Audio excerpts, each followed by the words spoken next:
Good morning, good day, good evening, wherever you are. We're back. We're back with 13 Sentinels. Because I want to know how this game continues. I originally planned to stream this on Sunday as well, but unfortunately something came up, so we have to continue today. The good music. This still is really, really cool menu music.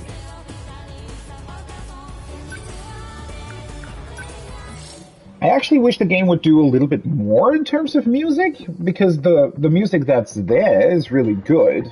But then again, it's also, I guess, a little bit the setup of the game that, just creates a little bit of a hard time to really focus on music in certain scenes.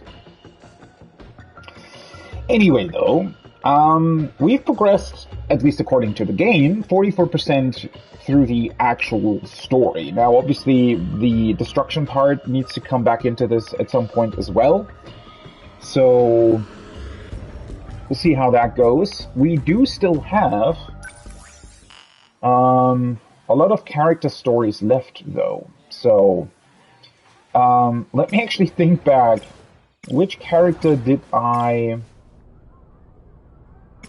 play the story of last time? We did a bunch of things, right? I mean, obviously, I don't quite remember which one we left with.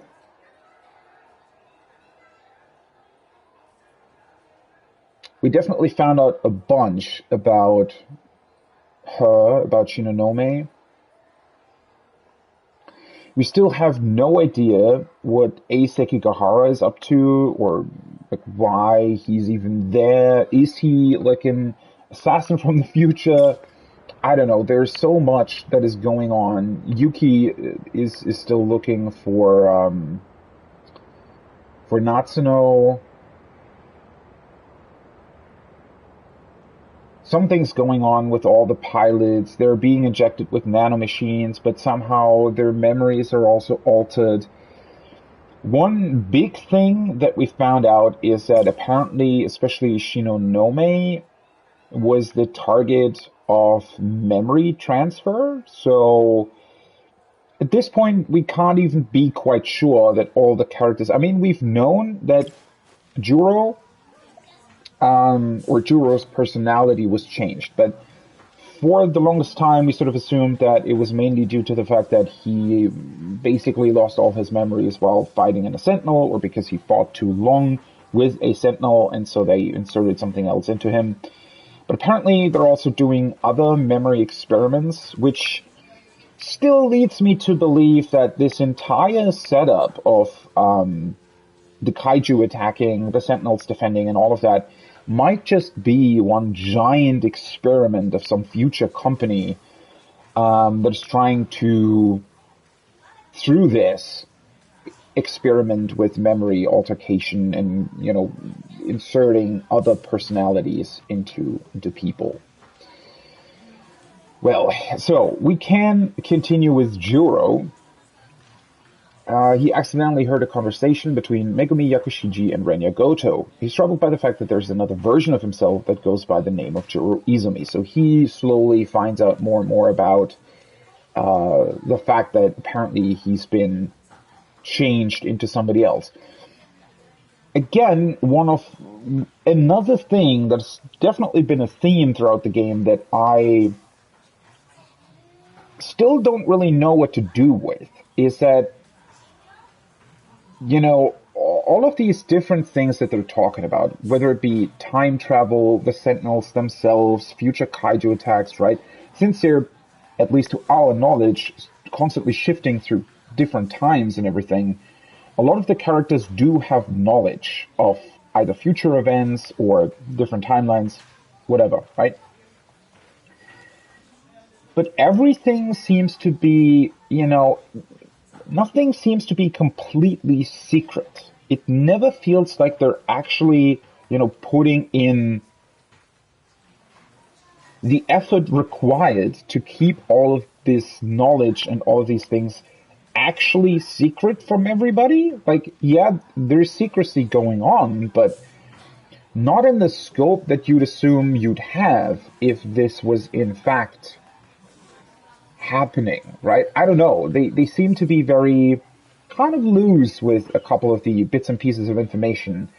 And that's another thing that is really, I don't know, felt weird to me.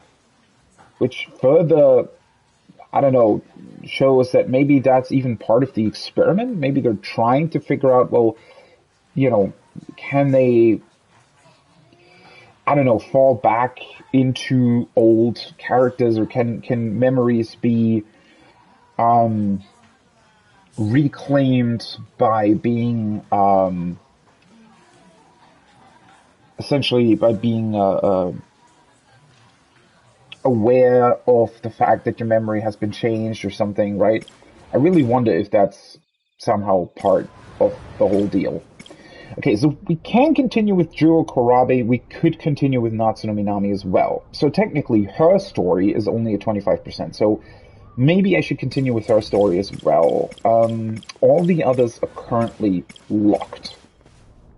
And considering that we kind of left off, well, not really with Yuki, but that was definitely one of the more recent things that we did, I think it might be a good idea to continue with Natsuno here. In search of Sentinel number 17, Natsuno Minami and BJ arrived in 1945, but were spotted by a local boy, Keitaro Miura, at the Tokisaka Shrine. Now, in 1985, Yuki is looking for Natsuno, right? Yuki was sort of not really forced, but heavily pushed towards working with apparently a special investigation unit led by Ida, who we're still not entirely sure who he actually is. He seems like an older variant of maybe Goto, but apparently he's supposed to be an older Amaguchi, which I have no idea how that's supposed to work. But we also don't know if that's true, right? Apparently he has the same eyes as Amaguchi, but again, with all the memory stuff going on, that might not seem accurate. Maybe it's his body, but Goto inherited it, or I don't know, right? A lot of possibilities there. Point being, Yuki was pushed into working with the SIU, which Shinonome is also doing. They're both at the school in 1985. But Yuki has other plans, right? Instead of watching over the Sentinel pilots, she is trying to look for Natsuno, which is her childhood friend, and also is at the school that Yuki was now transferred to because of the SIU wanting to watch over the Sentinel pilots. But she can't find her. She did find, however, a couple of hints as to where she might have gone. But Yuki still isn't aware of time travel, I don't think, or shifting. Natsuno obviously is missing because she shifted, right, to what we know as 1945. She, as it says here, met Keitaro Miura. She also saw Sentinel number 17. She's still with BJ, I believe, and she witnessed a World War II attack that ultimately then turned into the kaiju attacking as well. Right. And the unlock condition here, in order to continue her story, which is probably going to be a very, very interesting thing, because that's something that I had no idea what to do with, or, I didn't even know what kind of speculation you could come up with that event, is we had to complete Yuki Takamiya's Girl with Red Glasses event.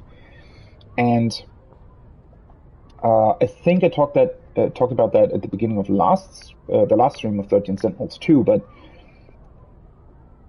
somehow Tomi Kisaragi, the girl with the braids and red glasses, seems to have been, well, not cloned. We do know somebody was working in the future on like an android version of her, so apparently at some point there were two of her. We don't really know why. We don't really know how they sort of came together. The only thing we saw was a completely destroyed girl's bathroom where we found her red glasses. But the way the bathroom was destroyed, which is the weirdest thing about this, almost seems like a bear attack or something, right? As if a huge wild animal had destroyed the bathroom. So I have absolutely fucking no idea what that means, right? So that's maybe something we'll now find out. Let's unlock the story and continue this absolutely bonkers game with what feels like 50 story threads going on at once. I mean, technically there are 13 characters that you play, but, you know, even beyond that, there's so many possibilities for things that could happen or could have happened, or I don't know. Let's go into it and find out. Uh-huh.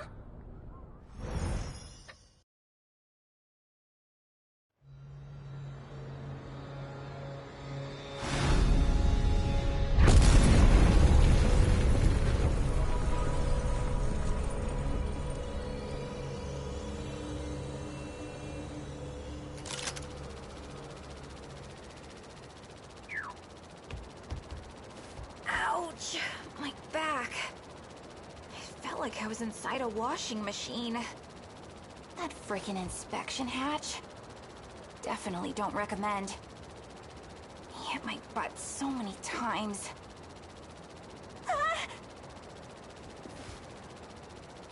How in the... How am I supposed to get down from here? Companion ladder on the front. A companion ladder? Right. The thing I used to get up here in the first place.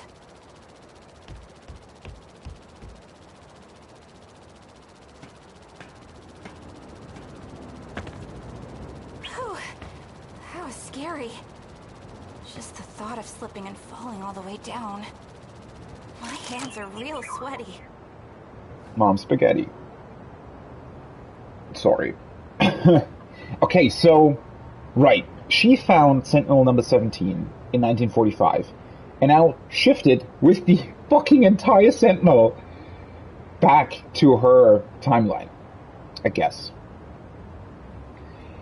Once again, just to, you know, really drive this point home, and this has happened multiple times in this game already, she basically just made a giant fucking robot. A robot that is about 40 meters tall. It's literally like, what is that? Like a 10-story building or even more than that?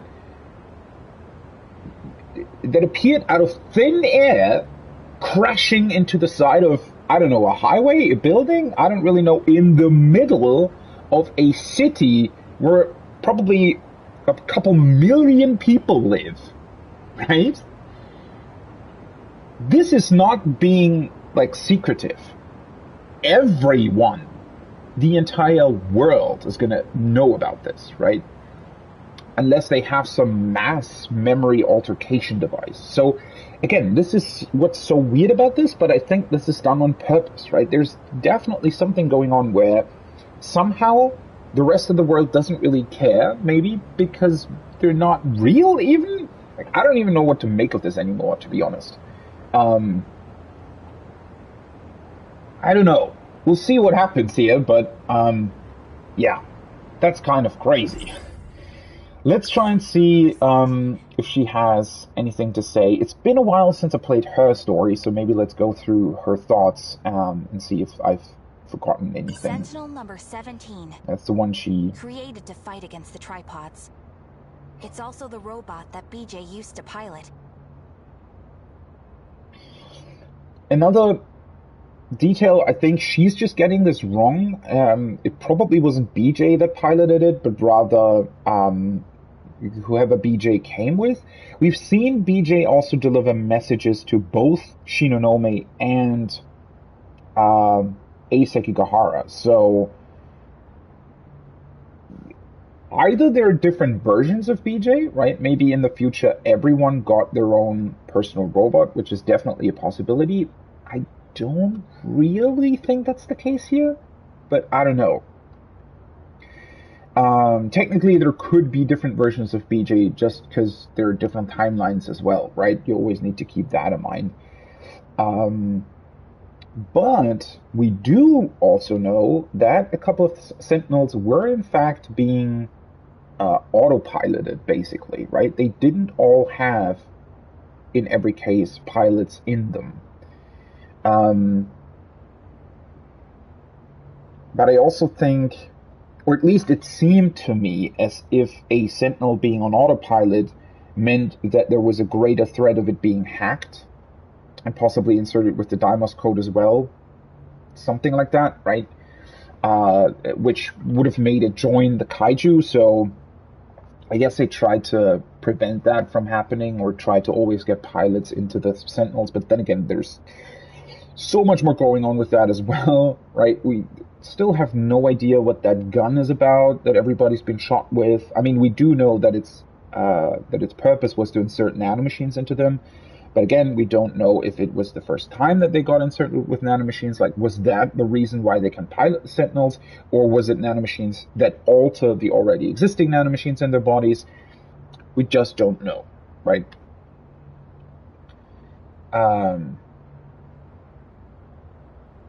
So yeah. My room gets raided by my little brothers pretty often. Either way, I can't leave BJ at home. As for the track room, no one goes in there until after school. If I put him in my locker, odds are no one would see him. Okay, that just relates back to where she found BJ, and then about to be seen by someone, I'll just she hit him in her back, obviously. Crisis averted.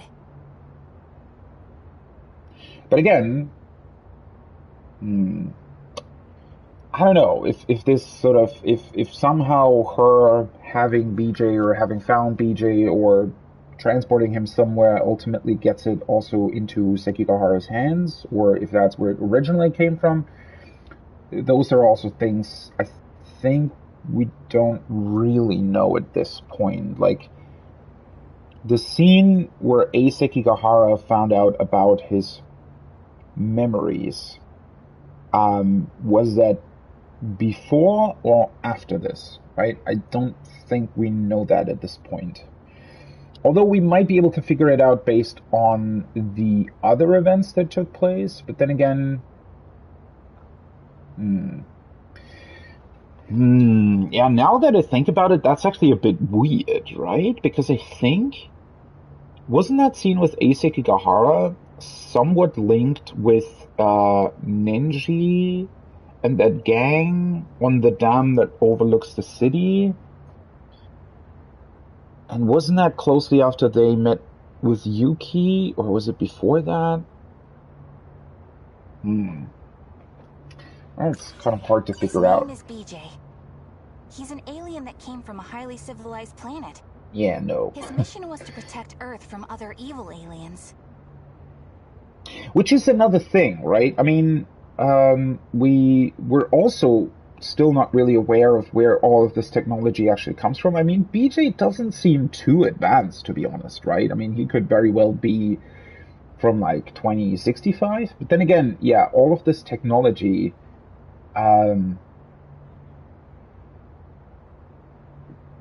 it's very hard to tell when it's actually been developed, because there's so much time shenanigans going on. Secret agents rumored to deal in the extraordinary and silencing those who witness UFOs. So obviously that's just her perception about those. No one really knows much else. Interesting point to note, though. Apparently the Men in Black also work with the SIU, because we've seen Yuki interact with them.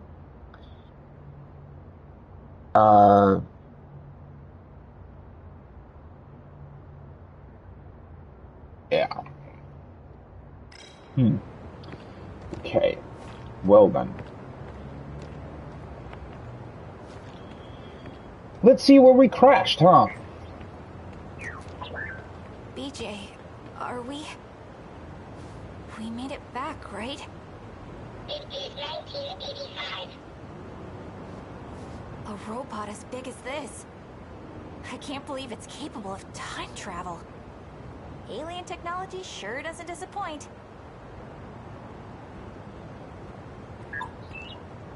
Wait, where's Miura-kun? He is already gone. You mean he's somewhere out in the city right now? That's not good. What if those men in black get a hold of him? They probably want to take him to Area 51. Her imagination really does run wild. Critical than his. Though, you know, it's quite interesting because that's maybe also how somebody would cope with this, right? I mean, in order to understand this quickly, the human mind might jump to conclusions like that, especially if you had some sort of preconceptions about the whole alien thing or whatever. Right, I also forgot that this is how Keitaro Miura actually gets to 1985. And then a whole bunch of scenes follow with him being sent to... So we already saw the scenes with Keitaro Miura and Natsuno in Juro's house that ultimately lead to Megumi shooting Keitaro with the nanomachine gun. Right, I'm just trying to see whether or not there was something else that might have been going on with that. Is there anything in between?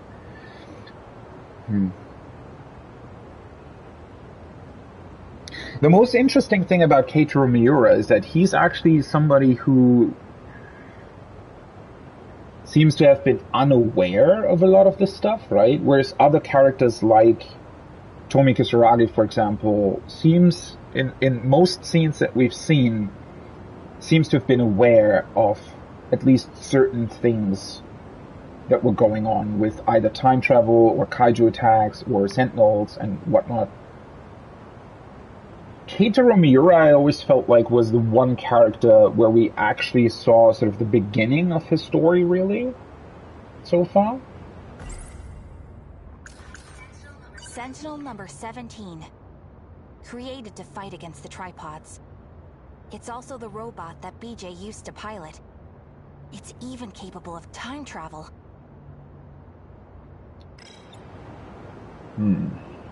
Yeah, that is definitely an interesting point. Originally, I thought that the reason for the Sentinels being capable of shifting is so that they can, and I still think that's, to an extent, that's true, they can shift them back in time to repair them, right, and to make sure that they're safe from the kaiju attacks, and then they can sort of try to defend Earth from kaiju in a different timeline, I guess. But I'm still, at this point, I'm not entirely sure whether or not that is true anymore. Oh no. A bunch of police cars are starting to gather down there. I guess we did kind of destroy the building. Oh man, we're gonna get arrested, aren't we?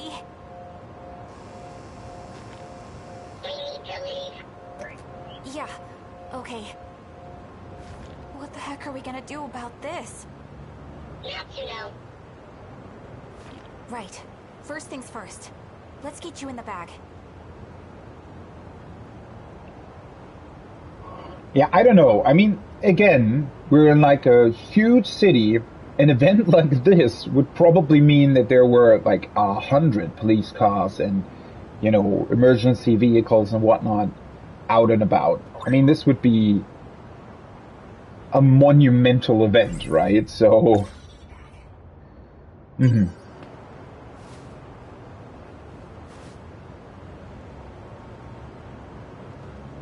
Let's see what happens or how she deals with this, because I'm really not sure about this. I mean, I guess she would be somewhat inconspicuous. Senpai, what's going on? Minami, someone's trashed our room again. Also, watch this. So this has to be a couple of days later, right? I've searched for quite a while, but I couldn't find Miura-kun anywhere.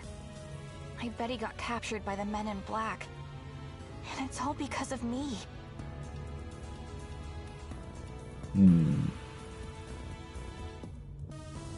It's so, like... So they're just gonna brush over the fact that the huge Sentinel arrived? I mean, I guess the SAU unit would try to cover it up, but still, like, what? What exactly? Shh, stand over here, quietly. Watch the laundry basket. Did you see that, Minami? Crap, this is bad. You know what I think this is? It's a spy camera from a peeping Tom. Reasonable It's the same assumption. creep that trashed this room. He must have set this up. So, how are we gonna get out of this? Actually, this is mine. Yours? Yeah, it's an alarm clock. A Sure. clock? That's not very convincing, though, is it?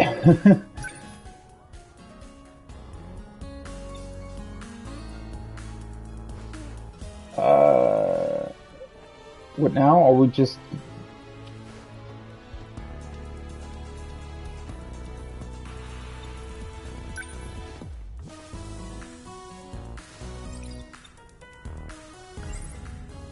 If BJ is about to be seen by someone, I'll just hide him in my PE bag. Crisis averted. Right. Hide the huge-ass alarm clock in your bag. Okay. I gotta be careful. This is confidential information, after all.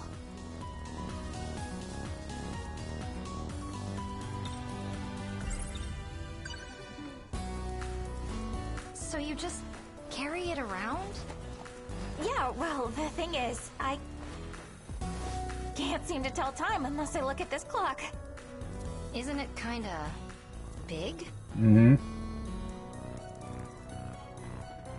It's also a bit... Yeah, this...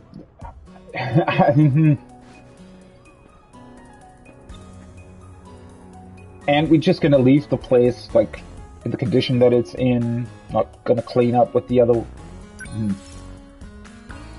Yeah, let's get out of here. I don't know. You're going home dressed like that? Yeah, I'm just in a hurry, so...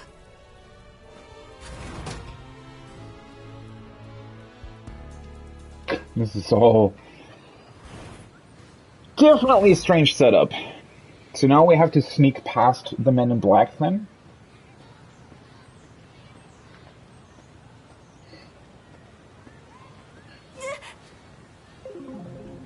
Man in black.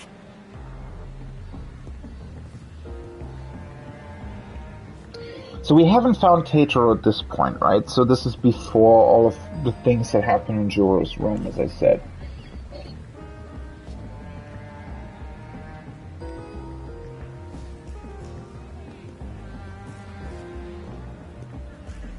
So I have to wait until he's up front and then just go through. Quick, he's not gonna notice! Alrighty. Now where to search? Hold it right there. Oh, he does notice. Crap! I'm going to need you to show me what's inside your bag. Yeah, that's not creepy at all, my dude. Stop! Like, imagine, okay, so there is like a girl coming out of a track room in a school, right? And then there's a man in a black suit that's just asking her, show me what's in your bag. Without, like, showing a badge or anything, right?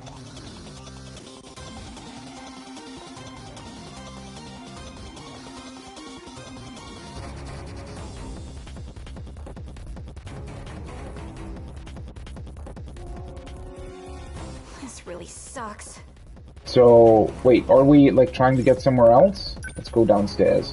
Because hiding in a classroom, I don't think, if he's already here, probably isn't the brightest idea, right? Oh. Hey, he looks different. So maybe they're not There's androids. someone here, too. Go elsewhere. The hallway. Wait, fuck. Now we're just going back, right? What do I do? So I guess we do have to hide. Really like the music.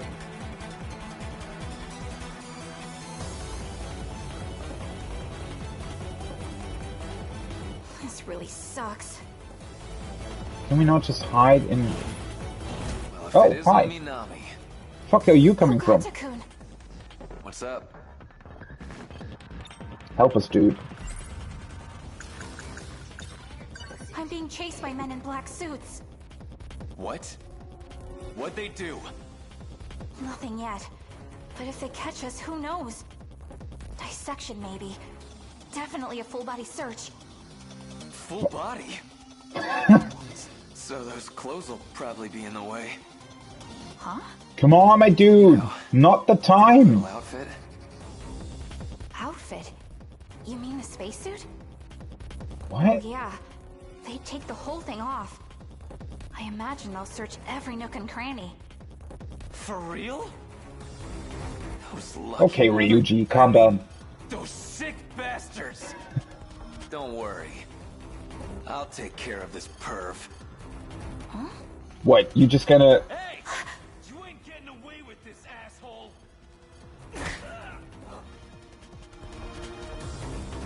Oh.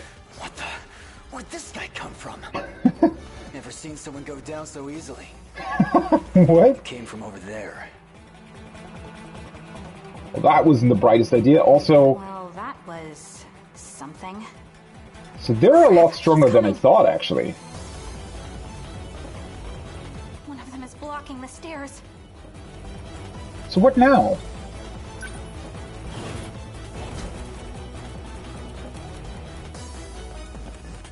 Someone was just here. The hell are you doing here? Hello? Yuki-chan? Good timing. I could really use your help. What now? We've been pursuing a suspicious individual. She's still in the area, and she's concealing something. If I just help him out now, maybe old Four Eyes will let me have my way. Fine. It's an SIU assignment anyway, right? That's why I was hired to go undercover in the first place. All you have to do is locate her. Leave the capture to us. So, what does she look like? There's no way. Oh no. Is Yuki-chan Now she's gonna working distrust with the her. Men in black? Yuki-chan.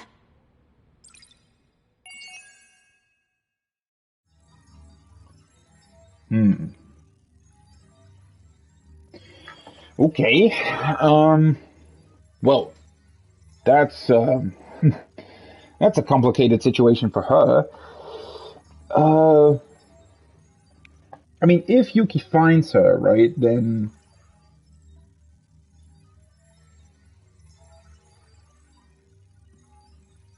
well, she could explain the situation, but man, this is a mess. One mystery file. Let's see if that's one we can actually access. I'm still not quite sure where I'm supposed to get so many mystery points if you only ever get one, or something for doing the destruction parts.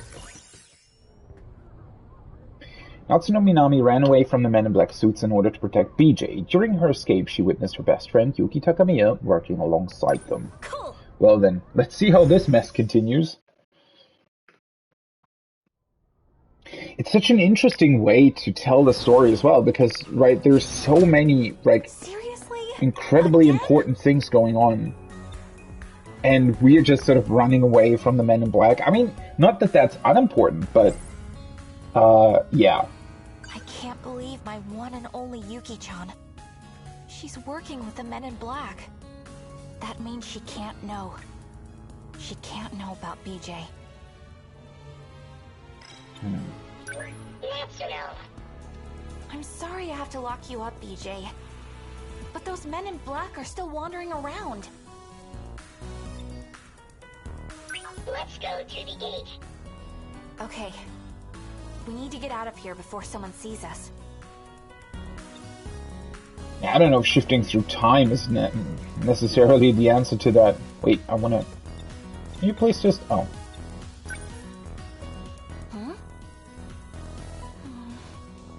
My notebook's not in here. Oh.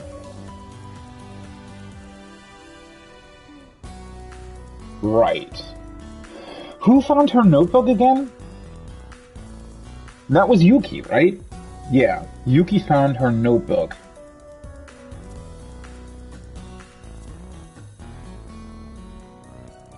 My research notebook on aliens. Where did I put it again? I was writing in it during class today. Okay, so that was today. I took it to the audio-visual room. Crap. I totally left it there, didn't I? It has all sorts of records on Alien BJ, too. It'd be a disaster if someone saw it. So I guess we have to go there first, before we go to the gate. It's really interesting, though, right? How now these stories intertwine. I mean, they had to, obviously, but,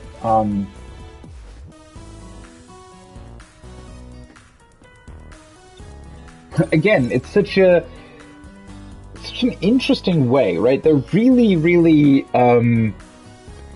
prolonging the revelation that eventually will come about all of these events, right? Which it's done in a really, really cool way because there are so many sort of smaller plots going on that are all not only interesting but also really time sensitive isn't the right word, but they're all, you know, thrilling in a way, right? There's always something going on where things need to go into certain directions. You're not quite sure where they're going to go, and especially I have absolutely no idea how this is all going to connect in the end. Or maybe I do, and maybe it is true what I said earlier, that this is one giant experiment somehow, but even then, right, there'd still be a lot of stuff where we'd have to, I don't know, figure out some sort of way with how this all connects back together, because I feel like there's still a reason they're showing us all of these smaller stories, right? It's not just, oh, there's a giant experiment and that's it, right? Because if that just would be the case, then obviously all of these smaller stories wouldn't actually be that important, I feel like. But I do think they are, right? Somehow there's definitely information, a lot of information hidden in these stories that is important. And it's gonna come back for something. So that's why I'm so confused how this is all gonna go, right? Because all of the explanations that I was able to come up with so far, where I think that might be why it's going like this, or why this or that is happening, if you then consider all the information that we've been shown, large portions of those would be, just not important. So that's quite hard to figure out. Also, I'm still really intrigued by the fact that a lot of these scenes seem to be taking place, like, sort of one day after the other, yet they all also look as if they're the same scene. Still wonder if there's something to that. Okay, let's see if we can actually go past this guy this time.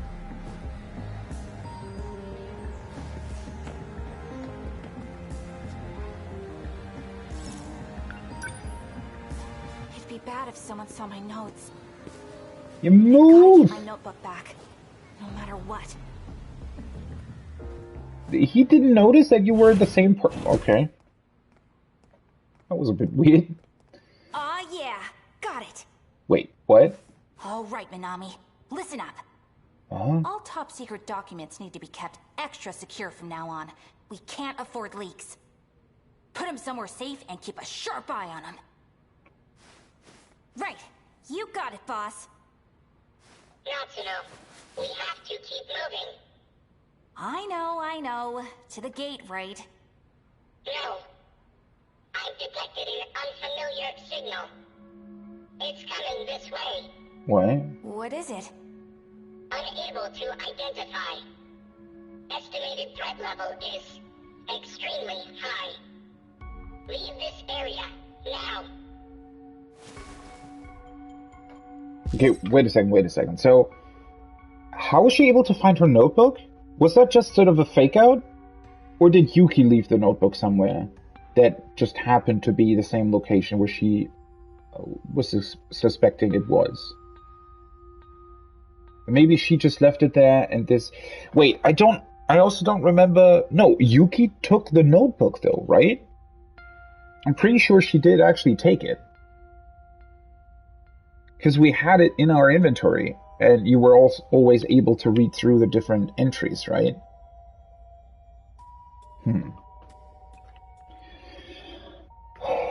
And who's this threat level now? Is it Ace Sekigahara, maybe? Or... Oh. Oh. Usami? Ooh. No. Whoa, what the heck? You almost hit me! Run. Wait, so...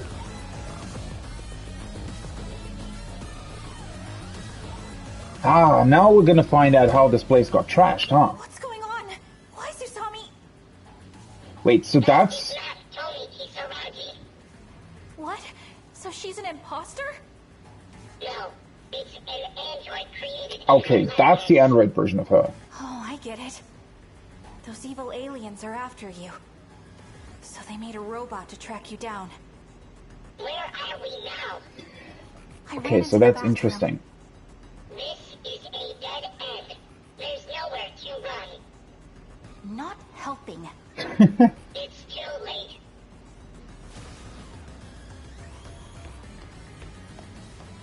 Well, wait, so... Can we not hide anywhere? She's right there. What do we do?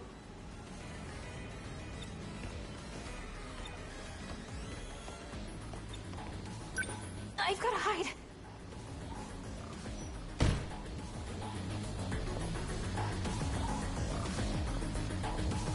Wait, why is her... Well.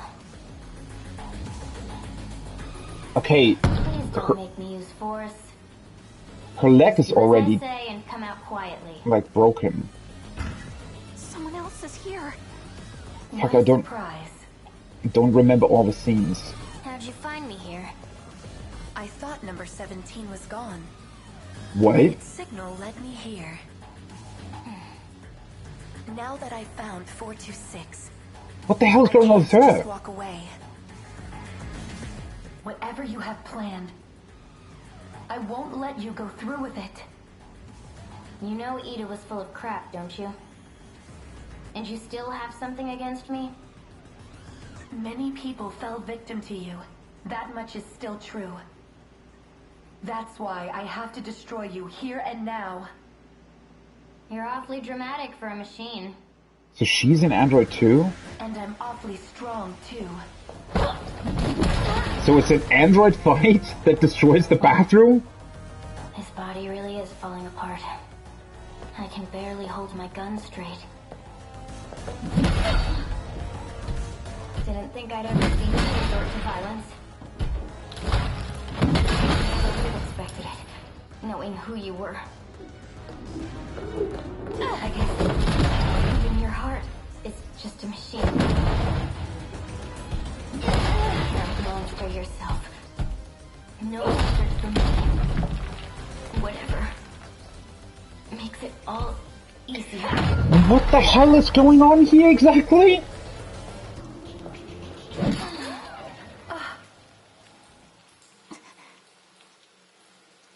What the heck just happened? It seems quiet now.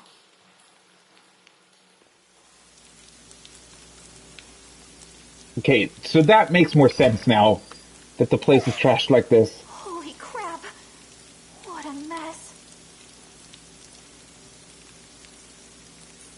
fuck? She's still here? Okay. I'm sorry that I need to stop all the time, but there are so many fucking questions that come up from this. So, first of all, how does this all work with Tomi Kisaragi? Okay, first question, how did the android get into this timeline? The android's from like 2104 or something, right? And was developed by Ida? Wait, Ida is the guy that Ida is the future Amaguchi? Right. Wait, is it? Or am I confusing that with somebody? Okay, so why did the android come back into this timeline? Is it to insert the nanomachines? Why would they use an android for that? And why is this girl that was following Yuki around an android too? Is that how they're gonna keep track? Like, okay, so that could be how the SAU keeps track of her, but why exactly? I mean, how or why exactly does that help? Or is it supposed to be a support for her in case she really needs to, I don't know, do something the SAU wants her to do? And okay, and so why exactly are these androids a thing now anyway? I mean, and how are they capable of, like, how did they actually make it so that the actual Tomi Kisaragi wasn't there while the android was there? Because I do remember, wasn't there a scene? So Tomi Kisaragi in this scene, like the android version of her, right? She had this bandage on her leg and her skirt was slightly, I don't know, burned or ripped up, right? And I think that comes back to a scene we've already seen where I think somebody thought that she had had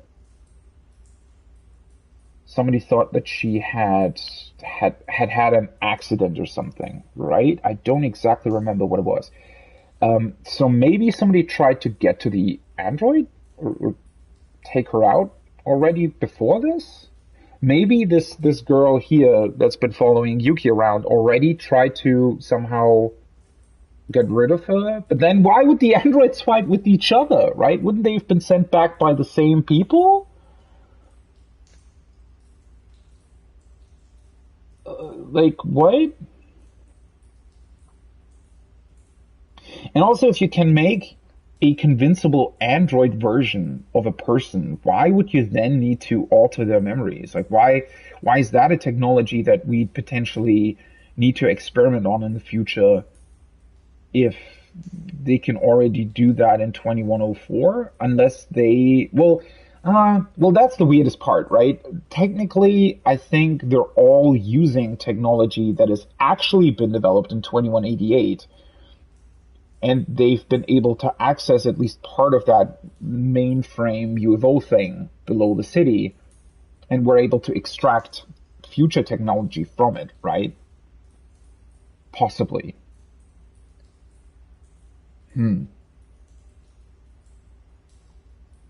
But this is all just so many questions. And yeah,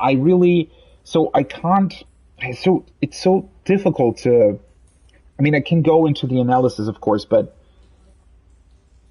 oh, fuck's sake, there's like a really annoying fly that's flying around here. But, like, how is this whole Tomi Kisaragi? I'm trying in my head to sort of go back to all the scenes that we've had with Tomi Kisaragi, especially the ones that we've played through ourselves, and we had a couple of scenes with her in, like, 2025, right, where she's been shifted into the future, and then there's a lot going on where she, like, a lot of scenes where she's in, right? So which one of those were with the Android version and which one of those were with the actual version of her? Holy fuck. But now Natsuno is just witnessing this? And by the way, these androids look creepy as fuck, right?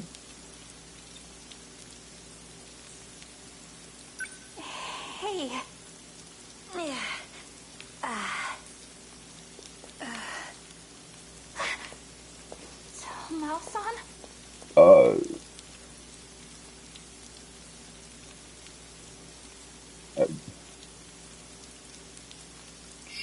she doesn't react to this? Is her, like, memory broken or something? Whoa.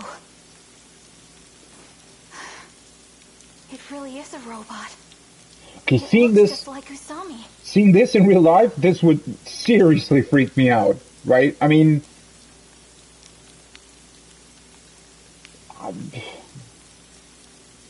this is just...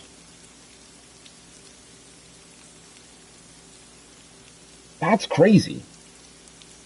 I mean, really, imagine that kind of situation, right? If you had, like, a friend or, like, somebody from your school or workplace or whatever, and they would, I don't know, hurt themselves on, like, you know, you'd think, oh, there's gonna, you know, they're gonna bleed, and then suddenly you just see robot parts?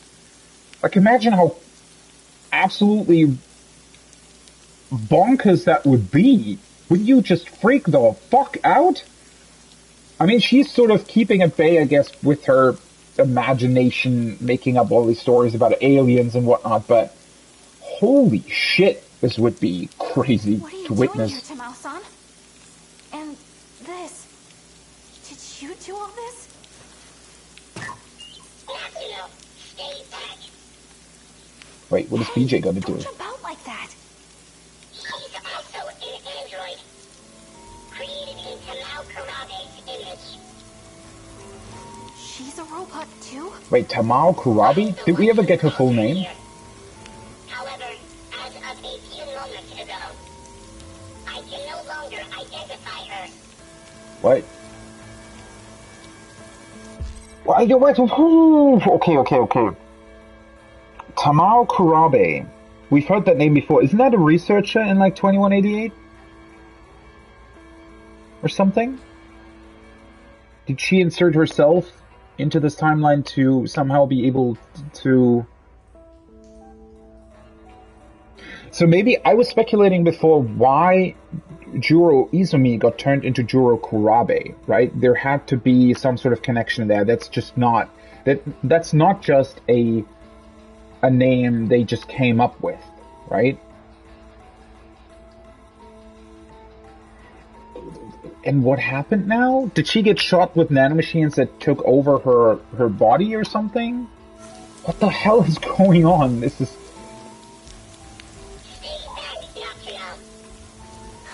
And BJ knows the androids? I didn't expect you to be here too, Miura-kun. I see.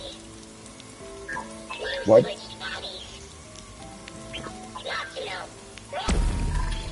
Oh, fuck.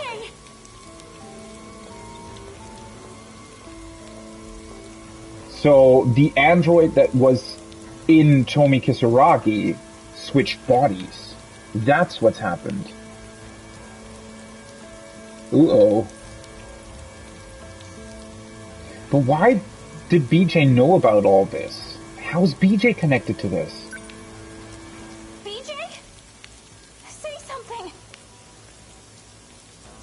Don't worry, he's not broken. What did you do to BJ? Why did you come for him? Forgive me. We seem to have a misunderstanding. I've come for you, Natsuno Minami. What? Those monsters, the ones that destroyed the city, they have a new commander. And it's you. Wait. So, starting now, I'll be the one giving you orders.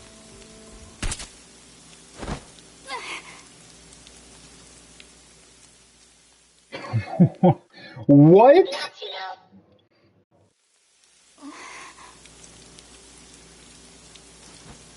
Whoa! What the... What am I doing here? And what the heck happened?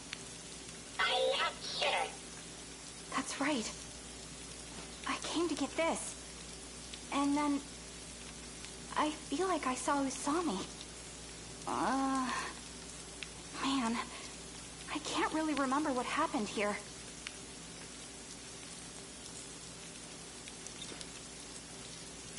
Okay, so now we can't even be sure that the Tomi Kisaragi android that we saw her is actually the android that was created by Ida in 2104 or something, right? Because technically whatever android mind this is that can apparently just switch between different androids and take them over. Technically, the original Tomi Kisaragi android could have been taken over as well, right? And now we don't even know who the fuck is an android and who is an actual person. If the androids can constantly just switch their memories around, then, well, who's even still themselves? Okay, and so now she's shot her with nanomachines, right? And that's made her lose the memories of, like, the recent events. And I suspect BJ has also been slightly altered now, somehow.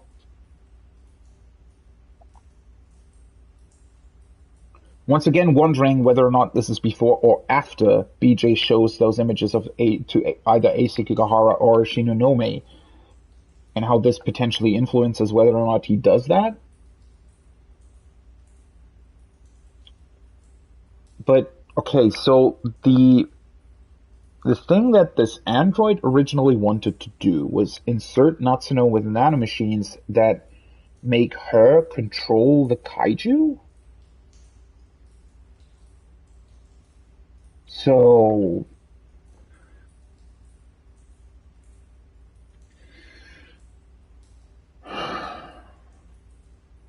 whatever we saw happen in 2065, where Ei Sekigahara basically, potentially unknowingly, infected the Sentinels with the Deimos code, right? And subsequently also infected his fellow Sentinel pilots.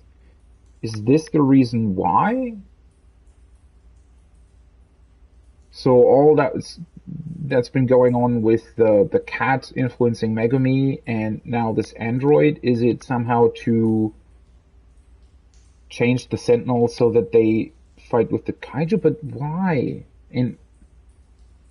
But she said something along the lines of Natsuno being able to control them?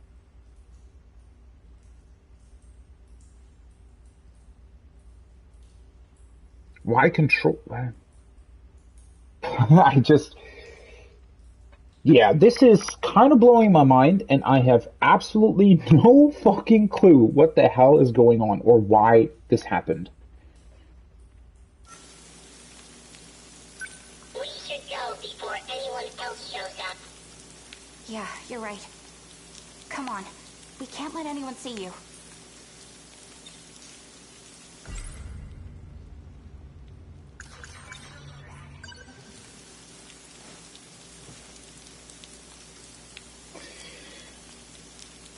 So, what exactly are we gonna do now? Ow. My cheek kinda stings. Scar on cheek.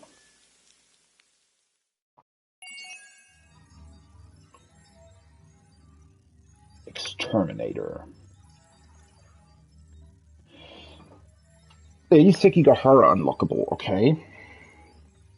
So it's still interesting to me how many events we still keep unlocking. Because again, aside from the tutorial, I've only done 2 waves of the destruction thing, right? Which is so interesting to me that you can just go through the story all on its own, apparently. But sometimes there are places where you have to then play the destruction. Strange. Natsuno Minami is an energetic and honest female student who is part of the track team. She loves watching cypher shows, Evan Fair, not supernatural. Family of 5. Minami finds BJ. She's very close to her neighbor, Granny Tamao, Juro Kurabe's grandmother.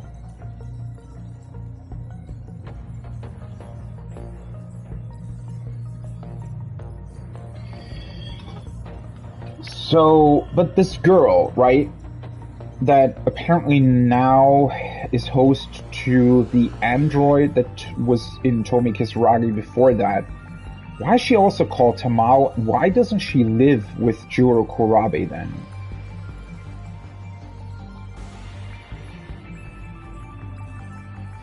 In the girls' bathroom, the Tamao Kurabe android destroys the Tomi Kisaragi android, temporarily shuts off BJ, and shoots Minami in the right cheek. Yeah, it's not the Tamao Kurabe android anymore, though. So Tamao Kurabe, yeah, we've definitely seen a Kurabe in 2188.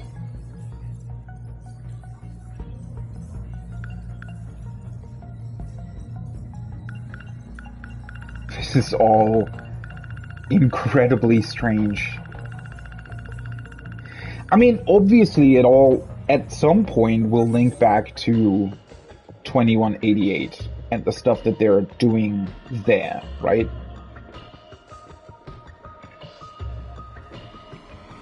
I'm just sort of wondering why. Well, with all this technology, why are these timelines even still going on? Like, it seems somewhere there is a force that can just constantly influence. So I guess what I'm really asking is, what are the factions here exactly? Who's even fighting? Because the only thing that we really know about is that, well, in 2188, Shikishima still exists. They've taken over Newman Inc. And there is an investigation going on about illegal memory altercations and stuff, right? So, is what's actually going on a war or some sort of, I don't know, technology arms race? Or, well, not really that, but is there like a future, I don't know, FBI or something that is trying to investigate Shikishima, and that's what's been going on? Like, how does that relate to the Sentinels and the Kaiju?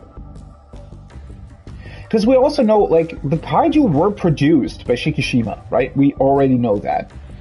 And there are now androids running around that can sort of alter people's, I don't know, nanomachines to make them able to control the Kaiju and everything. So why is that happening? Why are the Kaiju constantly attacking and destroying stuff? And why are the Sentinels fighting it? That sort of, I don't want to say that it's unimportant, clearly it's not, but, you know, just as a sort of, there's clearly something else behind that. So I don't understand who the heck is even fighting and why. Why is this destruction going on? Right? What's the point of it all? Is it to erase tracks of what Shikishima has been doing, maybe? But then again, we've also seen... the future version of Shinonome.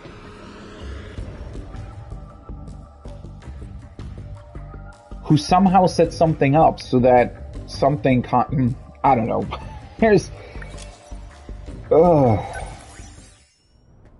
I really can't wrap my head around this. Natsuno Minami escaped into the bathroom to hide from the sudden attack by Tomi Kisaragi. Minami felt relief after Tamao Kurabe saved her, but it turned out Tamao was after her as well. Well, technically they switched bodies though, right? Wasn't that fairly obvious, or am I misinterpreting that? Uh-huh. Let's see how this continues then. What the heck?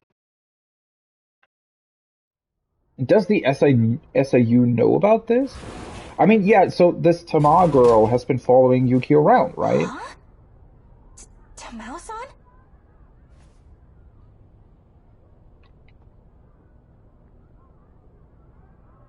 So, whatever android she was originally before, I assume Tomi's android took her over,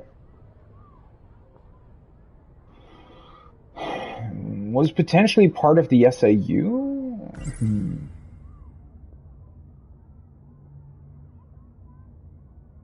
I can't believe my one and only. She's working. That means she can't.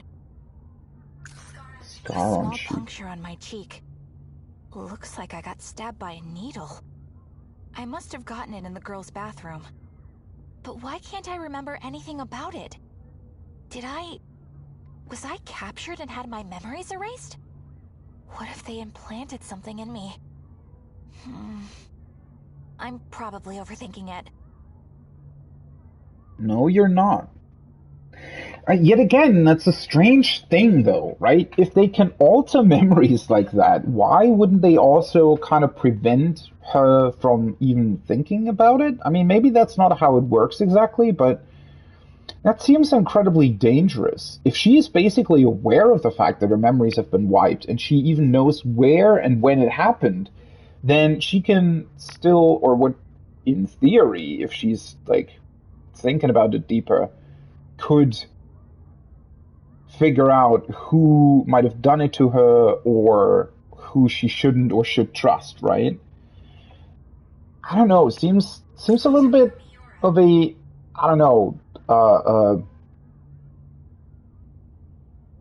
Once again, the thing that I'm not quite sure why it's not At least for getting now. more attention, I guess. told Miura-kun he should stay at Jiro-kun's house. Okay, so that's after all, that happened. I'm the one who dragged him into this.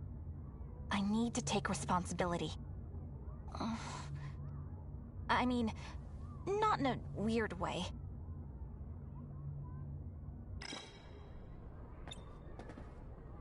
Wait. How are you here, Tamao-san? This place isn't ideal. I'd be found far too soon. Maybe Tamao-san was abducted by a UFO. Wonder what they did to her. Who is this? But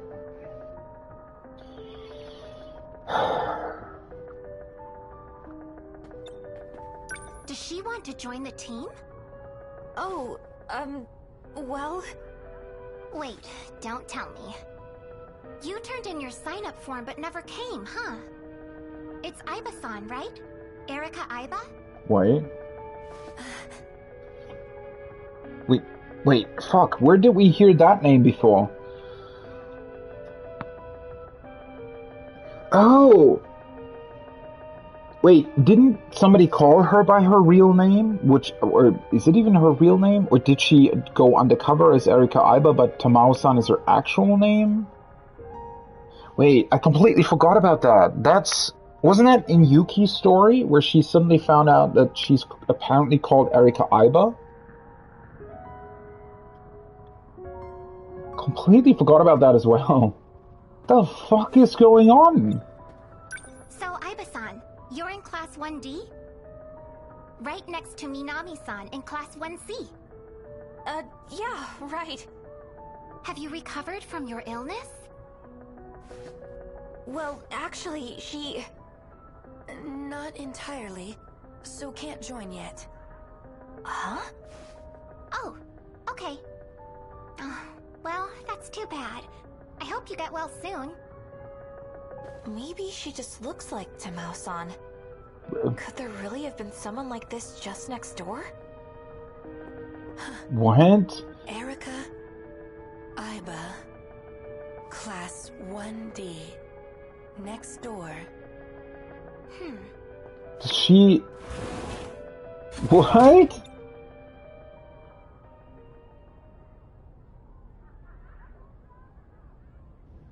I mean, I guess since she's now, I assume that the android that was in Tomi Kisaragi, she didn't know about Erika Aiba. How does this keep happening? Like, there is so much weirdness going on. Wouldn't they, like, think about that more? Or at least, I don't know, be aware that something weird is going... Like, this one girl thinks that was Erika Aiba. The other one thinks it's Tamao-san. And now she's doubting herself. I mean, well... The thing is, we never really know what is going on with the memories and the nanomachines and how they can influence that, so I guess you could explain it by saying, well, they're sort of pushing her thoughts in like a certain direction that obfuscates what is actually going on. But that seems like such a strange... Well, I guess it would explain, but still, how did she think that was Tamao-san in the first place then? And Yuki thinks that too, right? Or thought that. I don't know. She's pretty weird. Yeah. Right. I should go tell the coach. Or was it just a coincidence that she now thinks she's Erika Iba because that's the only name that she heard about herself and she didn't remember anything else? Or maybe the android thought it was a good ploy to, I don't know, be like secretive? Doesn't make much sense though, right? And didn't she hear the name Tamao-san first? So wouldn't the android assume that that's a good way to go, or a good name to go with?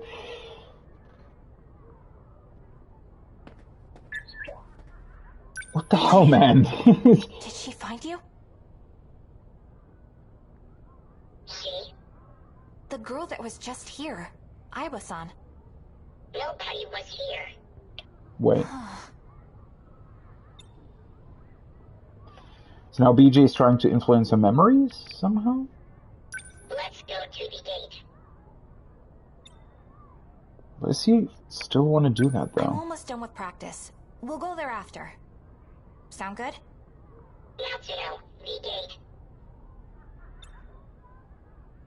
Natsuno, let's go.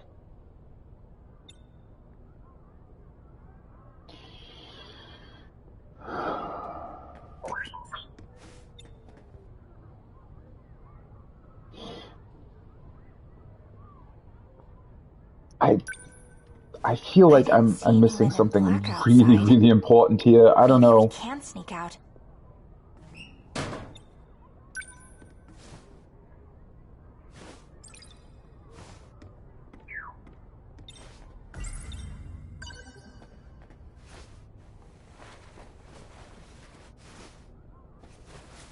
You gotta stay in there.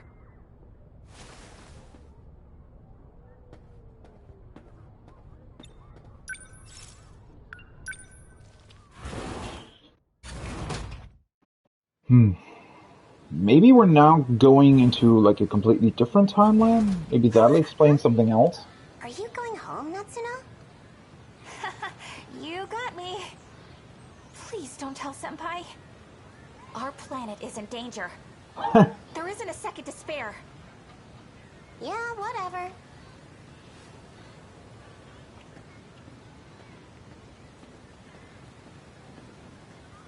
Guess that girl just thinks that Natsuno is weird, so, you know,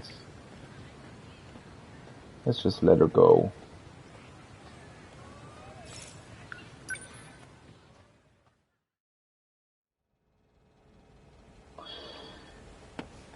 I find it weird that BJ would still want to get her to the gate, because that was something that BJ also wanted to do before the android did something with his, like, memory.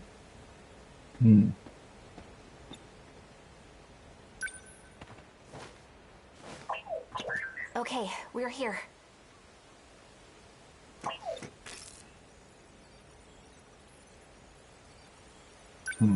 Activate gate. Sentinel search range. Where should we look this time?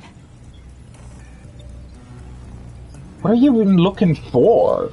I mean, Sentinel number 17 is still here, right? Or are we looking for a different one now? I guess, so, well, the memory altercation or whatever happened to BJ, right? The only real purpose of that, I guess, is so that they can maybe potentially infect Sentinels in the future. So,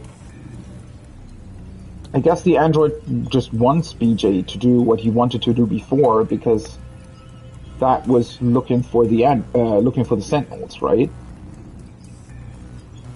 The only thing that changed now is that he possibly also carries a code to infect them or something.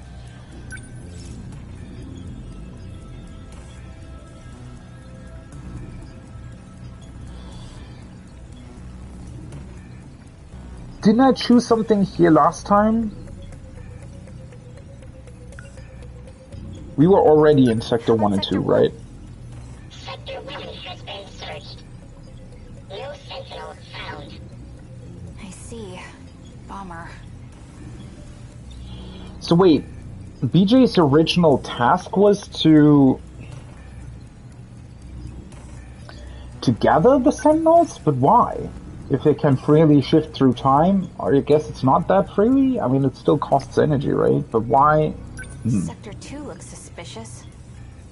Sector 2 was our first destination. Yeah. So Yeah, but it's we Sector didn't get to 5 look now. around much. So 2065 is Sector 5. For whatever reason. Let's go there again and do a proper search. No, wait, it wasn't. Access code approved. Designating sector.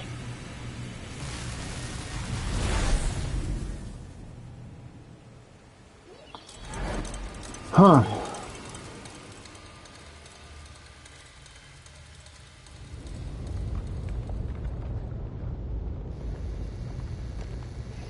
So now what? Are we gonna try and I collect don't see any tripods. Sentinels? But we shouldn't let our guard down.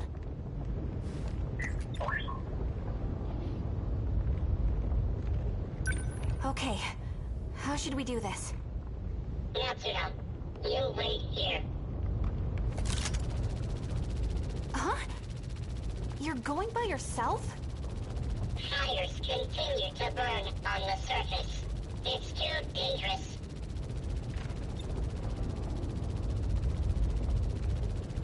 Time required to search the path is 27 minutes.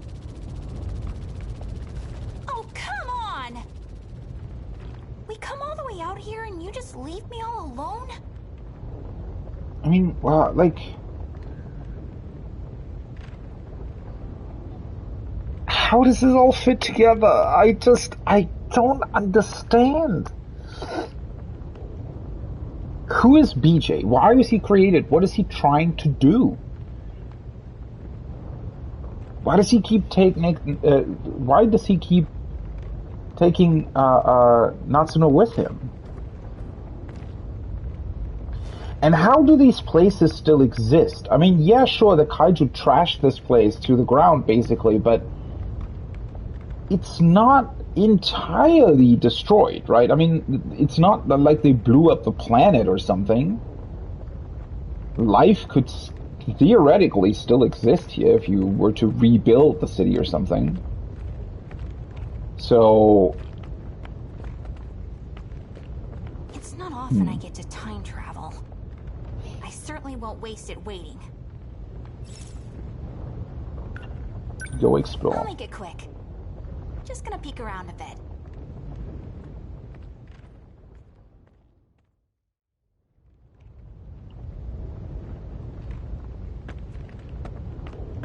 What do we got here? I saw something light up.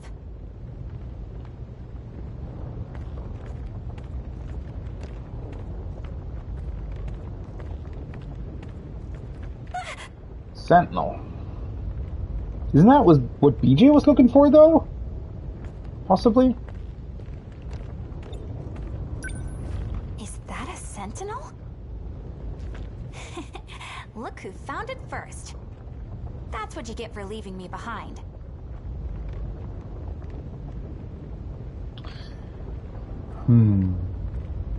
I have a feeling this is going to link back to some other scene. Oh. BJ! What? No! What happened to you? PJ, talk to me. Someone blew him up? What happened?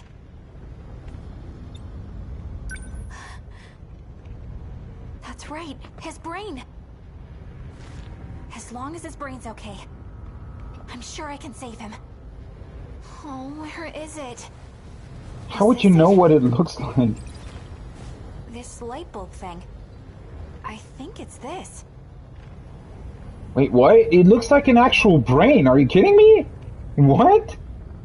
Wait, so maybe BJ isn't some sort of robot at all. Maybe somebody actually inserted his memories into BJ? So maybe he's an actual character from the future or something? For whatever reason? But why? What? There's some letters on this. Shikishima. Shikishima Robotics? Wait, as in the appliance company? I'm such an idiot. PJ's not an alien. He's a robot made in Japan. Yeah, but still far too advanced for your time. Okay, but I don't get it. So we have androids, we have Sentinels, Kaiju, BJ. They all seem so different in their setup, right? As if they've either been created in different times or whatever, but they all seem to link back to Shikishima. So what the hell? Like, what is this? What exactly is the point of all this? Like, well, if these are all things created by a future Shikishima, then how did they all end up being so different on like different missions and doing different things? And BJ's not an alien. He's a robot made in Japan. why does it look like an actual brain, though? Unless it actually is, right? It might be some future sort of way of creating either artificial brains or so that an actual brain could be inserted into him, but why and whose brain would it be?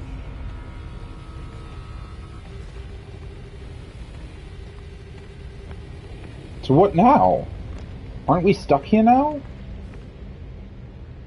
That sound. Oh. Matsuno, I have been looking for you. BJ! But wait, what I saw earlier. It was a different robot? Or the same, but from a different timeline? But I mean, that is another thing that I was definitely assuming, right? The messages that have been played to both Shinonome and Ei Sekigahara, it did seem to me as if those were either different versions of BJ or from a different timeline. I'm just wondering, so the weirdest part about this, obviously, is that if this BJ is a future robot, right, wouldn't it be quite logical if there were potentially thousands or even tens of thousands of these, right? Just some sort of futuristic drone that people bought for their own entertainment or something, right? So, You found a Sentinel. Sentinel number 8, a remote control type. we've heard about the This Sentinel. is not Sentinel number 17. Wait, I thought we already found Sentinel number 17. What? Wait, what? Wasn't Sentinel number 17 the one we used to get from 1945 to 1985? Was that a different one? Matsuno,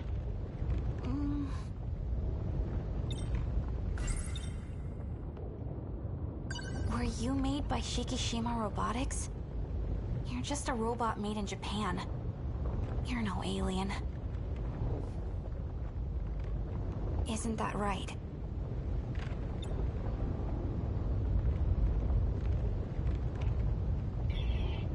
Does it matter to BJ why he would believe that? Or is he maybe now thinking that he would... I don't understand. Yeah. I bet this is another one of Shikishima's. Matsuno is actually Does that figuring mean this out.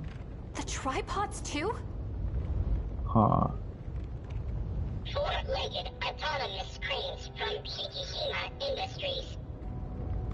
High Quad 150B. No way.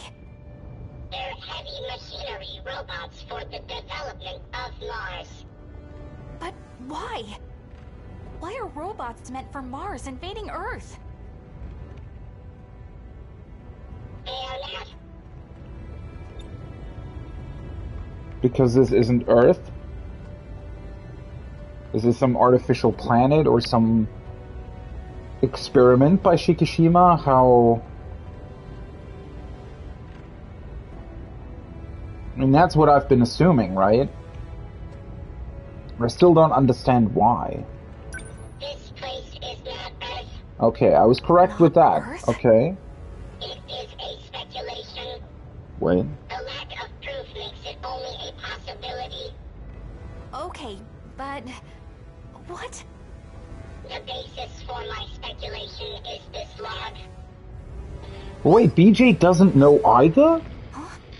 Alright, go on. There are 117 planets under consideration for the project. Of those, the top prospect is a planetary system 12 light years away. I don't think this is going to work. Aren't you the professor's daughter? Yes, I'm helping with the layout. For the migration ship? It looks quite small.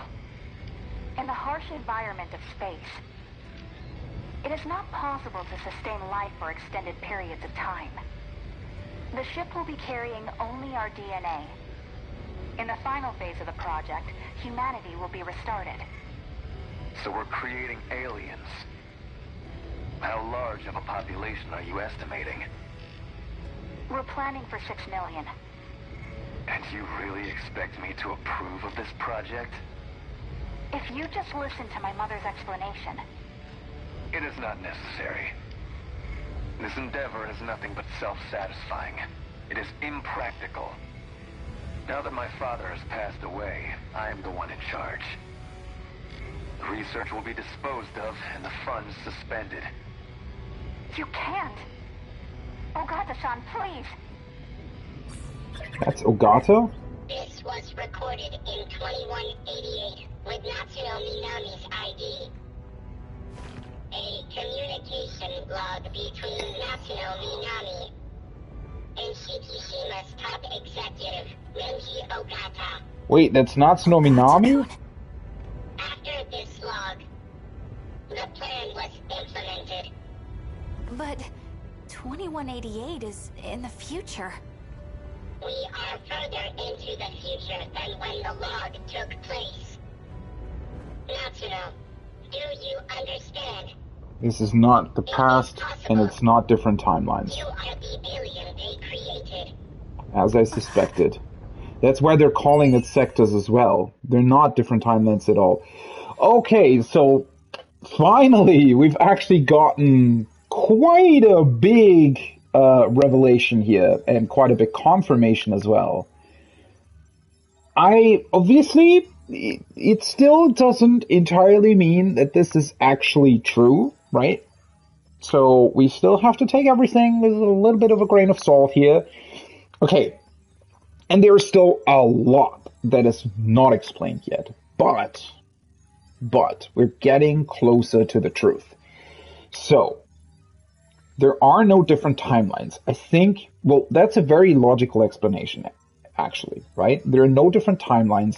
There's no time traveling going on. It's actually, quote unquote, shifting, which seems to be some sort of technology to teleport, right? So it's a teleportation technology. I also think that maybe they haven't actually created or recreated the entirety of Earth, but just the city or something within the range of this quote-unquote alien UFO, what they've been calling the mainframe, right? So I think the mainframe is actually a ship, right? And that ship was created. So interestingly enough, and we now need to think of this differently, right? So we are, well, not in 2188, but that is sort of the time we're in, right? Maybe we're in 2189, maybe 2190, something like that. Earth apparently still exists, and they're trying to develop Mars as well, using Shikishima's robots. And, okay, so one thing that I don't quite understand is if they have the technology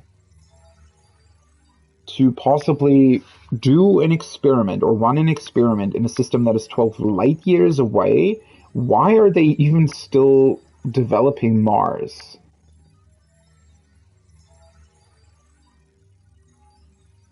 So that's the thing that I'm not entirely sure about. Why do these experiments? What is the original thought behind it, and why did they choose to I don't know, there's a lot of weird stuff going on still, right? Because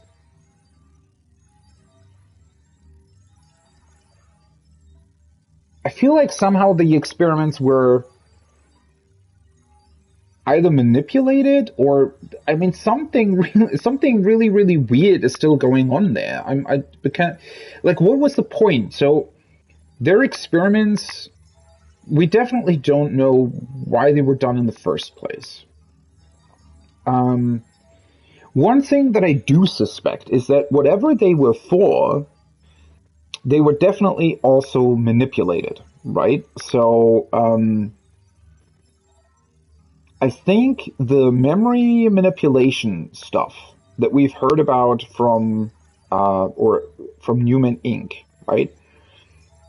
Whatever technology they were trying to develop or alter memories or something, maybe they inserted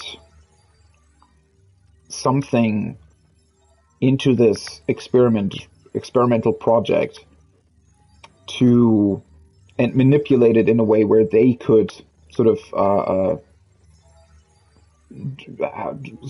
figure out their own goals, I guess, right? Or try to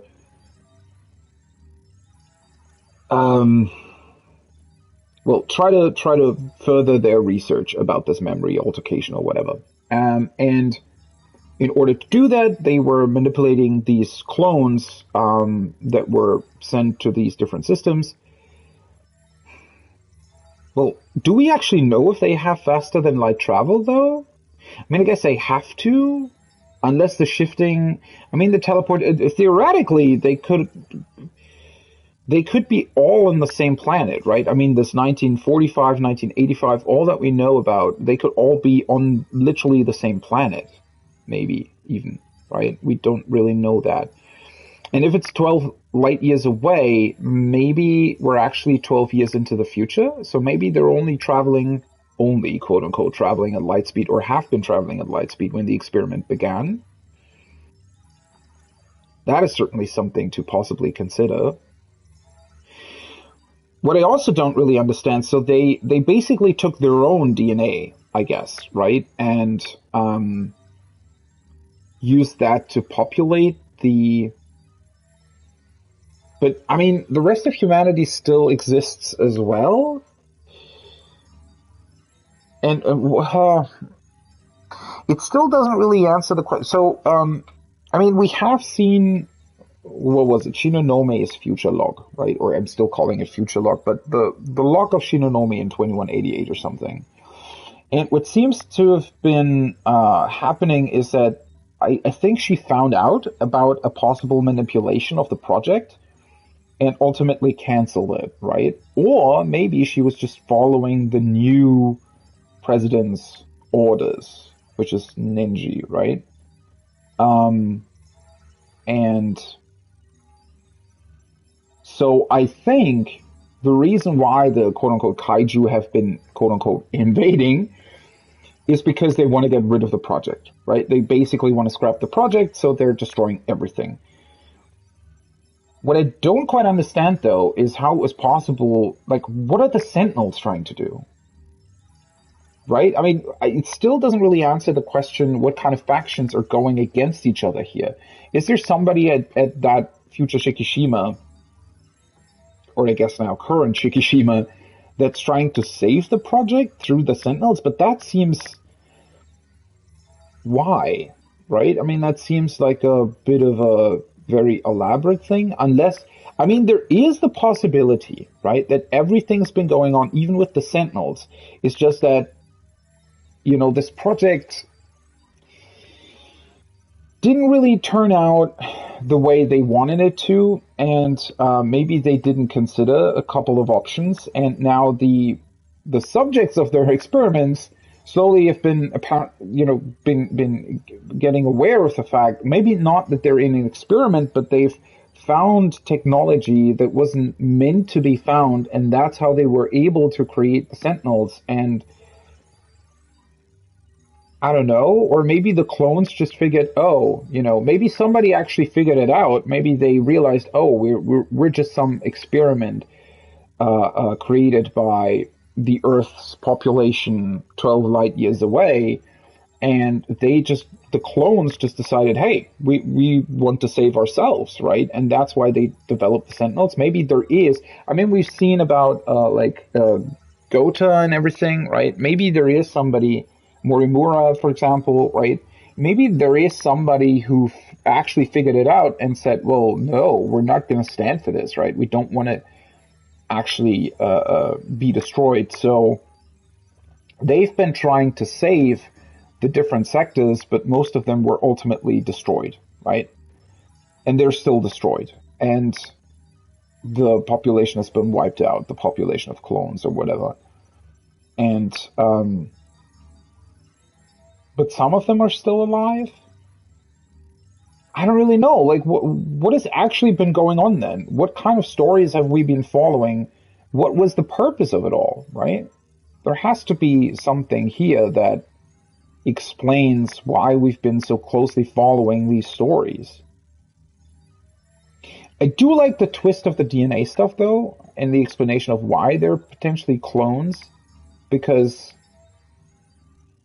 well, it makes sense, right?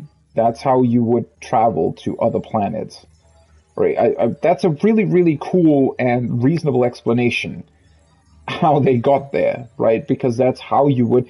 DNA, fun fact, right, is the best storage mechanism we know of, right? So most of our sort of digital storage stuff, be it SSDs or CDs or whatever, right? They're all quite susceptible to damage, right? Most of those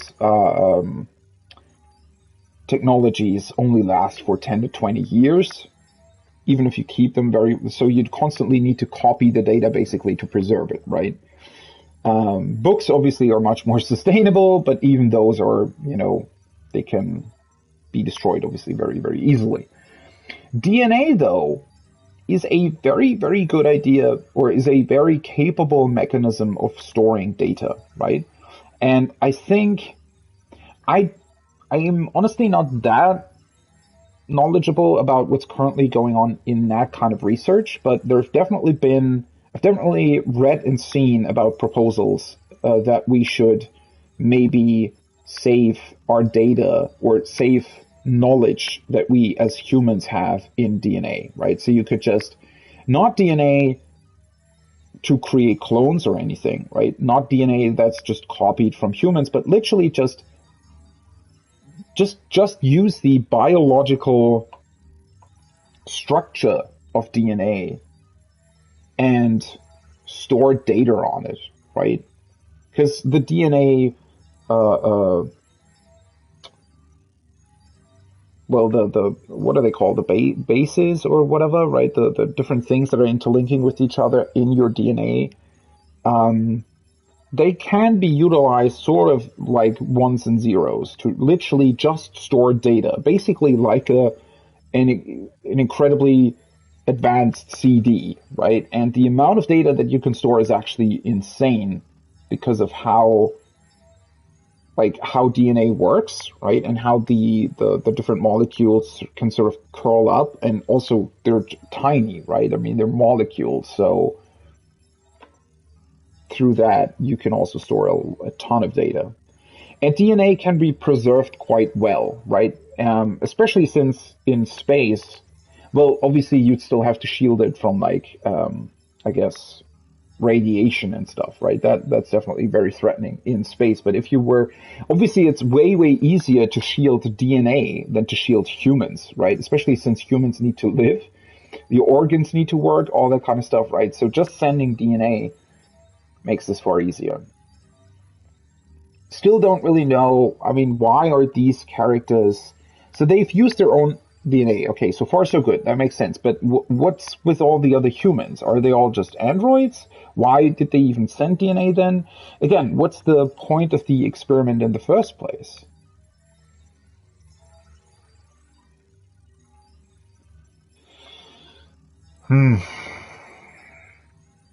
It is all quite strange.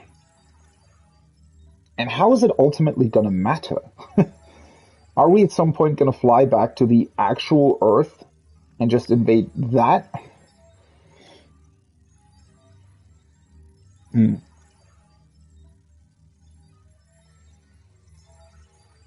mean, yeah, where's this going to go? Is this going to have some sort of resolution, or is the resolution just that we find out what's actually been happening?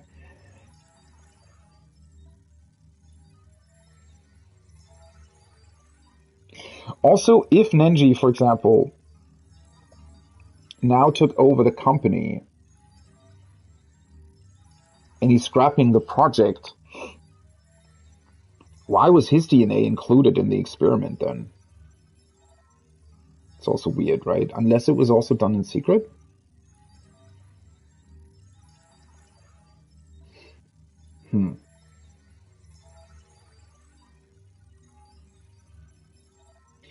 It is still incredibly weird to me, though. Like, I mean, clearly this has been botched to some degree, right? Clearly there were different forces at work that all tried to get potentially something different out of the project or the experiment, and so they either tried to manipulate it or, I don't know. Like clearly it didn't turn out the way they wanted it to, possibly, but...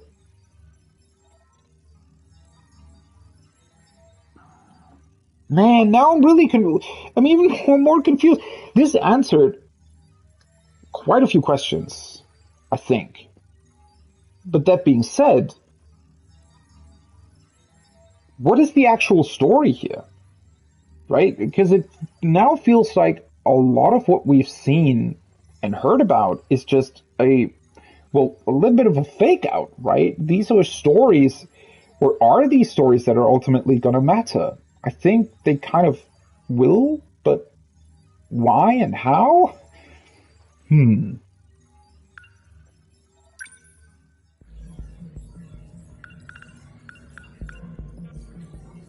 now this obviously also explains why we've seen the DNA the entire time on screen, right?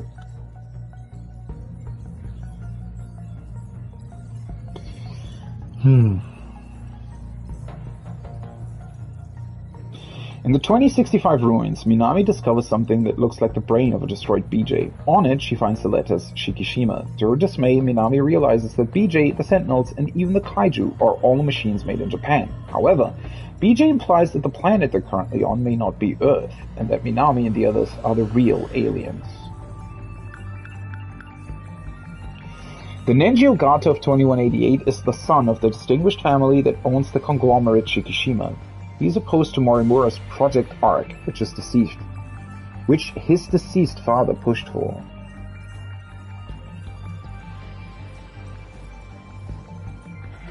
Right, I completely forgot that we also knew more about this already, right? It was called Project Arc. But still, what exactly is the point here? If they are already capable of completely, like, Shikishima literally develops machines that can completely change a planet, right? So,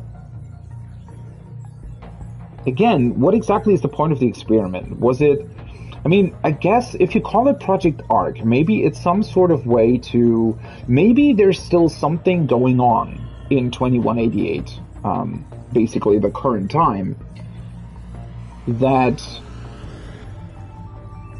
we don't really know about yet, that is threatening humanity?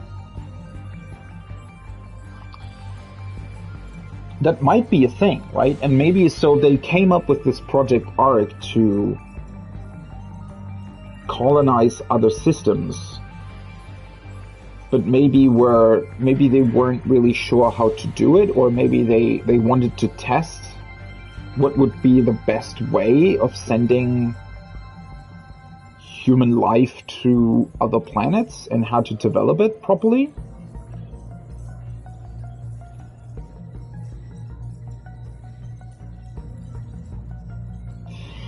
I still don't really get it though, like, so, because, like, if they actually, so very clearly, in a way, this Project Ark was successful, right? Apparently, this giant quote-unquote UFO, that's the mainframe or something, has been sent to this planet, right? 12 light years away. I mean, that seems fairly clear at this point. And clearly, on some level, recreating humans was also a success. I mean, they were capable of basically recreating different times throughout humanity's history fairly accurately, right? So, if the only idea or the only goal of this Project Ark would be to save humanity or to establish humanity's colonies on other planets, then I think they were pretty successful. So I guess there's something else going on that might, like, do they want to do more, or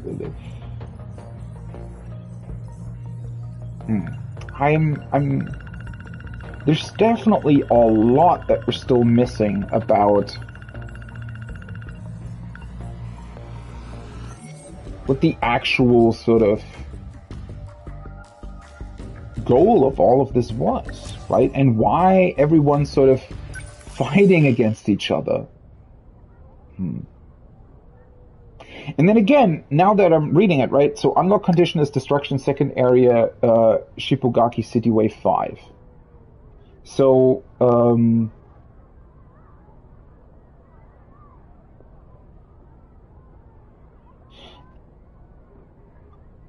are we, as the Sentinel pilots, are we trying to save this human colony?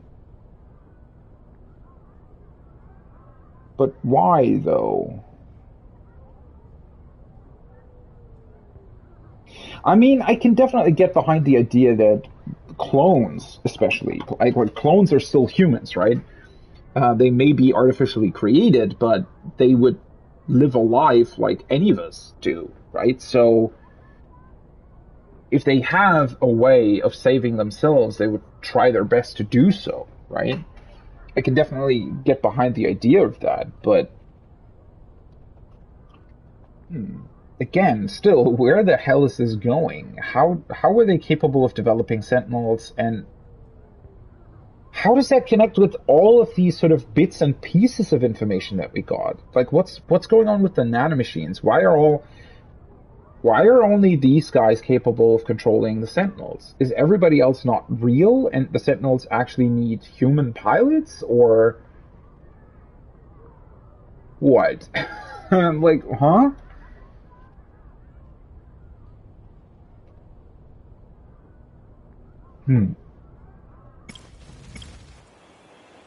Well, this is actually getting complicated now. Okay, so we can continue his story.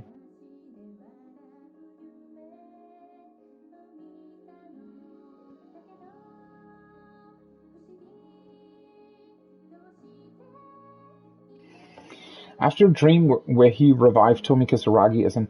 wait a second, though.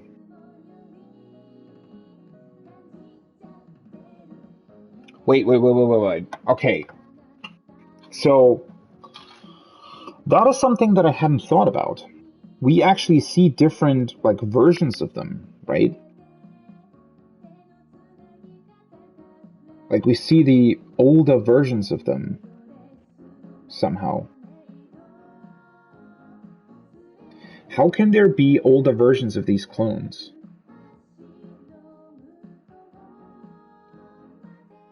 If we're all in one, unless... Wait, what would be the explanation of that?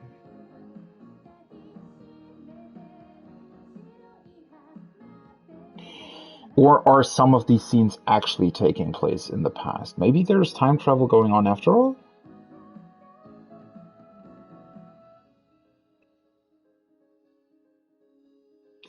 Okay. One interesting... it doesn't entirely fit. I was thinking that, so if they're 12 light years away, right, then these guys, 12 years into the future, right? I think there is some sort of link there, but I don't really understand how or why.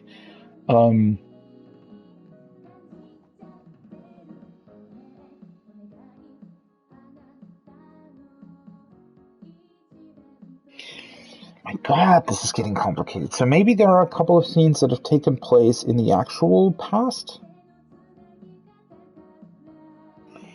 Or not?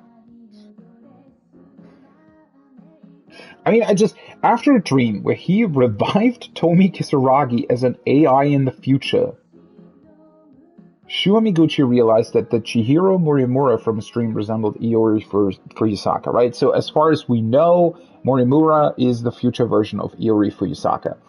How that fits together with them being clones and not actual timelines going on, I have no idea. Like, why is there an older version of Fuyusaka?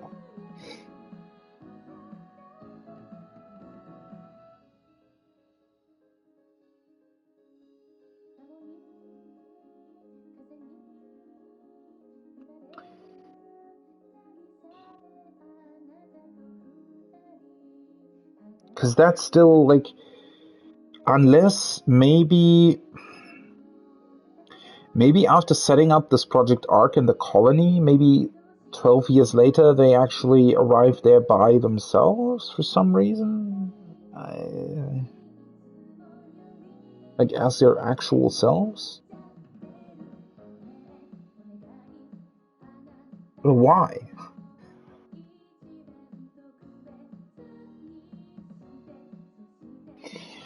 This is also weird. And why?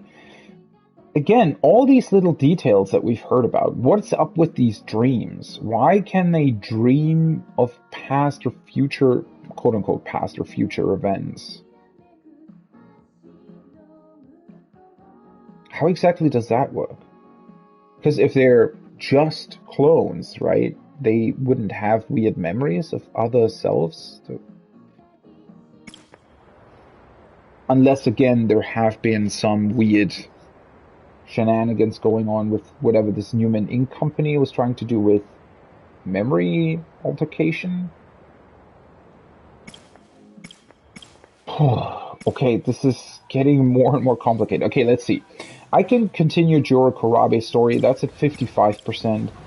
I can continue a Sekigahara story, that's at 28%.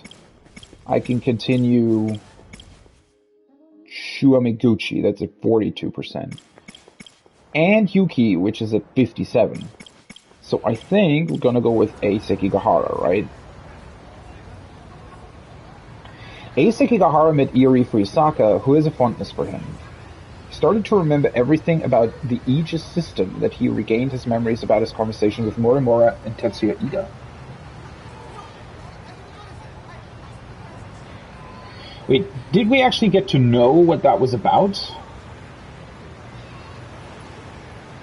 Right, that's another thing though, right? So the Aegis system is technically a system capable of deactivating the kaiju. So is the Aegis, maybe somebody didn't want these clones to be destroyed? Like maybe they realized, or maybe, okay, so if that Nenji guy, the one that took over Shikishima, right? If he didn't want the project to continue, maybe it was continued in secret, and maybe they knew that once the secret got out, they would try to use the kaiju machines to basically eradicate the experiment, right? Maybe somebody knew that, and that's why they set up the Aegis system to deactivate the kaiju in case of them attacking. Right? That may be the reason why. To basically give the clones the possibility to live their lives.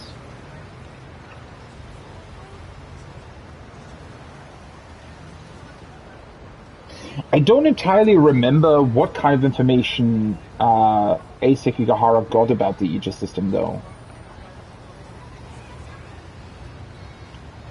The conversation that was taking place with Morimura and Tetsuya Ida, that's in what we know as 2104, I think, right? In that secret underground lab, apparently.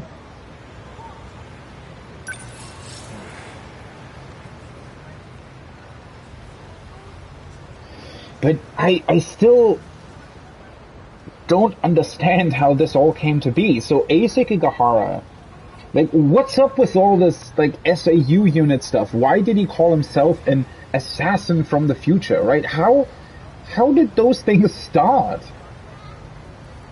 How did they suddenly gain the capability of shifting from one sector to the next? Or maybe these guys, they're all based on DNA from people that potentially worked for Shikishima. Maybe they were sent there to maybe watch over the experiment or something, as a means to be able to provide feedback or something to the actual Shikishima. I mean, somehow, if this is an experiment, even if it's 12 light years away, they would still want to, like, somebody would still want to have results, right? Whatever those may be. So maybe these specific clones were set up so that they could relay the information back to Shikishima or something? I don't know. This is the crazy thing is, right? The longer you think about it, the more you come up with even more questions, right? Positive. Because now, like, what are these men? The Men in Black work for the SAU, but why does the SAU even exist? What does this? It's Tetsuya Ida, right? That's controlling them, or who's controlling them? So why set all of that up? Like, what's the reason for it? Operation Aegis. Morimura's objective, one with great implications, especially for those from another world, like me. If Operation Aegis succeeds, we'll never be able to leave this world. That must be it. That must be why I killed her. Wait, right. Why is he... Maybe Sekigahara is the only one that is not a clone or something? Does he... Why would Operation Aegis mean that they're not able to leave?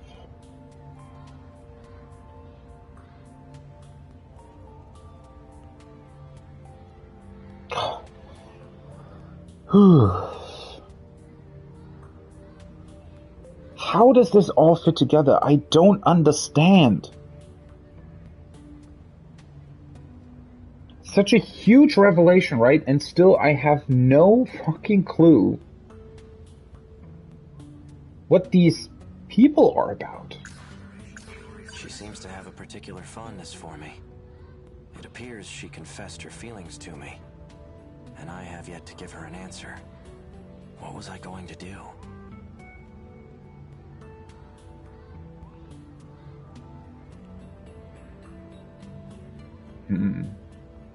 So maybe that's another thing, right? I was really confused why they were putting this emphasis on love stories as well. I mean, they're not even putting an emphasis on a love story or anything, but they definitely specifically mention sort of their interests in each other. I wonder if that's somehow just either that is something that has been set up for this experiment so that they find each other, possibly, right? They're naturally drawn to each other to be capable of actually working together, but they just didn't know about it yet. Or that is just a result of them actually being together in, you know, the current time, 2188 or something, or 2189, whatever we're in. and it's just happening because their actual selves that they're based on were involved with each other, right? That could also be a thing. I mean, there's definitely some sort of explanation there. I did see them earlier in the morning, but I haven't seen them at all this afternoon. Do you think they left? I seriously hope so. Wait a second, though. So, what kind of characters have we actually met in what I presume is the current time? 2188. What? So, who's the president again? Shit. Gota, right? And Nenji is the son of the president. Those two we've met. We've met, I think, Shinonome, who was a researcher. We've met Morimura, I think, who uncovered something was wrong, which technically now is Iri Fuyusaka. We've seen Keitaro Miura, right? He was excited about the possibility that his clone would be living in, like, 1945. We've definitely not met all of them, though. So we don't know who a couple of them are based on. For example, Ace Sekigahara. I don't think we know who he's based on. If he is based on something, right? Now I have the suspicion that maybe... I mean, either he's an android or something, or he is somebody who was supposed to maybe oversee the experiment, or manipulate the experiment, or do something here. So maybe he is actually... But why would he... Well, I guess that then comes back to what we still don't really know about what this Newman Inc. company was trying to do. So maybe the way they manipulated this project was through manipulating the memories of those who were originally designated to watch over the entire project. Right? Why would they do that, though? Because it felt like the whatever they were doing with memory manipulation, at least I thought that it was more about, well, is it even possible? What kind of implications would it have? Would people be capable of remembering their other selves still? Right? Stuff more like that. So could you experiment on anybody? Is that idea in mind? Right? I mean, what's for example going on with all these messages that even somebody like Ace Sekigahara, unless they were, maybe somehow they got notion of the fact that this Newman Inc. thing wanted to manipulate their memories, and so they made sure that wasn't, like, even in the case that it happened, they would still be able to access their actual memories. But then we've seen Morimura giving out those pills, unless she could be part of Newman Inc. though, right? We don't really know that. Man, this is all complicated. A stranger like me is seen on campus. Will that be a problem? Oh, I don't know. Will it? But you shouldn't worry, especially with that uniform. It may be from the future, but it's still a Sakura High uniform. So you don't have to feel like a stranger.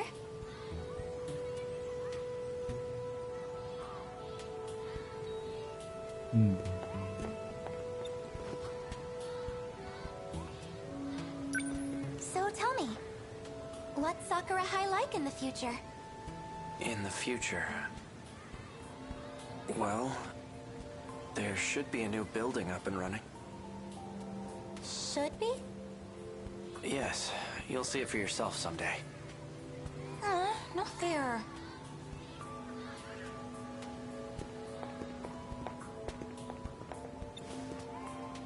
Is anyone just allowed to enter the nurse's office?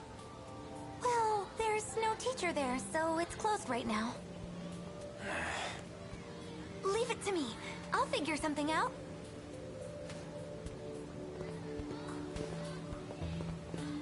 Oh, it's you. Yori, what's up? Hey, Usami-chan.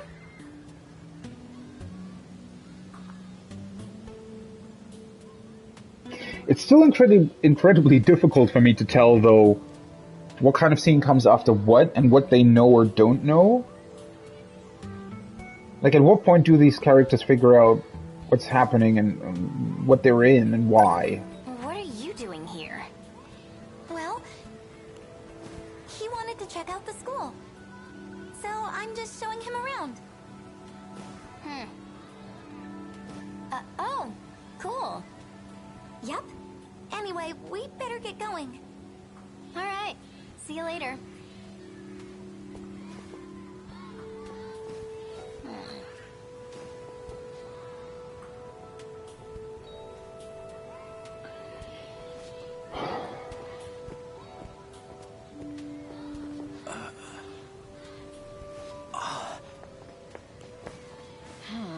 They're all here now?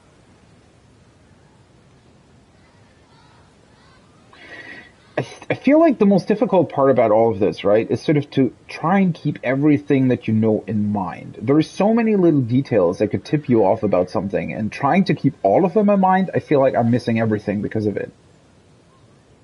Oh, do we need to talk to the others?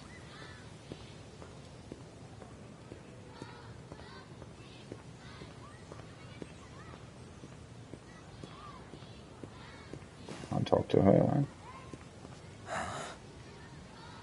That had to be her. The girl who delivered the message from myself.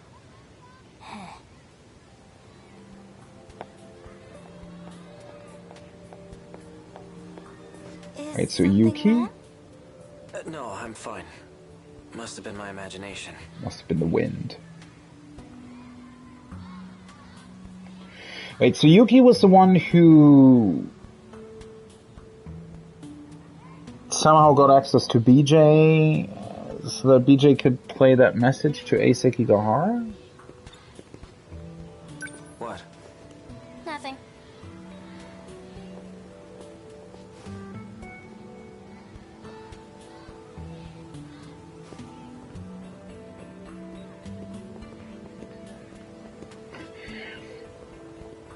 With those kinds of confirmations that we got, right, this is even stranger.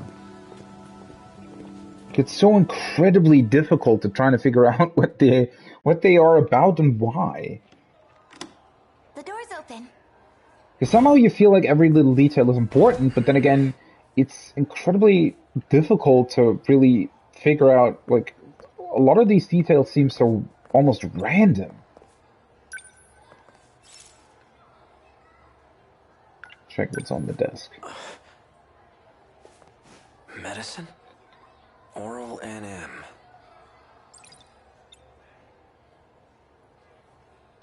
And what's going on with these nanomachines? Why do they exist? Why are they here? What's the point of them, right? I mean, I guess it all relates back to what the point of the original experiment was trying to be, because if...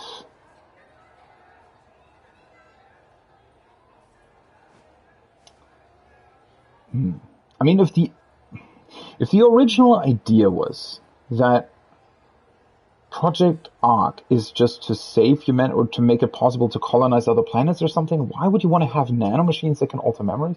Oh, never mind. Okay, so maybe these nanomachines that Morimura has here, maybe those are related to that specific experiment that Human Inc. is trying to do.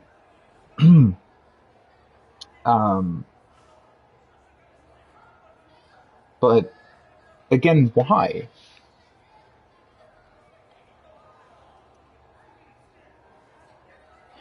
It's just so strange because the setup seems so amateurish sometimes. I don't really know. Like, wouldn't they want to observe their experiment results in a more controlled manner?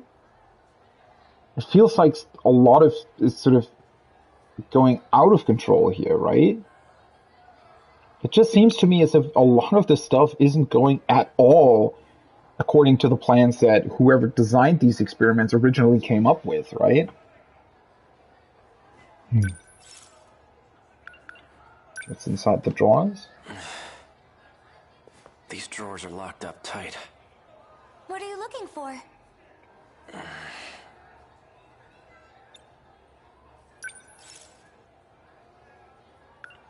These are student medical records. Nothing else really stands out here.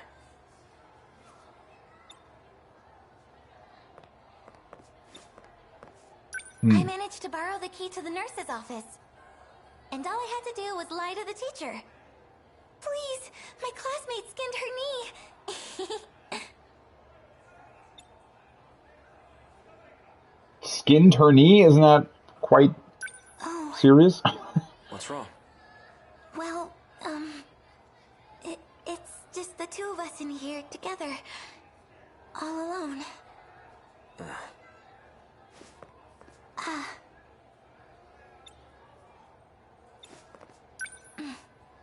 Are you looking for something, Akun? It must be really important. Let's see. There has to be a spare key for that desk. And it's probably somewhere in the teacher's lounge. Okay, I'll make up another excuse. Then I might be able to get my hands on it.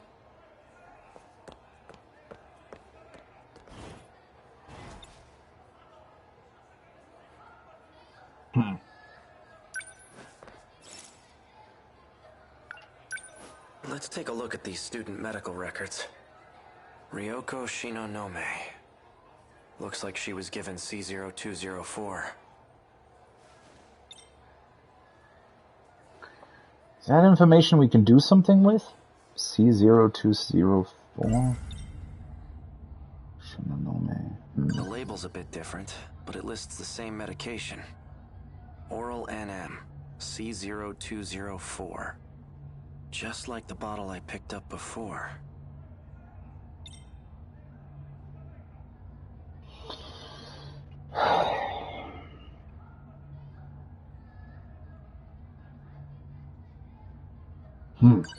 Morimura.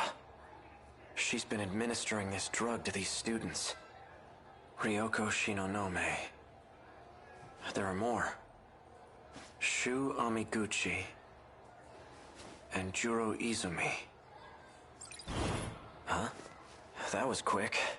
So, did you manage to find the key? Hello. The hell do you want?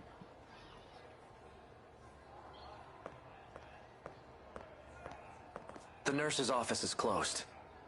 Come back when... You better start talking. Those men that are after me. Are you working with them? This is what you wanted me to do. What? What I wanted? Hey, what is this? What? Sekigahara, wait! Don't shoot! You too, Megumi.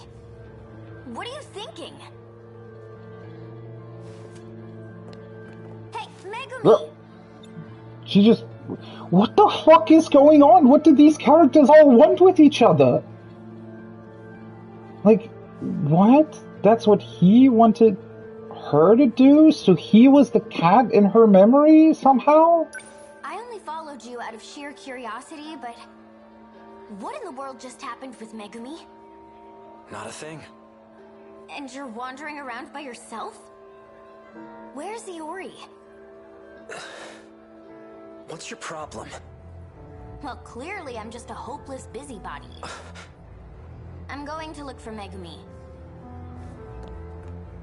What is... What? What is going on with Tomi and Megumi? Like, what? What, we're, like... That girl with the braids. I know I've seen her somewhere. But where? Damn it. Come on, think. In that office where... Or not office, in that research lab where her android form was created. Which is another thing, like... Isn't that... Unless that's... Maybe not 2104? Or is it... Is it still in this physical location, or is it... Is that the actual past?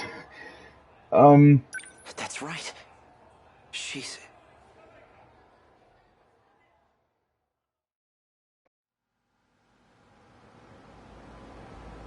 Oh, now lights this are still on. facility is Maybe this destroyed? place isn't entirely abandoned.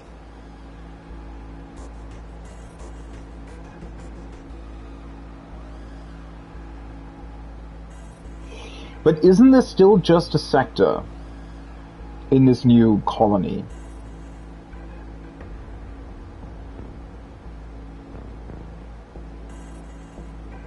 Why are they creating androids? And based on what?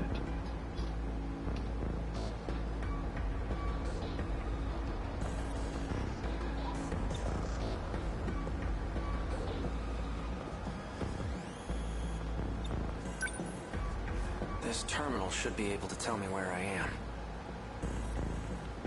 Quite a bit of android information here. This all looks like research data. Ah, here we go. Shikishima Tech Lab number 6. 6th level underground. That's where we are, right? So, this is a Shikishima facility. Current year is 2104. I've shifted 40 years into the future.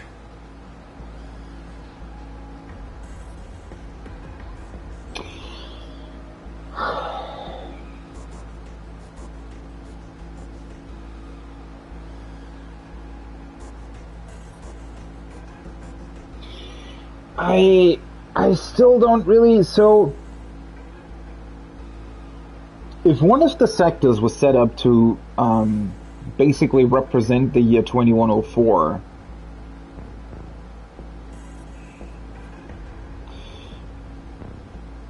I have a feeling maybe they also overlooked the fact that they would be capable of coming up with technology themselves that would somehow invalidate the project, or I mean, if they're capable of creating these androids, but then again, maybe this technology is based on something they quote-unquote found in the mainframe, whatever. Ugh, this is all really, really complicated. And so he now thinks he's shifted 40 years into the future for some reason. An android. Is that what this place is being used for? What the hell? I keep getting these terrible headaches. That's the same thing that happened to Shinonome. This looks bad. Another one?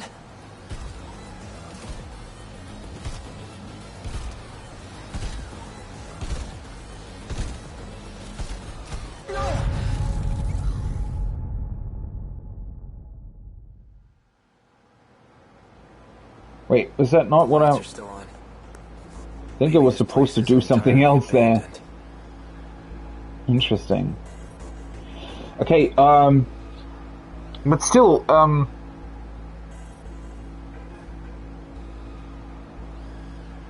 exactly is going on with these androids? Like, why?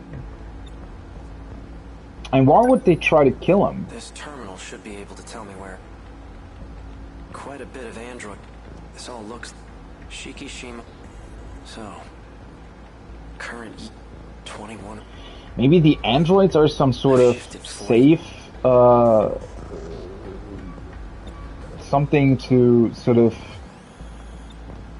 make sure that they don't actually find out what's happening to them. I don't really...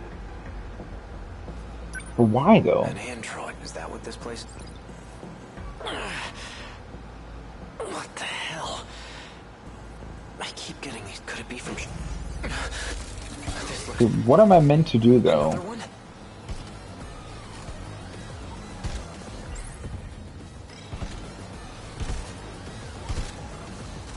I can't actually do anything. I don't understand. Maybe I need to find something else Lights are still- first. Maybe this place isn't. Maybe I need to find some detail or something.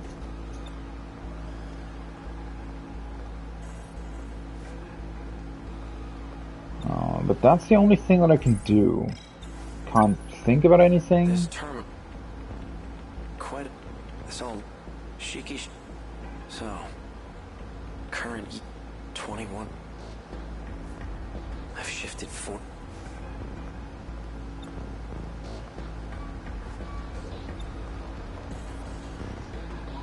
Do I need to look at something else? Or do I need to just leave? No. Wait, what? What the hell am I supposed to do?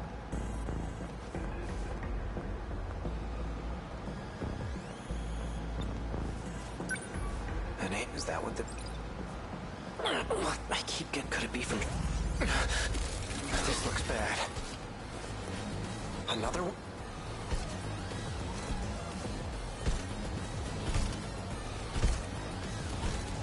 Oh, this all... Huh?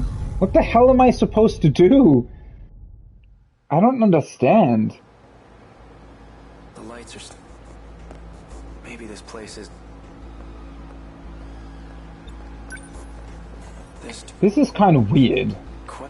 So they want you to do something, but it's kind of difficult to know what exactly. I mean, there wasn't anything to click on though, right? I mean, is there anything that I can actually do? There aren't any other buttons that I can use. Is that what the... What? I keep getting... Could it be from... This look... Enough. Can I click on this, or do I just need to... Oh, I needed to wait in the middle of the room? Well, that's weird. Unless you want to die, you should stop snooping around. Aren't you an android, though, too? Yeah, she is. You can see... Oh, wait. So that's the leg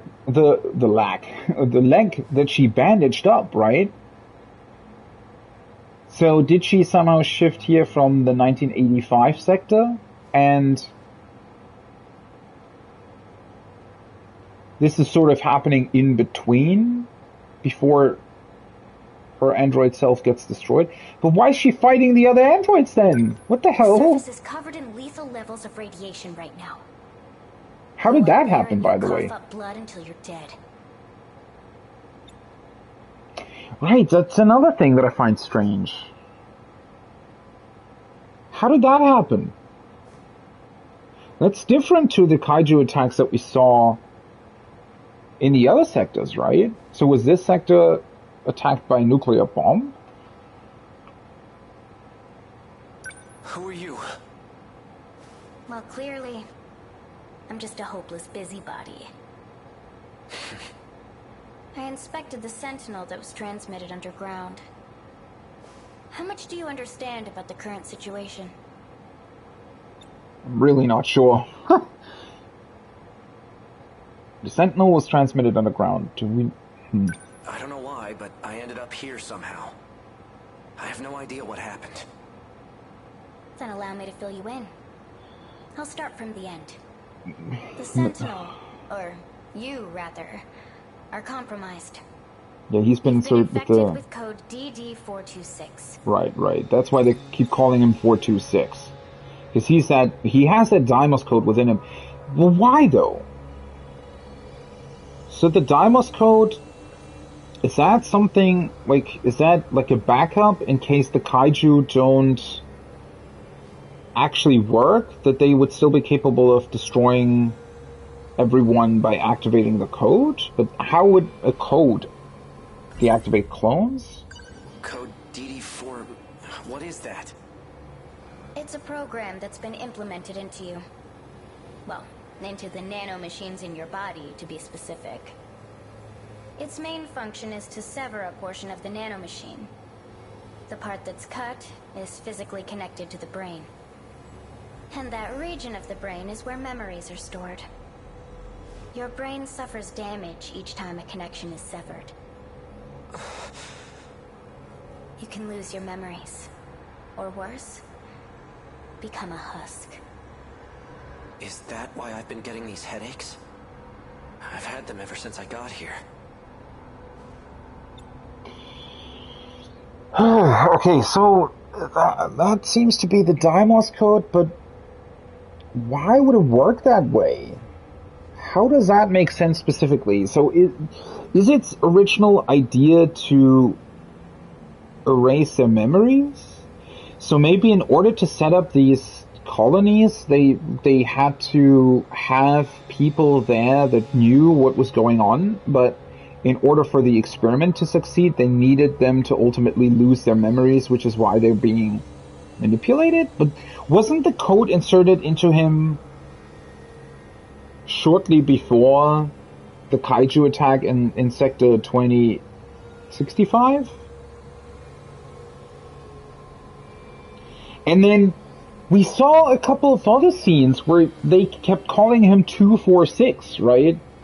Which was when they were shifted to 2125. They somehow thought that he was some sort of killer agent, which I guess he is, but not by choice. So, and they kept referring to him as 426, right? So they knew about that, but why? How are all of these informations? In every single scene, it seems as if the characters are also doing something wrong because they only ever have the information, right? This is all so sudden. I'm not entirely sure I can believe her, but I do keep getting these headaches. And did Sekigahara know about this? I don't want to become an empty husk.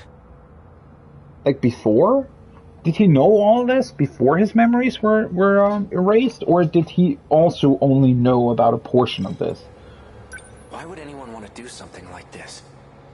Is this irreversible? Can I try deleting the code? That's not possible. Access to your nanomachines is restricted. Once a code or program is implemented, there's no way to delete it. Somehow I have a feeling there is a way. I mean, whoever designed these nanomachines originally should have access to them, right?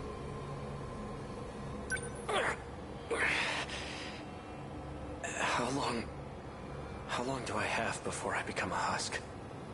Depends on the intensity of the infection.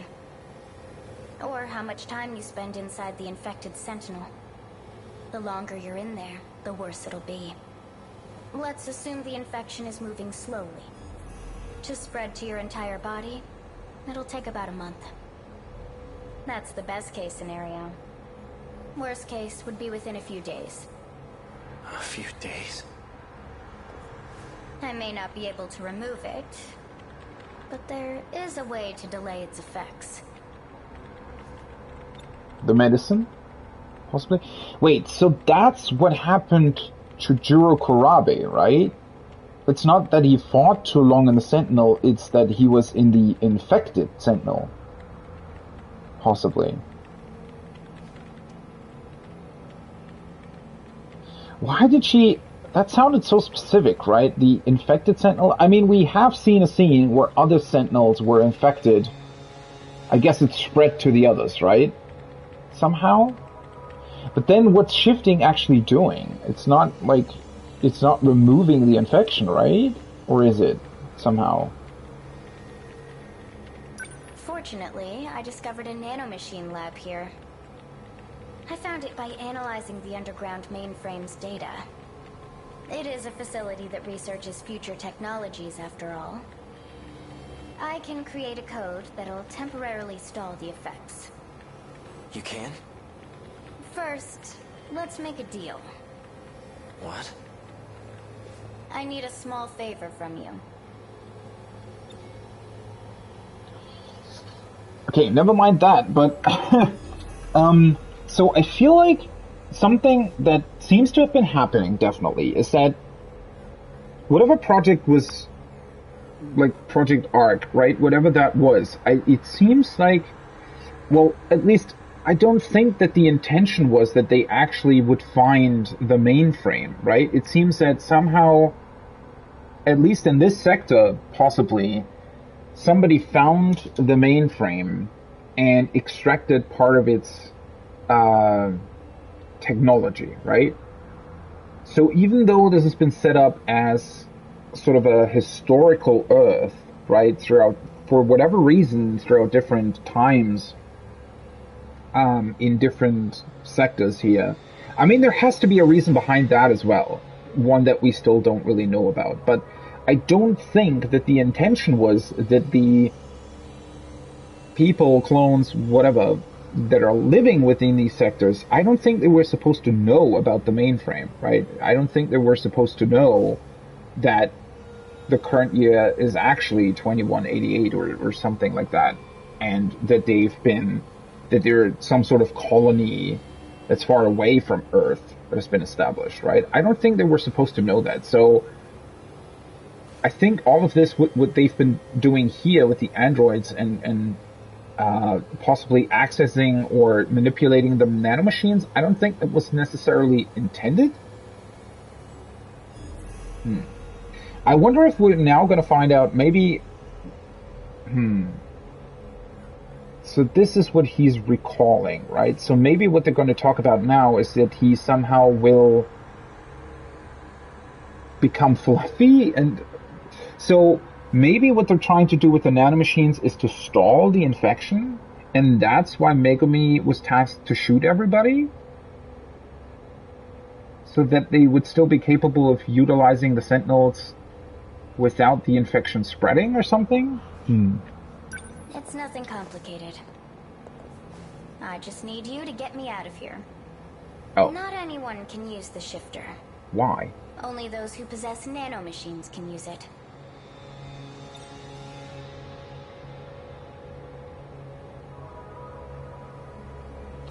Okay, so maybe that means...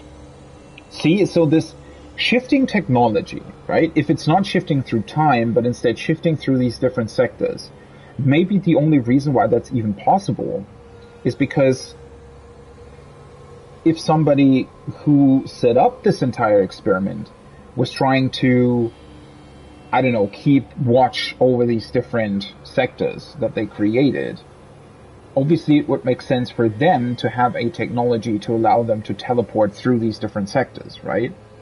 But somehow, since they were able to access the mainframe and to access the nanomachine technology, something got messed up. And so now suddenly they're all capable of using the shifting stuff because they all have nanomachines in them, right? Are you gonna tell me who you are?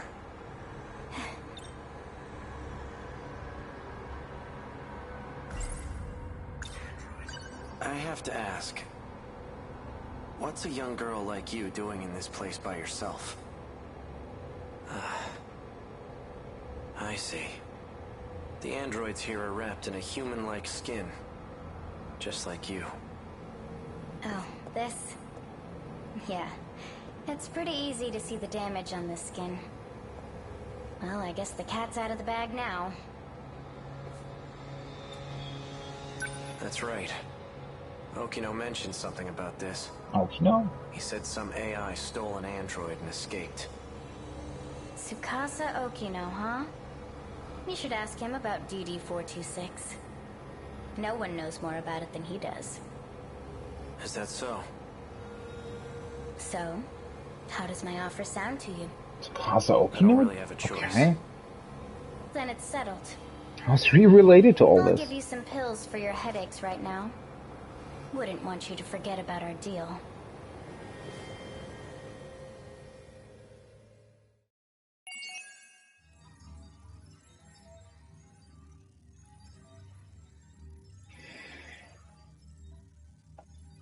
So that's what the pills are actually about then? What?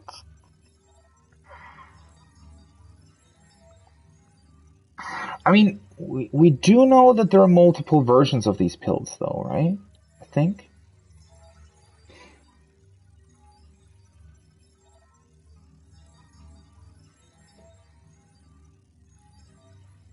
Who was Tsukasa Okino again? So it's interesting that she's fighting the other androids, basically, right?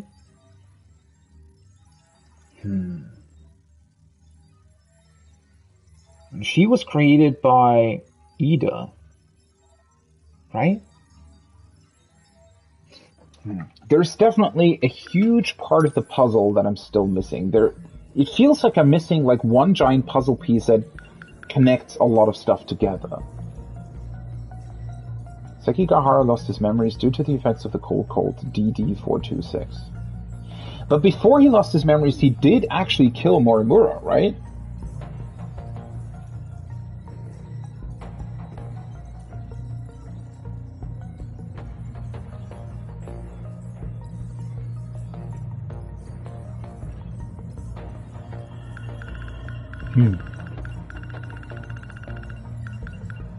Oh, we get more information about the Sentinels.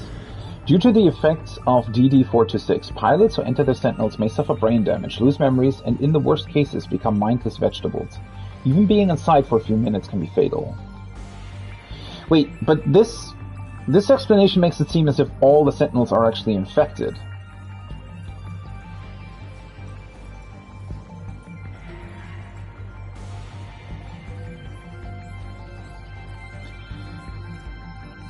So I guess they're still forced to use the Sentinels to fight off the kaiju, but they know that they can't stay in it for too long?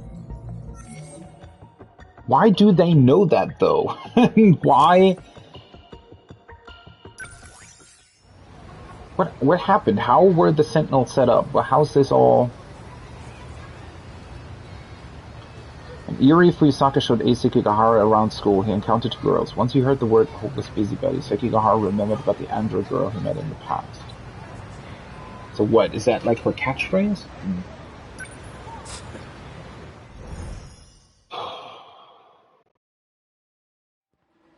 How is it all connected? Looks like I've lost them for now. So now we're back here. Consider my next moves carefully. Where he ran away from the androids. Or not the androids, he ran away from the men in black. A girl with red glasses and braids. She created NMC-0204. The same pills I take. I saw her at the school. But what business would an android have there? Besides, there was something different about her then.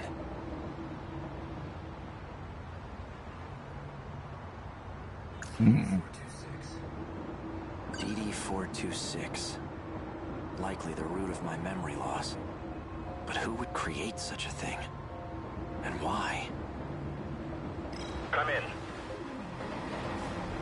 Are you there?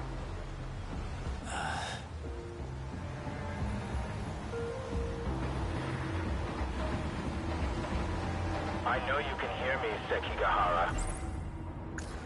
Found at the nurse's office where Chihiro Morimura worked.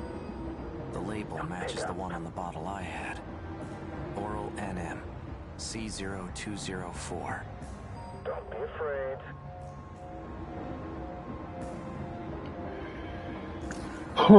This is all... You can hear me, Sekigahara. Can we just go through this though? Ryoko Shinonome? Let's see. Attempting to delay nanomachine separation in the brain. Applying memory link enhancement. C0204 and C22. So there are two types of pills then. C0204 is the same one I have. It's been over a week since she last received a dose. I wonder how she's doing. Without the pills, her memory must also be suffering. Wait, so the reason Morimura is trying to watch over the students and to administer the pills is that she wants to prevent them from losing their memories? So what was Morimura's thing here? Shu Amiguchi. He was administered NM-A8076. Okay. Looks like a different kind of nanomachine medication. Seems it was only administered once. All it says is 20% transplant rate. Pick up. What the hell? I really struggled to understand what their motives were. So sometimes they were trying to keep their memories alive, sometimes they were trying to actually alter them. Why? Juro Izumi. He's receiving 2 types of treatment. Pick up. NM A8075 and B01. He received 4 doses of A8075, then switched to B01 from the 5th dose on. There's a scribbled note here. B01 was synthesized by Tamao Korabe. Oh. Pick up. Which is the one... Wait, was Tamao Korabe the one who originally came up with this experiment, possibly? So how's that all... Chihiro Morimura's objective. One with great implications. Especially for those from another world, like me. If Operation Aegis succeeds, we'll never be able to leave this world. That must be it. That must be why I killed her. Why wouldn't you be able to leave this world? I don't understand.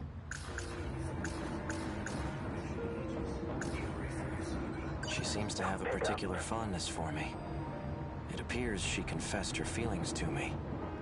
And I have yet to give her an answer. What was I going to do? Also the note that he found, no. 443-685-3214. What are these numbers? What could it mean? A password of some sort? Is that to deactivate the Deimos code or something? I don't understand. On it. Maybe it's a car key? A gun from the underground facility in the future. The android was using it. Don't be a fool. Let's answer. It seems you found your way onto school grounds. Unless you want to get caught, you shouldn't wander about. What business did you have there? I wanted to learn more about the person I killed. Forgive me. I should have been transparent from the start. Did you see anyone else there? Did anyone see you? No. I trust you. Partners don't lie to each other, after all. Partners? Us? Who is You that? don't remember. You and I are working together to save everyone. Everyone? Even the one I murdered? That was a necessary action to prevent Operation Aegis. No one else has figured out the truth yet. Those who came from other sectors have been deceived. And Morimura was the one behind it. There's no coming back after total annihilation. And that was reason enough. It's why you agreed to take the job. What job? You were tasked with retrieving information. It was to be extracted from a certain data unit. EJ? But circumstances have changed. That unit may jeopardize our escape. You must destroy it. It's likely hidden somewhere at Sakura High School. And it may be accompanied by another student. Seek out Natsuno Minami in Class 1C. Is that an order? Not at all. I'm merely presenting options. So whoever he's talking to knows Must be dealt with that one BJ way was or another. compromised by that other android we saw, right? Back.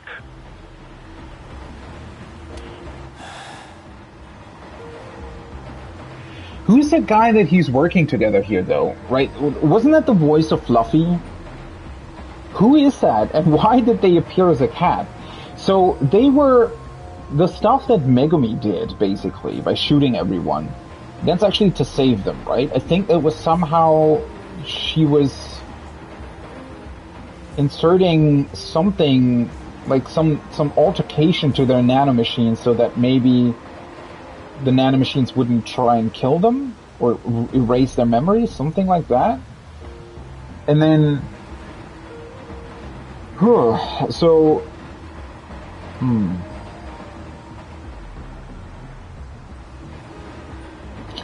where do these two come from, though? Eisei Kigahara and the person he was just talking to. Where the hell are they from? And also, I fail to understand how Operation Aegis would mean that they can never leave. First of all, why would they want to leave? Well, maybe in order to get back to the actual Earth. Okay, fair enough. But how does Operation Aegis prevent that?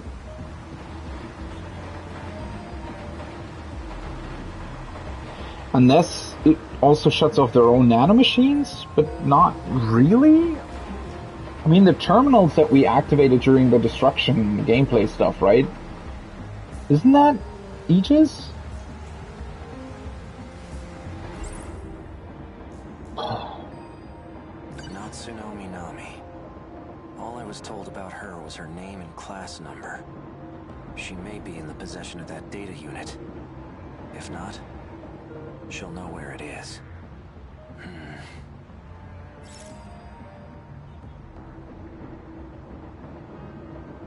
Wait, I want to think about the other stuff.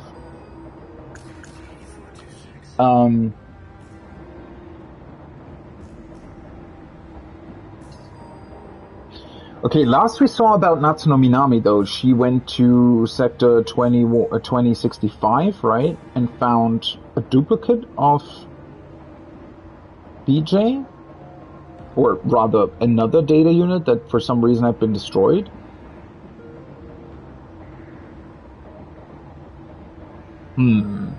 It's basically the nanomachine equivalent of a virus program.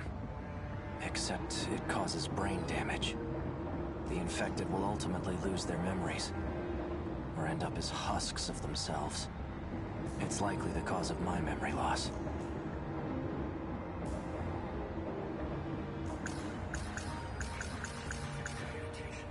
He's aware of my circumstances in this world, and he knows about my memory loss too.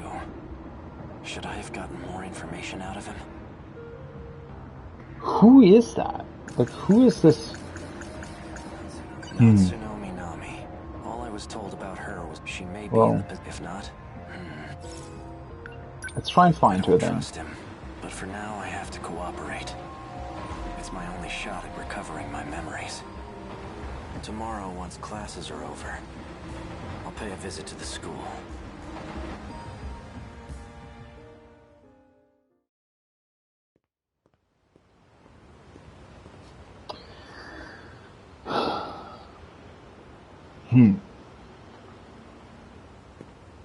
What is this all gonna do? The medical records of 3 Sakura High School students. Shu Amiguchi, Juro Izumi, and Ryoko Shinonome. They've all been administered a pill called NM. Natsuno Minami. She was the one who had that data unit.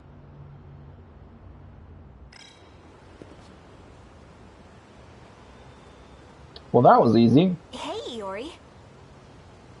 Oh, that's why she had the oh, that's so What are you cool, up to? right? I'm just waiting for someone. Miwako and the others? No, someone else. Ah, okay. Well, I'll see you later. Okay, see you. So that's how they're always connecting these scenes, right? Patches like that. Can I not follow her? She's just gonna go away, right? Because I don't know that that's Natsuno. Or Eisei Kigahara doesn't know, rather. I think I've seen the scene from another one's perspective, right? Maybe? Hey, Akun. Were you waiting for me? Mm-hmm. I was hoping you'd show up.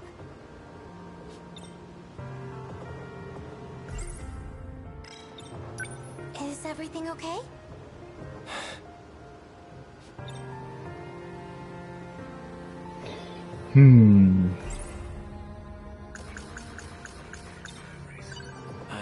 believe I owe you an apology. I see. Guess I'm not your...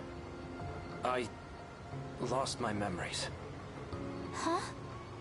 Yesterday, I only pretended to know who you were. What?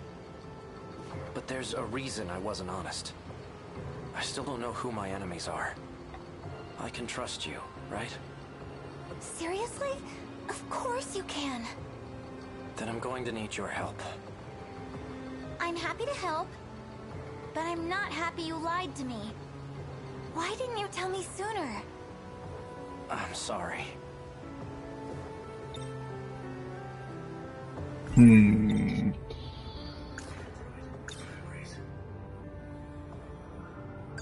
I never said anything to you about them, did I? About my memories, I mean. Nope. You tend to pop up out of nowhere when I do see you. And when you do, you never really stick around long.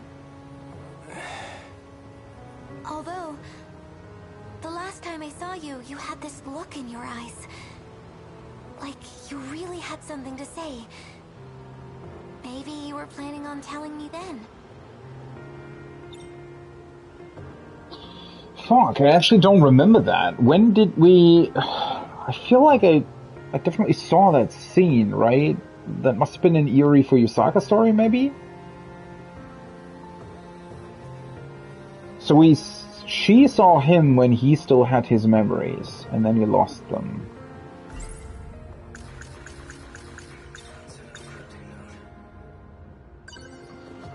Have you ever seen this note before? I don't think so. Yori-chan! Oh, hey, Miwa-chan.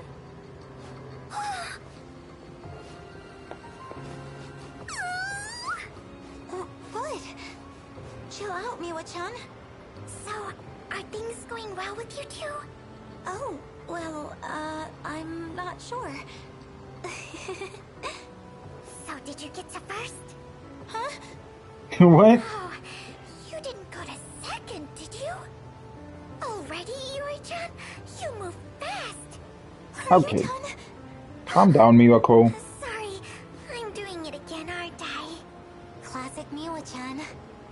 Well, anyway, just keep at it. Thanks. What are you holding, by the way? Oh, this? I'm trying to figure out what these numbers mean. Does Miwako know about them for some reason?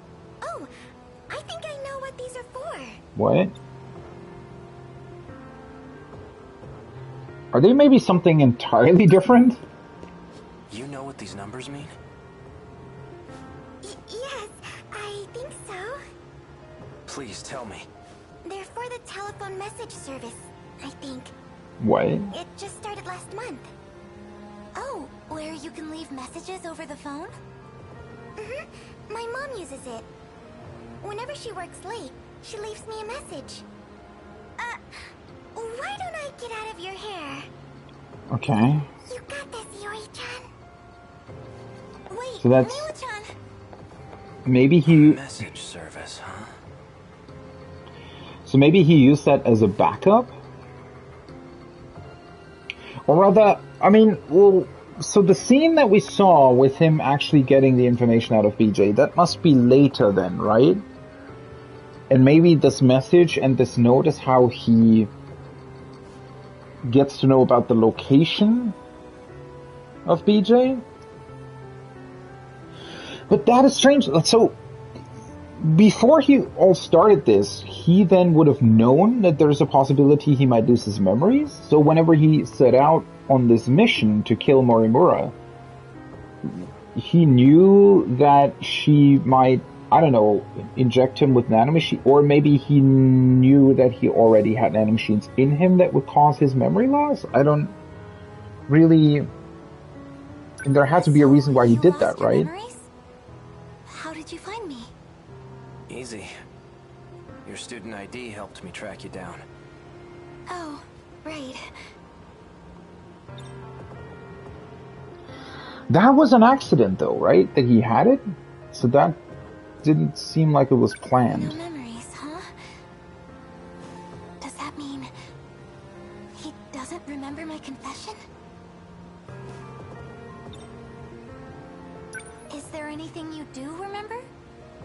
No, unfortunately.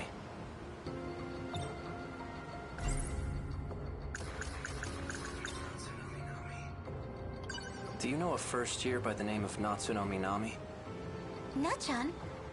Yeah, she was just here. She's the one I was talking to before you showed up. That girl in gym clothes. She's probably gone by now. Do you know Nachan? No, not at all. Man, this is all strange.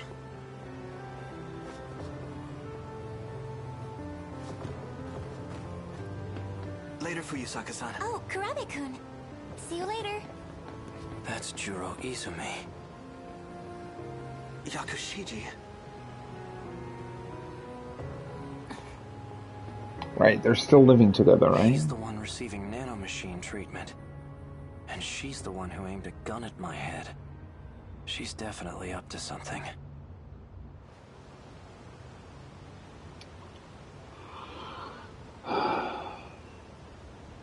Man,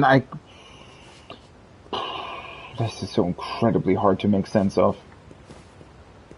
Well, what now? Can't talk to her? Can we go into the school or what?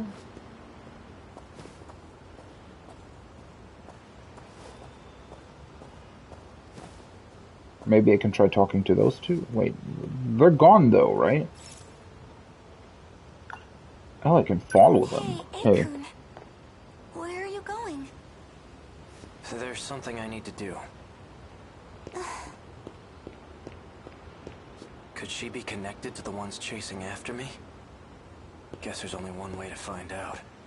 Or she could be connected to the one that tipped you off about all of this. It says Kurabe on the nameplate. Do they both live here together?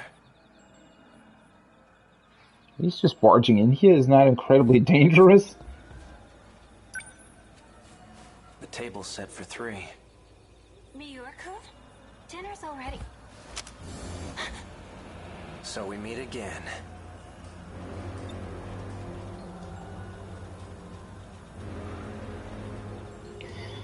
Last time she let him go, though. It's easy when you're the one holding the gun, isn't it? But not so much when you're staring down the barrel. Now tell me, you said that I asked you to shoot me. What did you mean by that? That's just what I was told. By whom? Who ordered you to shoot me? Tell me everything you know. Stop! No, wait! You shouldn't startle me like that. Unless you want to die, that is. Juro. Wait, what? Did he regain his memories? Why is he... Just who do you think you are? Or was You can't barge into someone's house without permission. I remember you. You The do? one who shot that robot at Tokisaka Shrine. Wait, what? When was... What, he remembers that? This is between me and her. Stay out of this, Juro Izumi. Izumi? You've got it all wrong. I'm Juro Kurabe. Whoever you are, get out of my way. Oh, well that's kind of cool. He's I not guess dead. it's... I only stunned him.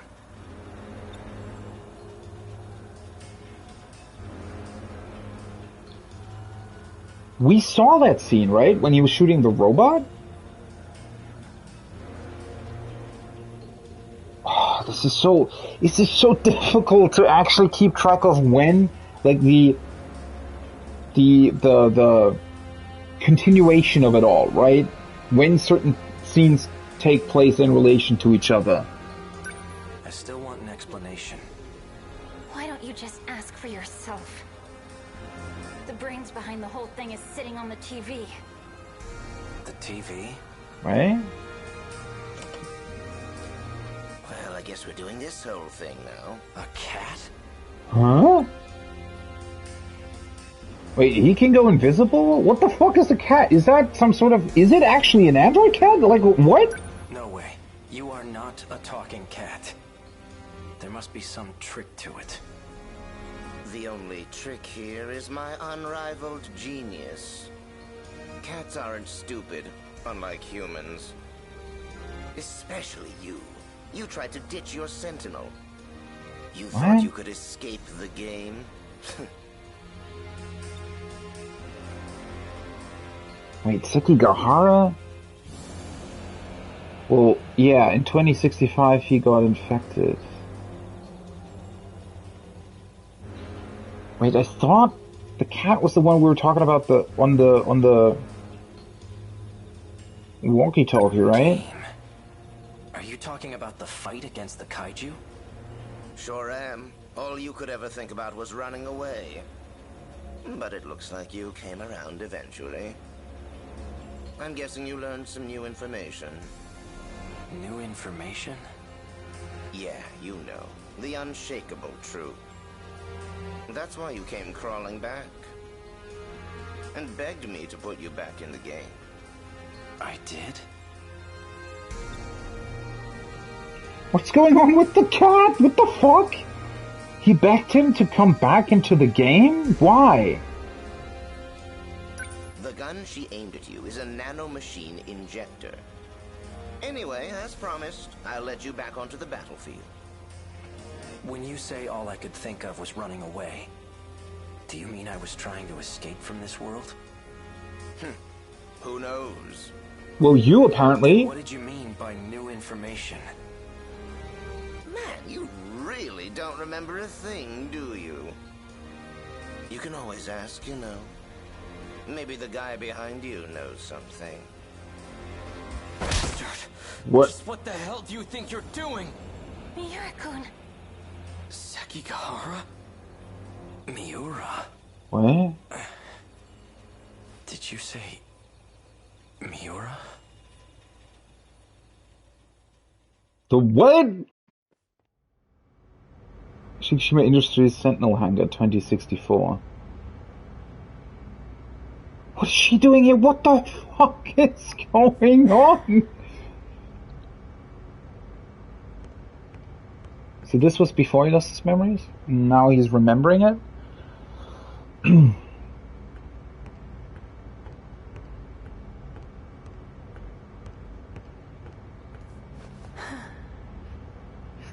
Oh, hello again.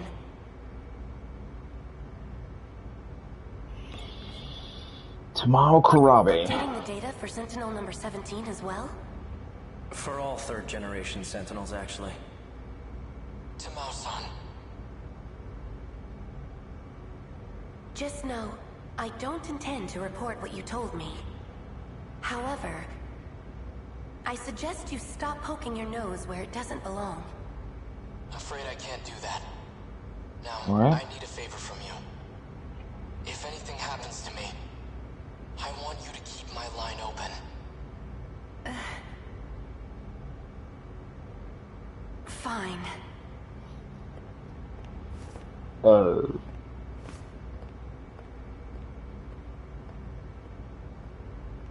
the hell was that about? Wait, Sentinel number 17 AI? Hey, Miura. I saw Tamao Kurabe at the Sentinel number 18 lift, too. Who is she? Is she also from the future? She's Sentinel number 18's pilot. But I thought only AI could operate Sentinel number 18. Yeah, she is AI. I noticed you didn't refer to me by number. You used my real name. Well, you did say you were a human once. So you believe me?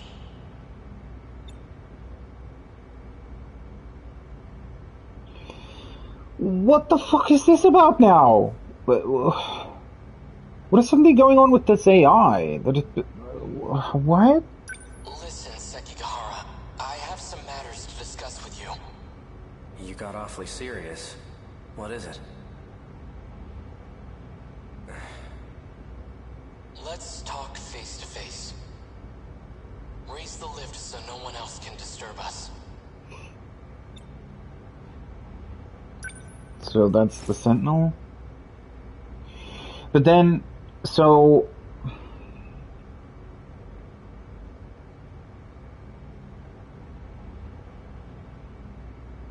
what's going on with this AI when somebody else uses the Sentinel?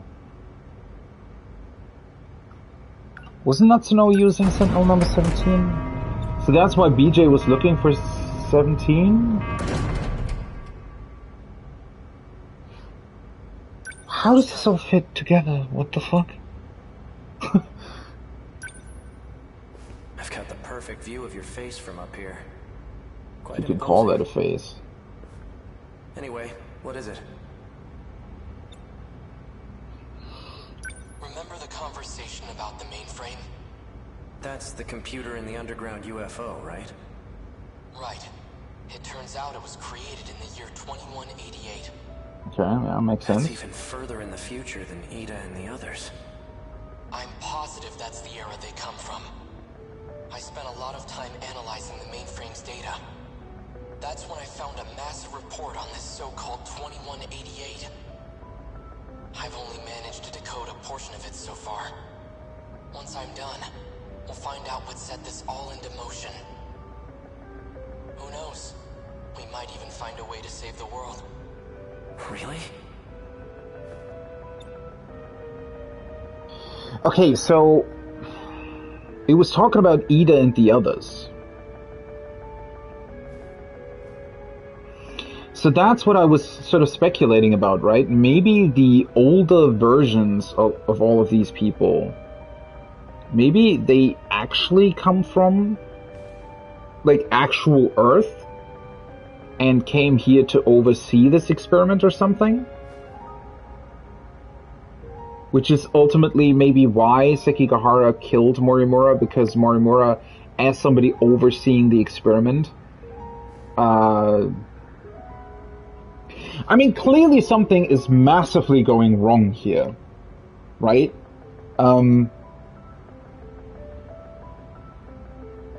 Because somehow I think that whoever set up this experiment clearly wasn't intending for that mainframe to be found and possible data within it to be decoded, right? I don't think that was meant to happen.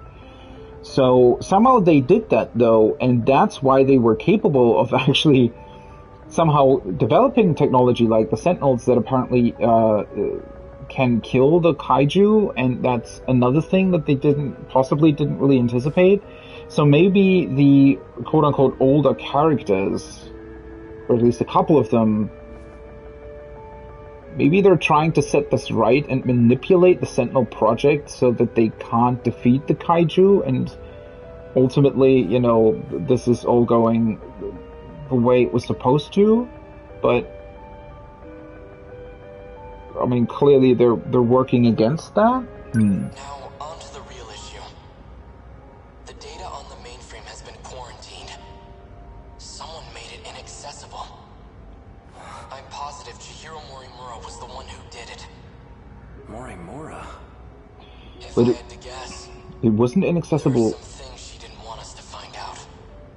I thought she came here to help save this world. Yeah, that's what she pretended. It definitely seemed that way. But as it turns out, she has ulterior motives.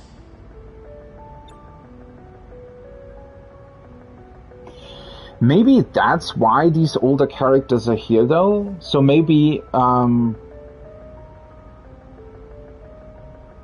Shikishima Industries or somebody might have found out that this experiment is going horribly wrong, or that they have access to things they shouldn't have access to. So they came here to set that right, and to make sure that the kaiju would actually fulfill what they were meant to do, which is just eradicate this experiment, basically, right? Clearly, though,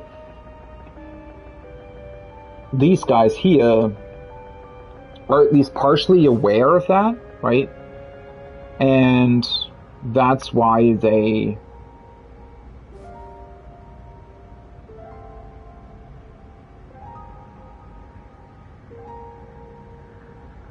that's why they are then trying to stop Morimura. Oh man, I'm going through so many different scenes in my head and trying to figure out if there are other sort of things that we've seen or heard about or...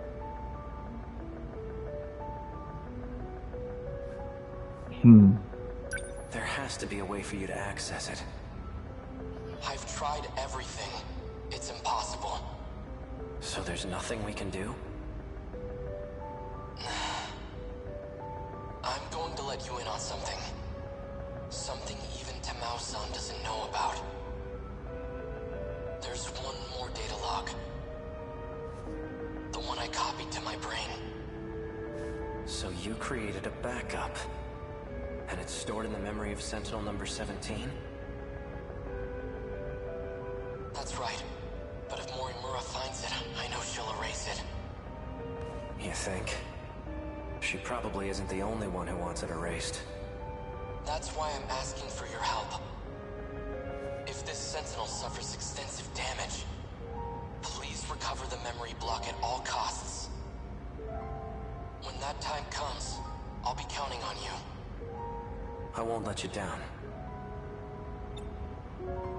Wait, are those little BJ units maybe actually the memory blocks of the Sentinels? Like where all of their like stuff is stored? By the way, what brought you here in the first place? Oh. Well, I came to update your system. It won't take long. Sekigahara. Wait, isn't that Yeah? destroying him though? We're friends, right? Miura. Of course we are.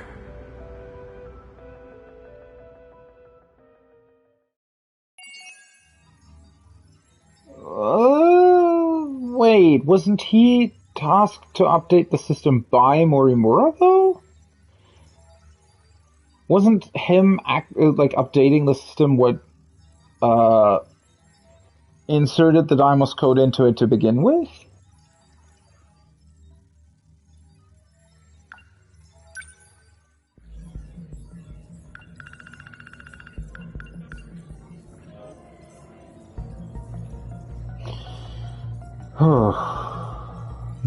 Although Sector 1 was destroyed by the Kaiju invasion in 2104, this laboratory remained unharmed since it was underground. See, isn't that another thing that's just strange? If the Kaiju's goal was to completely destroy everything and rebuild it, they didn't do a really good job now, did they?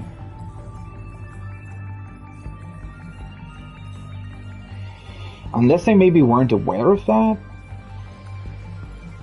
So maybe when the Kaiju were originally sent in to... Maybe that's what happened? So maybe, somebody activated the Kaiju and said, alright, get rid of this experiment, right, and delete all of these sectors. And then they suddenly realized, oh wait, they actually developed Sentinels and stuff, and the Kaiju are actually struggling to do so. Maybe then they came up with another way of deleting everything.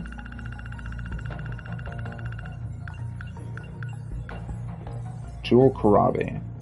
According to the medical records in the nurse's office, Kurabe has been administered NMA 8075 and B01. He received 4 doses of NMA A8075, then the 5th dose was switched to B01, which was created by Tamao Kurabe.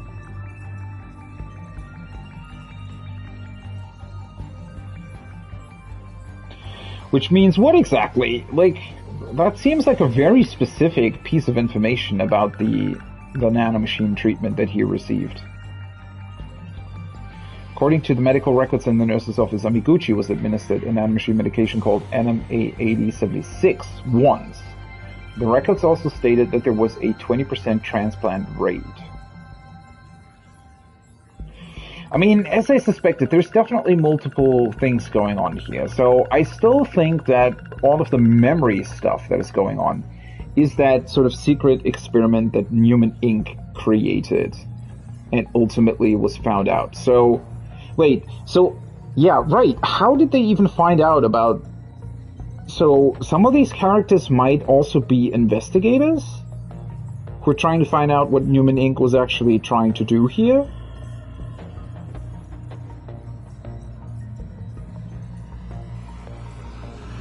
Wait, maybe that brings up an entirely new angle. So maybe...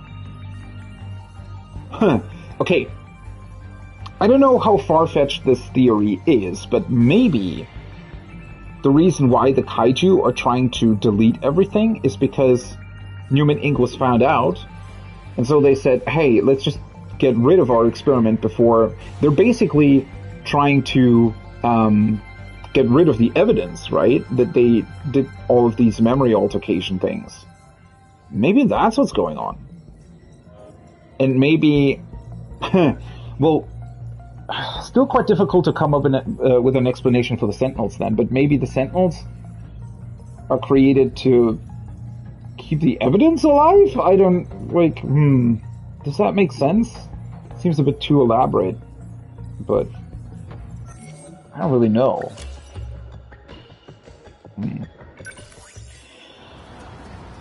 So we're exactly at 50% now, and I can still continue his story, interestingly enough. After chasing Megumi Yakushiji's tail, Sekigahara ended up encountering Keitaro Miura. As soon as he heard the name Miura, Sekigahara remembered the promise he made to the AI of Sentinel number 17. Why is it an AI, then, at that point, though?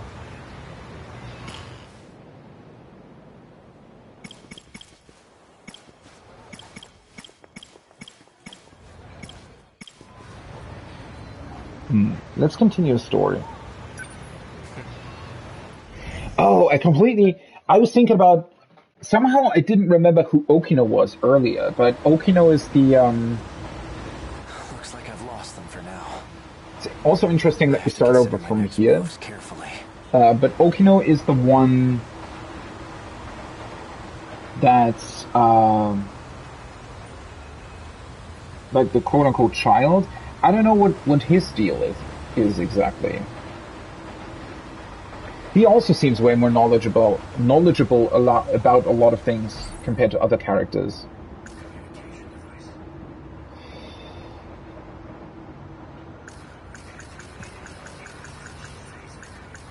Wait, which ones are the new ones? These numbers are for the message service. One set is the user number, and the other is the password. So I can probably access that, right? Chihiro Morimura's objective, especially for those from another world. If Operation will never be able to live, that must be what. Okay. What's the other new thing?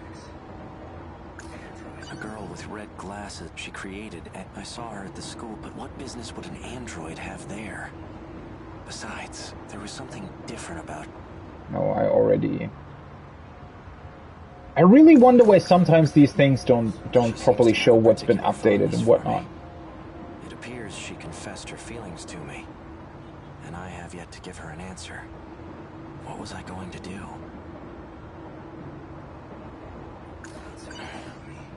That student I saw in front of the school gate. She's not Tsunomi Nami. She's likely already gone home by now. I'll have to wait until tomorrow morning.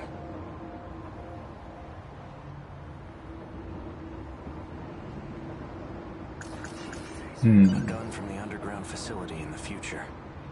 The android was using it.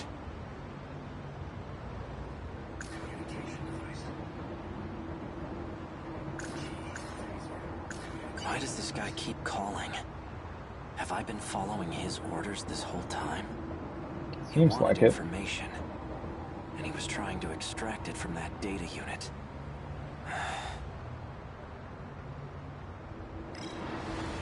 Let's try and call the message service. Just an ordinary cop.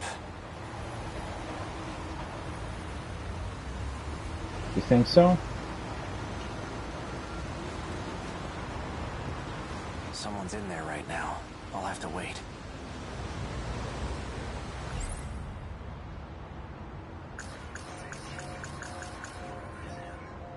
Wait, DD-426. Likely the root of my memory loss. But who would create such a thing? And why? wait, what got updated? Found at the nurse's office where Chihiro Morimura worked. The label matches the one on the bottle I had. Oral NM, C0204.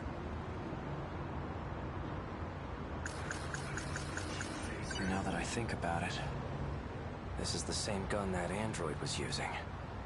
The one from the future. Hey, you! What were you just holding? Show me right now. Yeah, why does he just... That was not very clever, was it? Now do what I say and empty your pockets. This some kind of toy gun? I'm taking you in for further questioning. Yeah. Damn it. Freeze!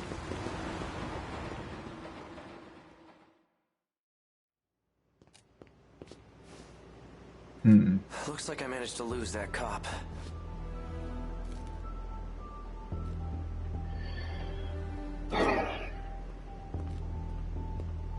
All that running, and I end up back here. Well, somebody apparently took the body away. Morimura's death hasn't been made public yet. Those black suits must have disposed of the body. Okay. Let's say I did kill her. At that point, they were already coming after me. Did I lure Morimura out here? It just doesn't add up. A lot doesn't add up here. I managed to find some good clues here before, but I'm still not sure what some of them mean.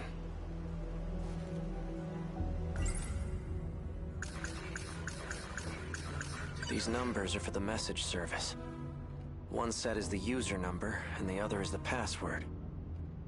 An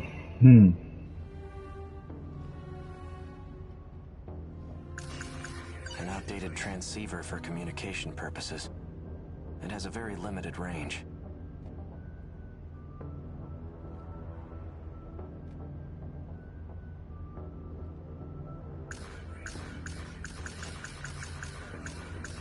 It's basically the nanomachine equivalent of a virus program, except it caught the infected will ultimately lose their memories, or end up as husks of themselves. It's likely the cause of my memory loss. Wait, what got updated? Natsunomi Nami. She was the one who had that data. Oh, maybe the key, because you found the key here? This key I had on me. Yeah. It has some kind of emblem on it. Was I driving a car? Oh, a motorcycle. The emblem appears to be a button. Oh, it calls it. Right. I completely forgot about that. Well, I pressed it. No nearby car made a sound, though. Maybe it's somewhere further away.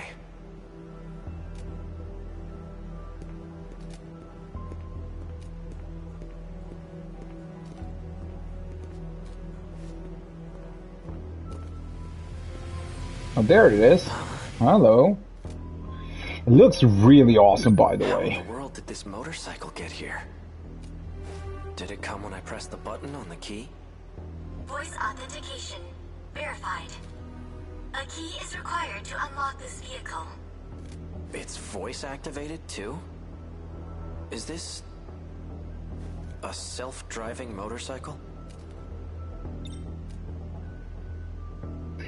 Why does he have this, though? This whole, like, where does he come from? How does he... I still have no clue how he fits into all of this.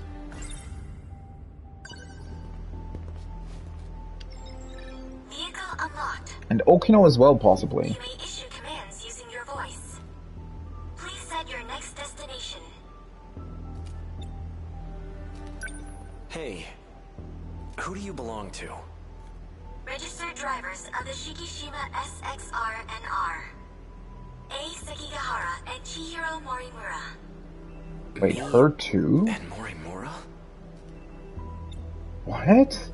It looks like I've used this motorcycle before. then it must know where I've taken it. I'm guessing you have a travel log, right? Can you pull it up? Displaying travelogue.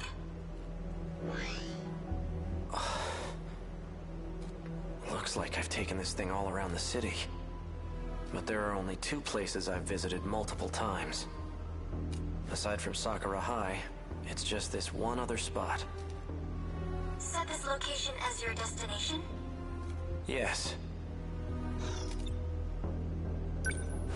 Let's hit the road.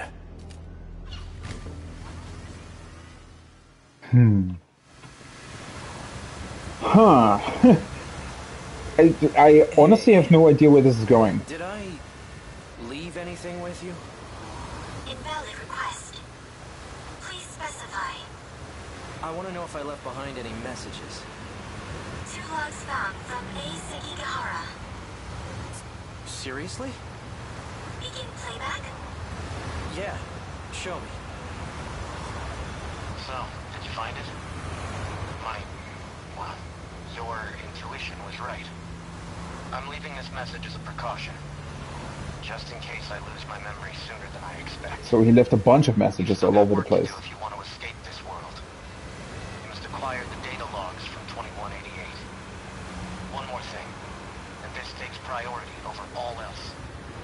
You can't let Chihiro Morimura execute Operation Aegis. She holds a position as a nurse at Sakura High School, but it's all under false pretenses.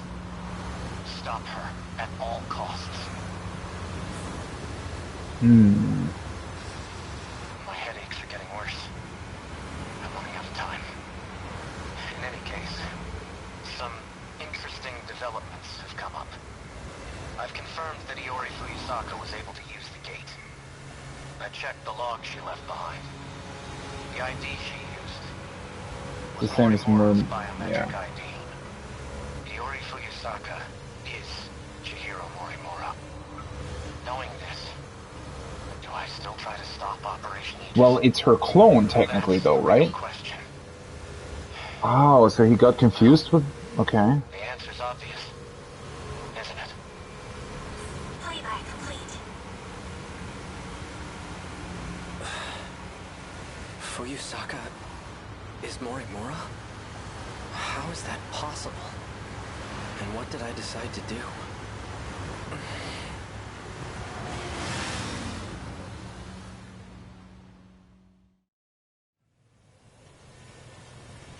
Hey, we haven't been here for a very long time. Destination reached. Ending navigation. So this is the place. Now what am I gonna find here?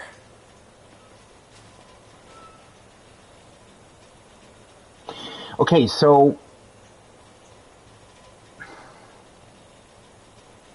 I was previously speculating that the older characters basically came here, right? Because they wanted to make sure that whatever was supposed to happen with this experiment is either actually happening, or they were trying to assure that it's actually being completely erased.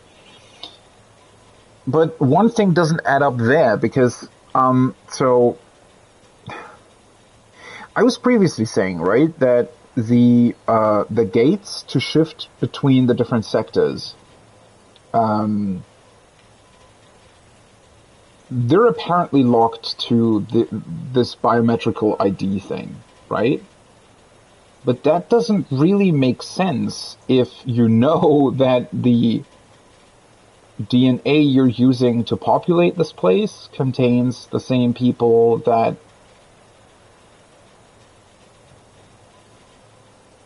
are running the experiment, or at least were involved with it. Unless maybe...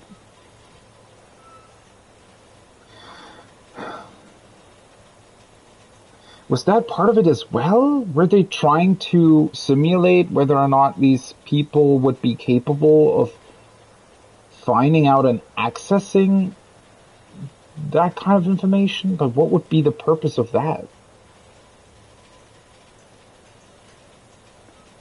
How does that all fit together? Like, this comes back to what I was saying multiple times already, where I feel like there are a bunch of things that there are so many points where this can just all go wrong, right? Where I feel like things just haven't been taken into account for some reason, but that can't possibly be true, right?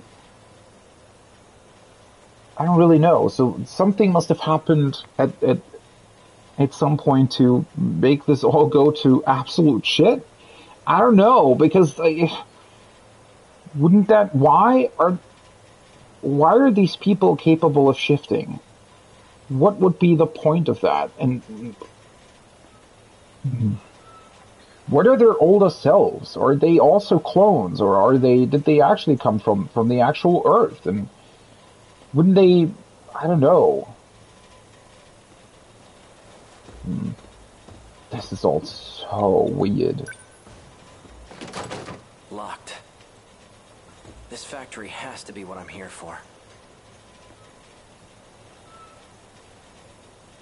What I find really, really cool in terms of the storytelling of this game, though, right, is that even the prologues already showed a bunch of scenes and stuff from way, way later, right, that is and sort of laid the foundation for all these kinds of mysteries. But at that point, obviously, we were completely unaware of sort of the bigger implications of all of this. Hi! Haven't seen you for a very long time.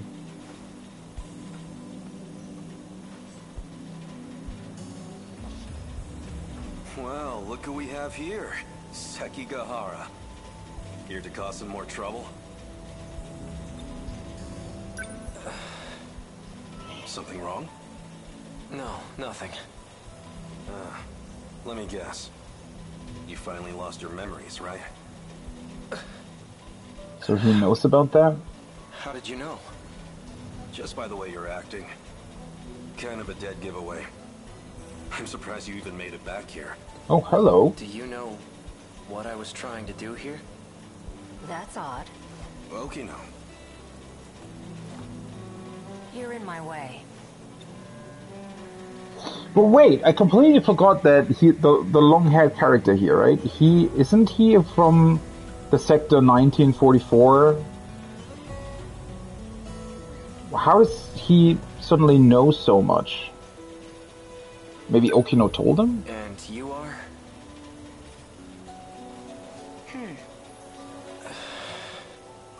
It didn't work. I suppose 32% wasn't enough. Okay, so as I thought, he's somehow involved with the experiment. So Okino is one of the people that originally maybe... I mean, didn't he at some point talk about that he designed this all or something? Wasn't that a line that he said at some point? So maybe Okino is part of Newman Inc.? Part of the ones who were possibly manipulating all of this to further their own research about memory manipulation? It's probably not a good idea for Sekigahara to come back here then, though, right? You recognize me, don't you? No, I don't. That can't be. Focus. Hey, Okino. Take a good look at my face. I know you can remember.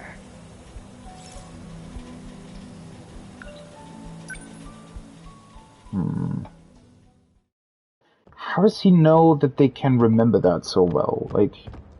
Wait! This can't be.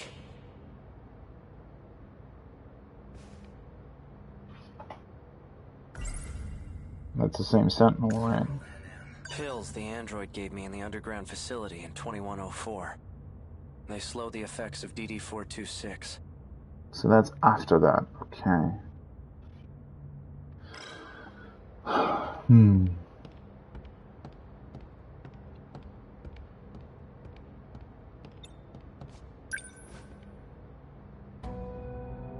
A third-generation model.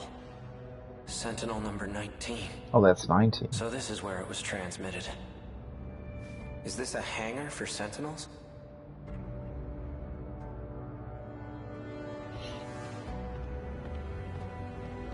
Awfully persistent, aren't you? Fine. You got me. What the hell is going on with Okino now? How are these two related to each other? Even in this outfit, you managed to catch me. Have you been in hiding ever since the incident? Just laying low in Sector 5? What kind of incident?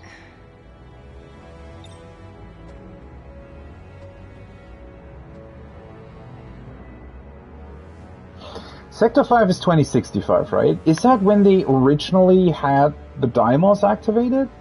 Or was that the first sector that got invaded by the kaiju? Tell me, Sekigahara-kun, why were you searching for me? I need to stop the effects of DD-426. You're an expert on the subject, aren't you? I am indeed. It's a code that was distributed on the battlefield. Do you know who's responsible for spreading it? He is. No. Right. This is exactly why I went into hiding. Because I can't trust anyone. And that includes you, Sekigahara. What is up with Okino, though? It still doesn't, like... I don't think that he's aware of 2188, though, right? I mean, yeah, he is a very, like, capable person, he knows a lot, and somehow he's also running experiments, but at the same time, he's also not really aware of the actual truth, maybe? You were on the battlefield, too. Yet you're not showing any symptoms. I could say the same about you. I'm taking pills to help reduce the symptoms. Pills? The stuff that Morimura was developing.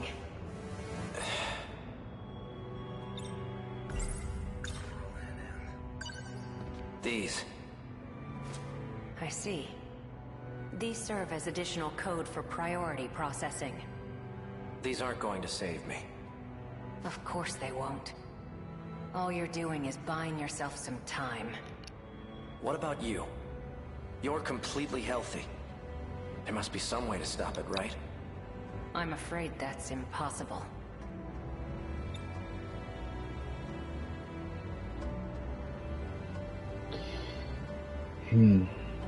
Wait, what is going on here? It was about a year ago. I discovered a code created by 426. By 426? Named DD-426. I tested it on myself in an attempt to detach the decode, which resulted in the loss of my memories. Oh. That's why I was unaffected on the battlefield. Because he had already had it in him. Let's see. So Okino is really clever, and he knows a lot about this code stuff, but he doesn't really know where the code came from, nor what is actually going on, I guess. That can't be true. You don't seem like you've lost your memories at all. That's because I transferred my memories to my nanomachines. And I was able to create a simulated personality. It carries all the qualities that make up my identity. Oh, so that's why he was talking about the memory transfer and whatnot. Okay. Wait, so he's trying to save their memories by potentially creating some sort of transfer within their nanomachines separate from the decode? Or something that makes the memory still accessible even with the decode in them? Let me get this straight. You're a program that's simulating Okino? Initially, yes. But now that I've been affixed to the brain, I've become the true Tsukasa Okino. I possess the original Okino's personality and memories. You can't even tell the difference. But you're still not the same. The Okino from before was different. Really? Human beings are constantly evolving. Whether we retain our memories or not, we're never the same as our past selves. True. Depends on how different he is, right? My goodness. Your pursuit of me caused quite the panic. Professor Doji wants to have me restrained. And now that you've caught me, maybe it's time I gave up. What's with this Professor Doji, though? Oh, perfect timing. Huh? Hijiyama-kun, over here! Help! What? Huh? Huh?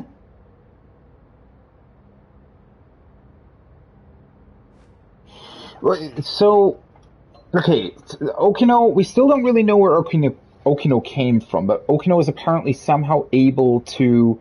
So I guess that's what Morimura was then attempting? She... Like, Okino gave her, or all the team... We saw a scene with Okino together with Morimura and I guess, Ida as well, I think?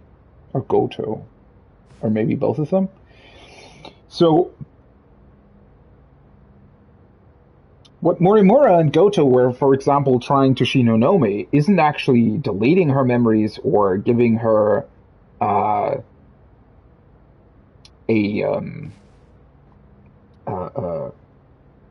like inserting a completely different memory into her. It's saving her by doing exactly what Okino apparently did to himself. So they came up with a way of circumventing the Deimos Code. Which again brings up the question, who initially created the Deimos Code then? I'm still not sure what the hell Morimura's sort of task is in all of this. Is she actually trying to save all of this? Is she trying to delete all of this? Is she... I don't know. She's very, very, like a very ambiguous character, right? It's very hard to figure out what she's actually about or why she's here, how she came here. No idea, really. And then, okay, so they're possibly trying to save Shinonome as well. What I don't quite understand is what's going on with Juro. If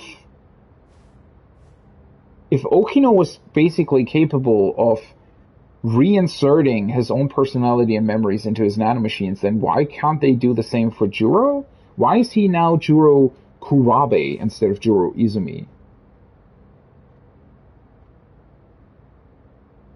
Unless, well, we still don't really know why Juro at some point decided to kill some of them, right?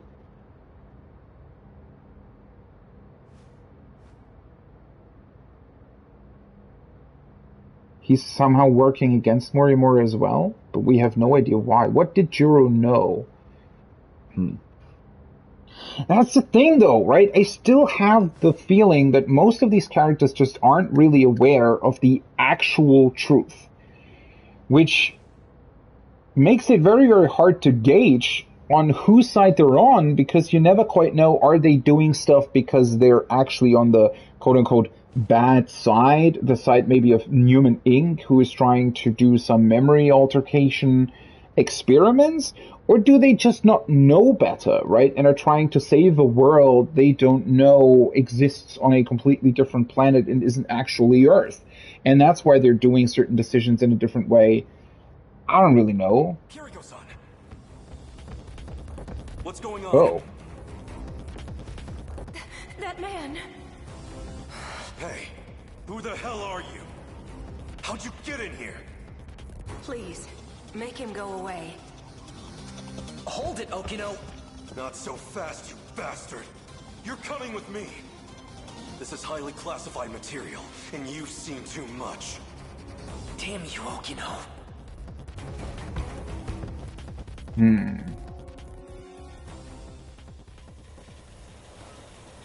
Okino. So he was able to escape, though?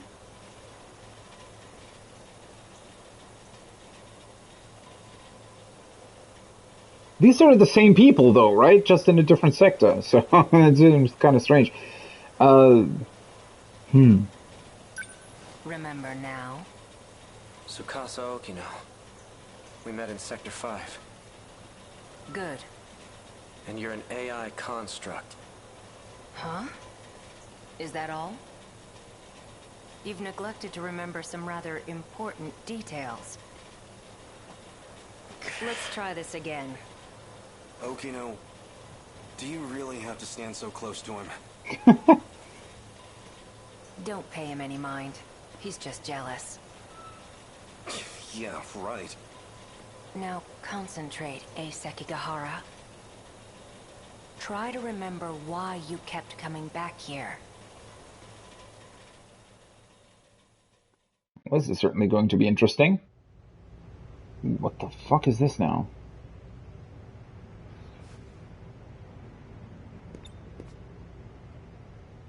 How are you feeling? My head feels like it's about to split in half. What about the pills? They aren't working. But you've taken so many of them already. They still aren't helping? So did he come back here because of the pills, or? We're ready to go. Oh. There was one thing I wanted to ask you. You seemed very reluctant to go through with this at first. But now you've come to rely on this plan. Through with what? So what changed your mind? Nothing changed. I still think this is terrible. But there are some things I don't want to forget. Like that vile face of yours. I'll be sure to preserve that memory for you.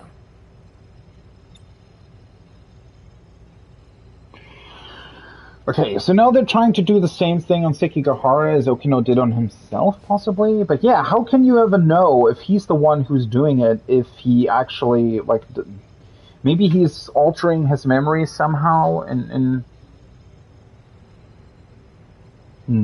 Walk me through the steps once more. Sure. First, I'll input a memory extraction code into you. Your memories can be saved at any time. Your consciousness itself, though, can't be saved. Then, a simulated personality will... All I need is for you to save my memories. I don't want some AI taking over me. A simulated personality will think the same way you do. It'll be able to work together with your own brain. In other words, it will act as a support to your brain. The relationship is symbiotic. It'll teach your brain new ways to think and solve problems. But you will still be in charge of decision-making. I hate myself. I really don't need a simulated personality. All right. Oh, maybe he wants to change I'll himself? simply extract your memories. Why does he hate himself, though?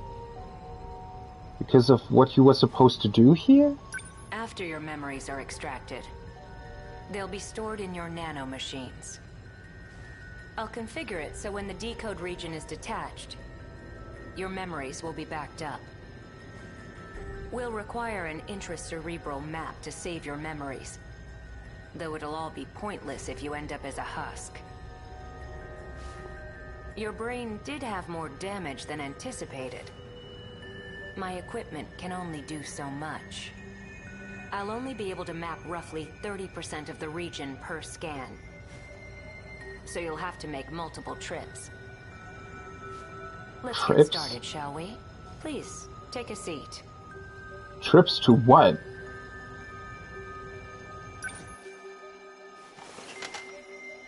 I'm going to create your intracerebral map. We'll start with some word exercises. Try listing any words starting with A that come to mind. As you say each word, imagine the object in your head. A. Seems like a weird way of doing it. Okay.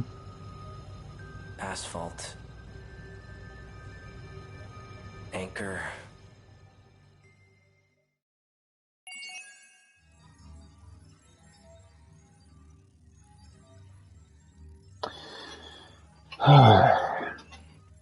Yeah, I mean, the main difficulty here for me is just, I just fail to understand how this all links back together with what is actually going on.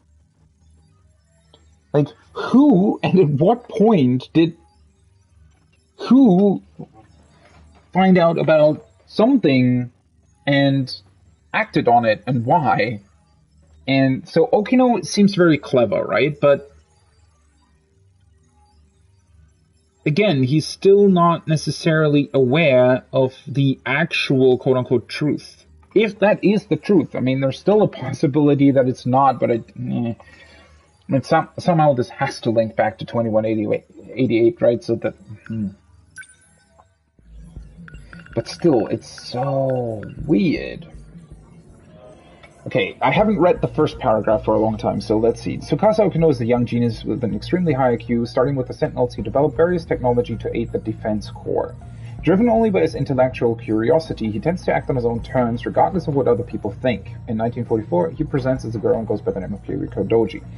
So, I think Okino is actually basically related to the Sentinel Project, right? So I still think that somehow the Sentinel Project is something that maybe the people of 2188 did not anticipate, right? And they didn't anticipate that the Sentinel Project would basically enable these colonies to fend off the kaiju trying to destroy the experiment, right? Or trying to destroy the sectors. I think Okino is part of this. But again, the question being, how much does he know? If he is capable to at least partially access the mainframe and shift through the different sectors, wouldn't he also know, or at least suspect, what is actually going on, and that these aren't just multiple timelines, but rather just different sectors of a possible experiment or something?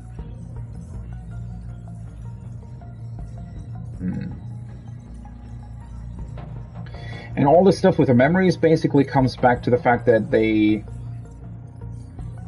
or a Sekigahara in this case, was manipulated by someone, possibly Morimura, but also possibly not Morimura, to insert the decode into the Sentinels, right? So somebody recognized the Sentinels as a threat and made it so that they were infected, but Okino ultimately came up with something to prevent that? Since he had used DD-426 on himself in an attempt to detach the decode, he wasn't affected by the Sentinel infection incident in 2064. Although he lost his memories from detaching the decode, no one could tell the difference between the original Okino and the current one. This was because he preserved his memories in his nanomachines and ensured the simulated personality that makes up his identity could be affixed to his brain.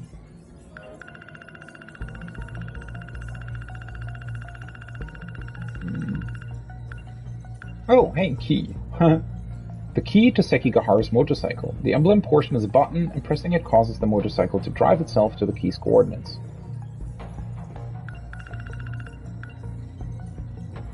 That's actually a pretty cool way how he re-accessed that place we were just at, right? But still, I keep trying to go through the different scenes that we've seen with, Morimura, Ida, and I can't seem to figure out who would be connected to any sort of experiment or who would want what. That is still something that is incredibly hard to figure out. Who actually wants what? Natsuno Minami's a missing memory event. Okay.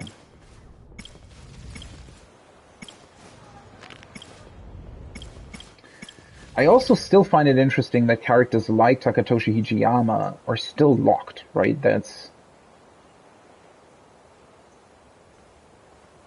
is so interesting to me. We got his intro actually fairly early on, earlier than other characters, and he's still, his story still hasn't continued, right?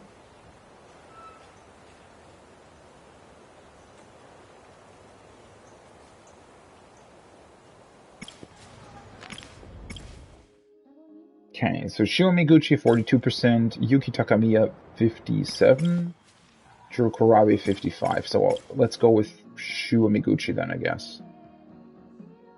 After a dream where he revived Tomi Kisaragi as an AI in the future, Shio Miguchi realized that the Chihiro Morimura from his dream resembled Iri Furusaka. Also stuff like the TV that was talking to him, we still don't really understand. Like, what's the point of that? Let's go. How exactly did that work? Why is that a thing? Some sort of backup to make sure that some sort of experiment still works, or? Yo.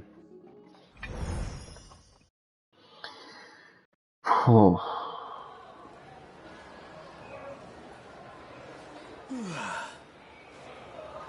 I'm really off my game today. All these weird dreams must be getting to me. And that show that came on in the middle of the night. Wish that was just a dream.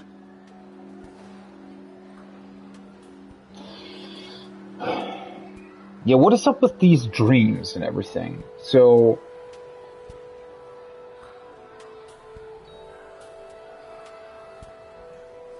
is that because his nanomachines are also trying to...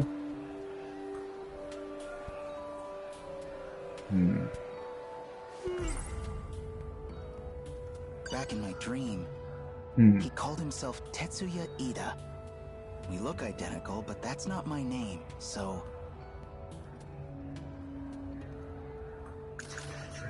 That this dream. thing's probably way off in the future. Looked like it was in some kind of lab. Never figured she'd turn up. But that was her, Tomi Kisaragi. In my dream, her soul was in an android body. That's gotta be the craziest feeling. What would it even be like, not having a body of your own?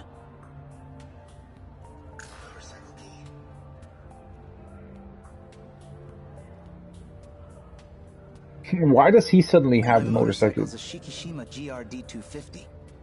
I woke up late this morning, so I came to school by bike. But I've got it parked off in the shopping district. That way the school can't get on my case about it. Wait, that's funny. So the key is... his key in this case, or his motorcycle, is a way to tip you off about Sekigahara's motorcycle also being built by Shikishima? Yuki Inaba's been hijacking the airwaves. Also, she can talk to me through the TV. She knows me somehow. Not just that, she says I'm the only one she can depend on. I'm still waiting for the punchline here.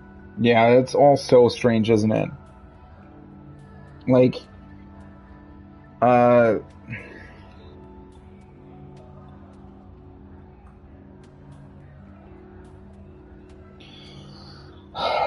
it's so incredibly hard to say whether or not that is something that is related to the Sentinel project and to this, I don't know, let's call it a human colony trying to stay alive and fend off the invasion that is basically coming from Earth, or if that is some sort of backup to do something. I don't really... I see Tomi Kisaragi in there. Come on. What am I getting self-conscious for? It was just a dream. It's got nothing to do with anything I actually feel. But if I bump into her, things could get awkward fast. What I really need now is a cold drink. Just gotta grab a drink, sit down, and chill out for a sec.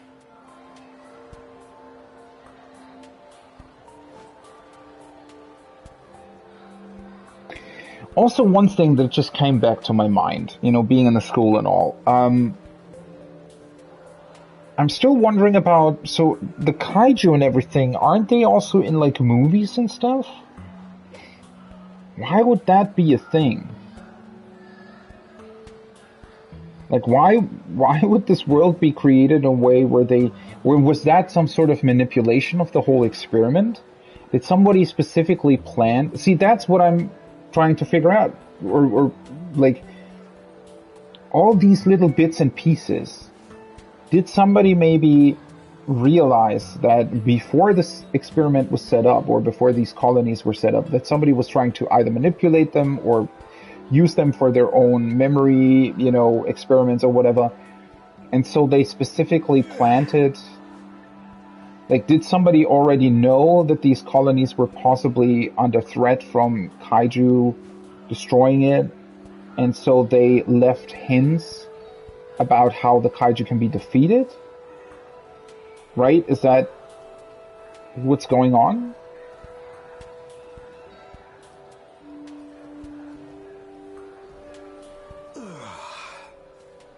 Could use a sugar boost. Yeah, a little pick-me-up should do it.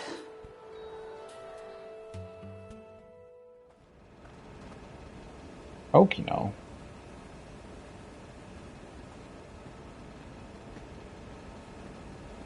What are you doing here?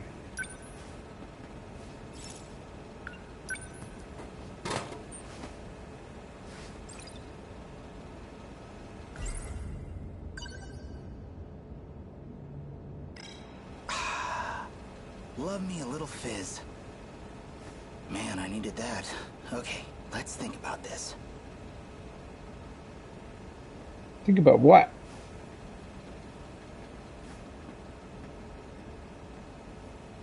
Yeah, I only really see this going one way. I tell someone and they dump me in a psych ward. So what can I do? Amiguchi-kun. Wait. Oh. Hey, Kurabe-kun. Where did Okino go? Could we hang out again today? You got it. Let's see. Why don't we go to your place this time? Ooh, is that a scene we've already seen? Don't I think you have so. the place to yourself right now? I want to check it out. It's true my grandma's away visiting relatives, but... well, right now... The others are there. Megami and... I have a guest staying over. Things are a little awkward, so, sorry. It's just not a good time. Well, alright. Let's go to my place then. Thanks.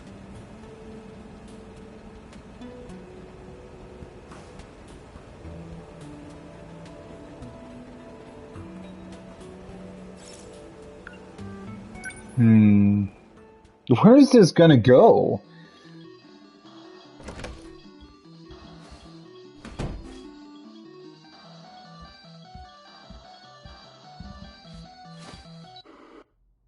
Done already?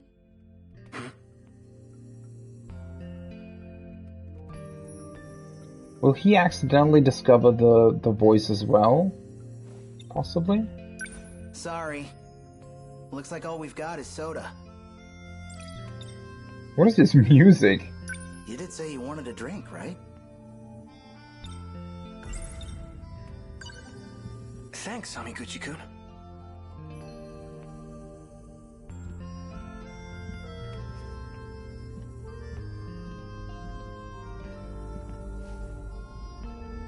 It's getting dark.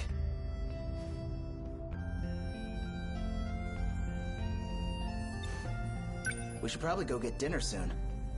You're coming, right? My treat. You already paid for my ramen last time. I feel kind of bad. Then what? You want to call it a day? I can still tag along. I'll just pay for my own food.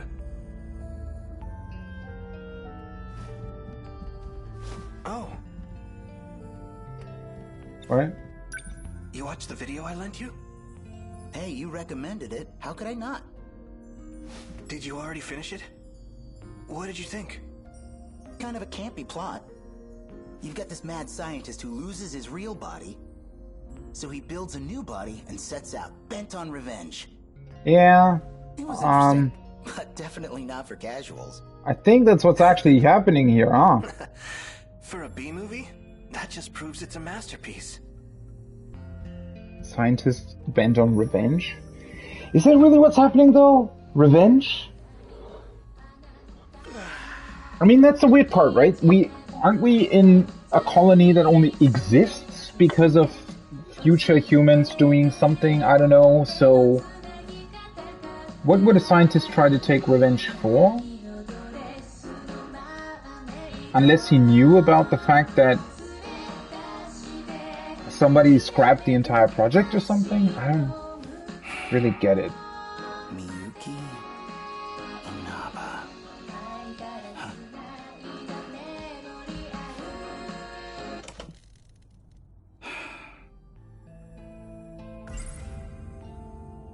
Maybe I could tell Kurabe-kun about the TV stuff? He's one of the only people who might believe me. But how do I even bring it up? Don't want to get this wrong. I know if I don't make myself absolutely clear, I'll just come off as a crazy fanboy. Actually, maybe I better keep my mouth shut. Oh. What's up? Just learning something about you. I figured you were only really into Western music.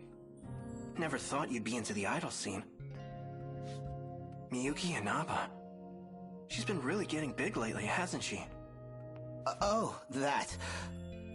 I mean, you know how it is. I just got curious. I'm getting hungry. Did you want to just grab dinner and go home? Actually, do you think I could stay a little longer? I'd really appreciate it. He doesn't want to go back to Megumi, right? My old man's probably at his mistress's place again. And I'm all by myself here. Stay as long as you want. Thanks. Say, any specific reason you don't want to go home? Well, anyhow. Want to get food?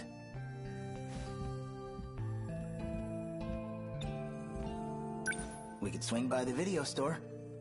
Pick up something new to watch. Oh, speaking of... Before I forget again, here you go. This one I brought with me. It's basically the sequel to that other sci-fi one. This story was meant for you. Oh, yeah? Yeah. For you and me.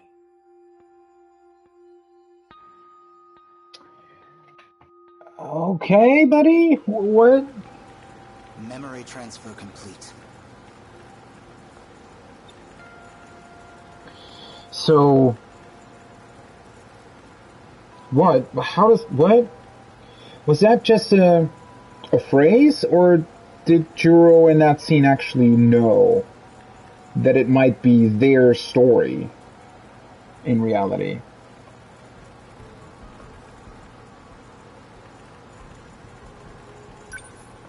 Now, open your eyes, Juro.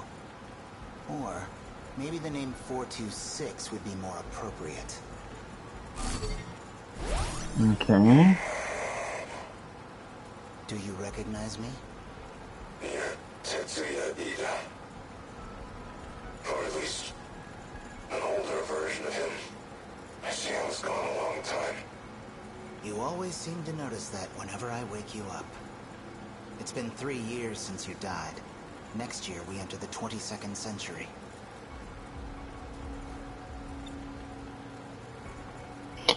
Why is he calling him 426 though?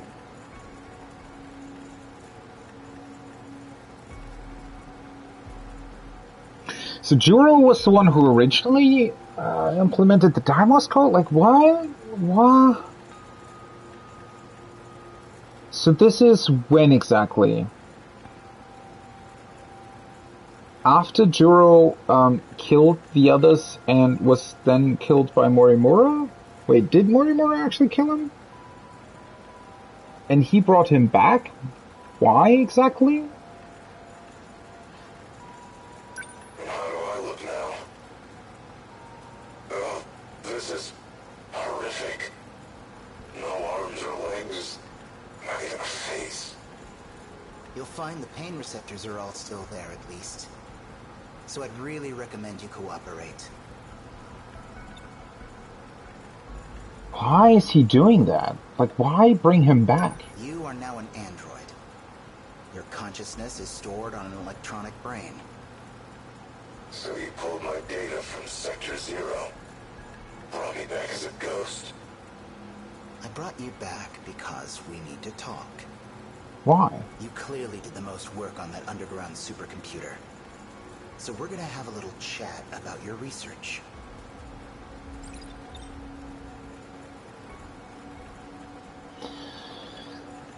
He did work on that supercomputer? How does that all fit together? Why Juro? What do you want to know? Or maybe that was the older version of Juro, right? He definitely figured out something. The question is what, and also why didn't the others know about it? Why did he then start killing people? And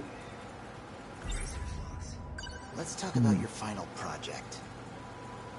You were testing an unorthodox function for the interlocutor, downloading memories into a human brain. I'm picking up where you left off, so I'll need more details. what? Records say the memory transplant was a success, but all the raw data from the experiment was deleted. Why did you delete it?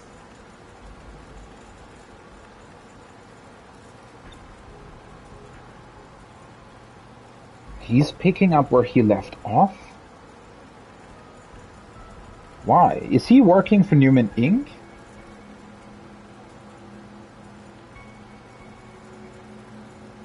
So maybe Juro was originally working for them and then he realized what he was actually doing and that's why he tried to manipulate the project? Did you hit some snag with the method?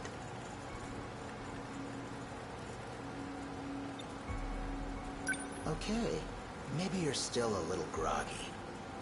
Let's wake you up. Is he gonna torture him? Probably, right?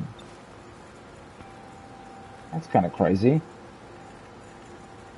Like, fuck. Imagine that would happen to you, right? I'm just sort of thinking, like, imagine somebody somehow got access to your brain or to your memories or something, and suddenly you wake up in, like, 300 years into the future when they are able to transplant your memories into an android body, and then somebody's just starting to torture you for some reason.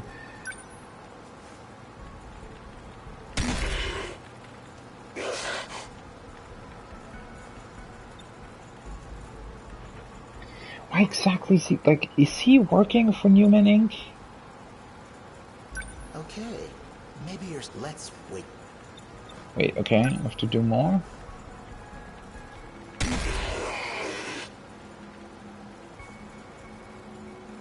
Still not enough? The method was reliable. It's possible to download memory. Why does that information matter to you? Planning to take over someone's body? You killed Kisaragi, and I will make you pay. I'm bringing her back. Oh, that's why he wants to know. Okay. Well, that makes more sense. This is incredible. How many times have you revived me here? Not the first, or even a second. Damn it. Only you would find the one gap in my system's security. What? That was you just talking. What? Okay, so all he's trying to do... So for some reason, he's really mad that he killed Kisaragi and wants to bring her back. Okay, and that's why he wants to know how that memory transfer stuff works. But isn't Okino the one that came up with it? So maybe this is not connected to Newman Inc., but instead, yeah, this is just... Huh. How does this exactly connect to the larger plot, though? Like, that's what I'm always asking myself. Isn't this just a sort of personal problem? Like, what is this even based on? Why did Juro kill Kisaragi? Like, what the hell does he know, or what did he find out to make him do that? You've been bringing me back and killing me for a long time. You even got me to tell you how to interrupt the D-Force's production. Must have been painful if you got that out of me. D-Force's production? The code is dangerous, you know. How far back did you look? I really need to keep an eye on you. So that's your process. Copy me into this husk of tin. Then erase me once you have what you need. You're a dangerous man. Better get rid of you early this time. Can't afford the risk.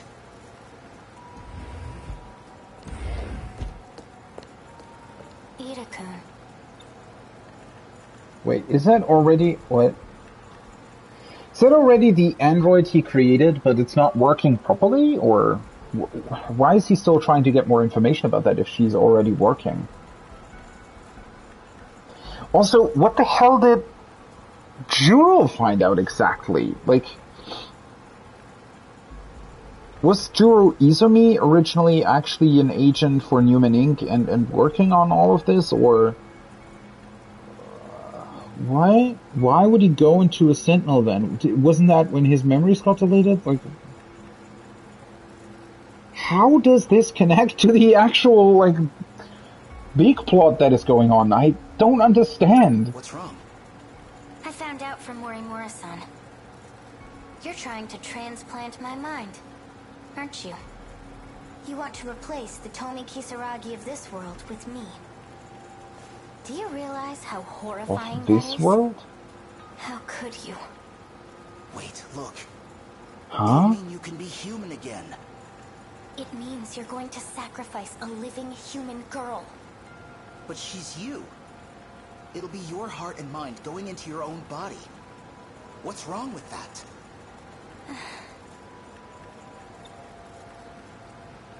Of this world? Oh, maybe I completely misunderstood. Wait, so this older Ida, in this case, and this older Juro, do they actually stem from the current time? Like, did they, why, wait a second. No, she just confirmed, Tomi Kisaragi, she just confirmed that we're on, quote unquote, this world. We're not on Earth, we're on this planet that they somehow found and are running experiments on. But somehow they also created this underground lab for some reason. We're not entirely sure why this even exists in the first place and who built it. Like, all of that information is really strange. And then, so,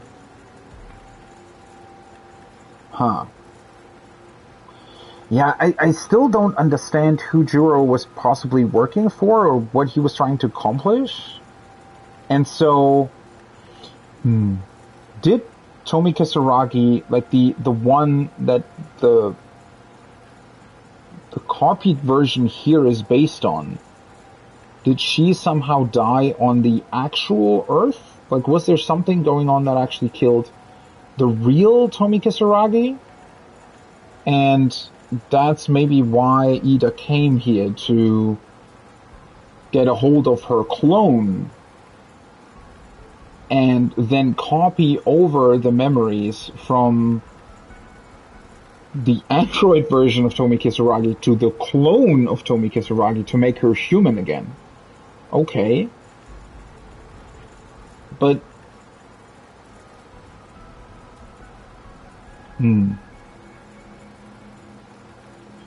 what exactly does that mean for 2188? So, first of all, how did he get here?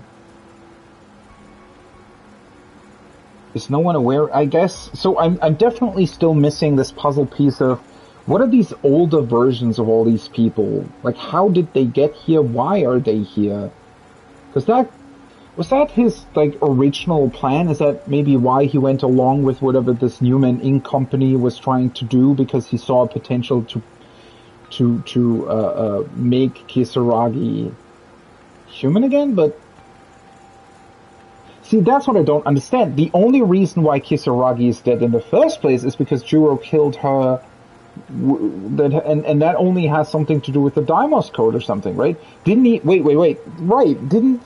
Isn't it Tomi Kisaragi that Juro killed the clone in this world? How is that related back to some actual Tomi Kisaragi back on the actual Earth? Am I having this wrong? You know she's dead. The girl you're talking to. She's just a machine wearing Tomi Kisaragi's face. But your heart is real. You're still you. Don't you get it yet?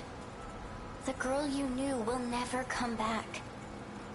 Even if Even if you steal her body and transfer my mind. Please.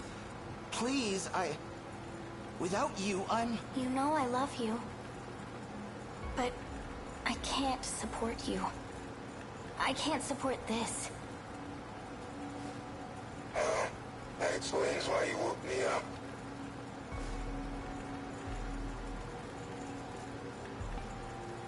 It sounds like things aren't going according to plan. Who's that?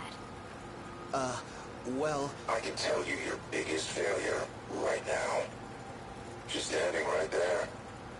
You should never have revived her as an android in the first place. All you had to do was transfer her mind into a flesh body.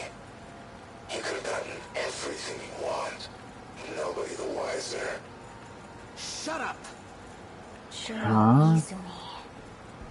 You're Juro Izumi.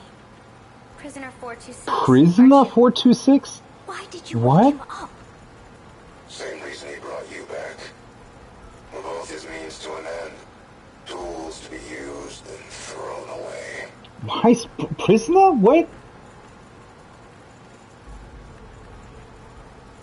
Why is it suddenly prisoner 426? What the fuck is going on? Why him? Just had some technical things I wanted to check. Don't worry. I'll erase him as soon as I'm done. I don't understand. Questions, but we'll get to them another time. I noticed you kept Kisaragi's memory from before transplanting her into the android. Huh? Paranoia getting to you? You didn't need to keep so many backups.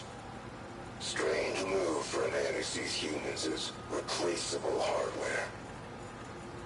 Or maybe you had the same contingency plan for her. You could erase her and start over as much as you wanted. What?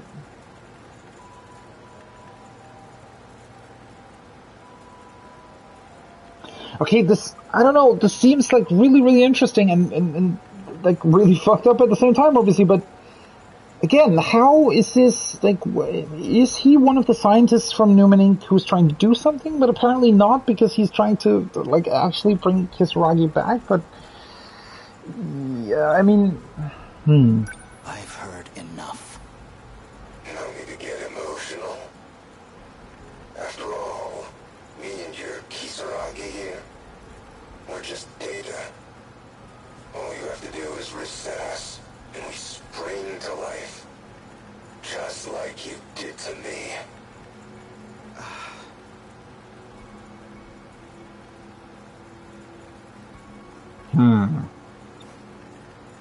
I'm erasing him now. Just keep your eyes on the console for me.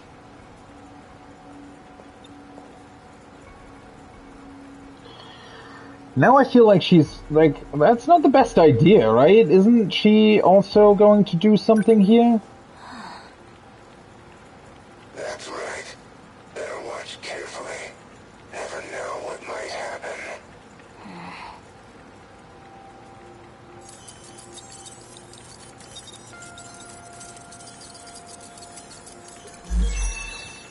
There. Deleted. That should do it.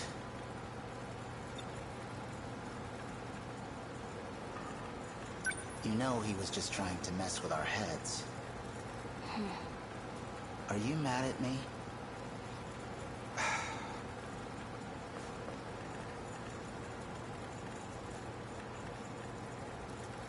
Maybe she's thinking about something else right now? I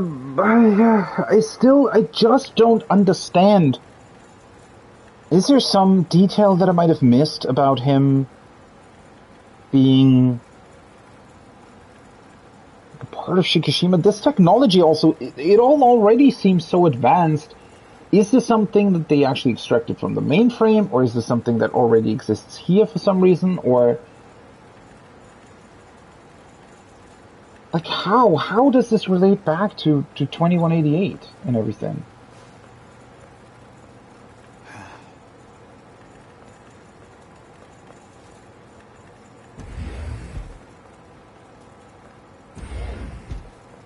Data transmission had been remapped to the delete button. Guess he was too worked up to notice.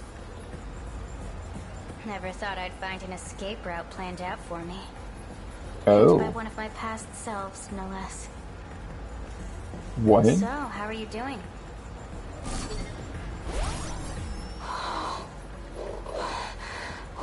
What happened? Escape route for what? Hey, Kisaragi.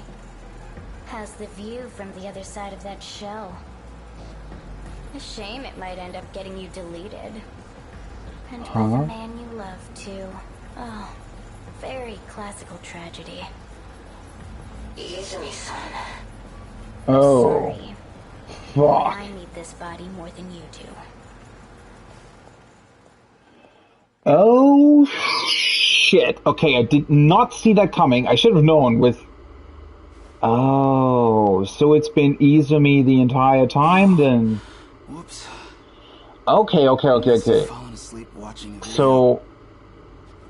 Looks like Karabe-kun went home. And the tape must have hit the end. It's automatically rewound. The dream just now. Feels like it started off the end of the last one. Okay, so... His future self, Amiguchi's, Ida's, whatever, right? He was trying to bring back Kisaragi. And somehow... Well, he brought back Izumi's memory to get access to information about how he can completely copy over her memories into an actual body. But that AI version of Izumi actually tricked him and transferred his memories into the like he swapped himself with the android of Kisaragi. Okay. And then I guess that android must have then shifted to the sector of 1985 for some reason. But again, there's another weird thing. So that Tomoe-san or whatever, how, or Erika Aiba, whatever her actual name is, she's still an android, right? How did she know that Izumi was in Kisaragi's body? Or maybe she didn't, and she suspected something entirely different? I don't really know. But that means that basically now the memories of Izumi are in Erika Aiba's body now, right? Or in that android body of hers. Making it possible for her to also, or for Izumi to also manipulate stuff again? To finish off what he started for some reason? Prisoner 426. But, okay, so what is this? Why is this all related to Juro? What is his deal? So, was he originally sent over, like, why is he the one who's administering the Deimos code and everything? Or is he not the one? Like, why is that a thing? Why? Man, this is like really starting to hurt my brain, to be honest. And what is her deal? Why does she keep talking to him? Hey! Man, I'm not even surprised anymore. Are you still the same Shu Amiguchi? Yeah, I saw it. But what are you talking about? What you saw wasn't a video. Everything you saw was real. All events of the distant past.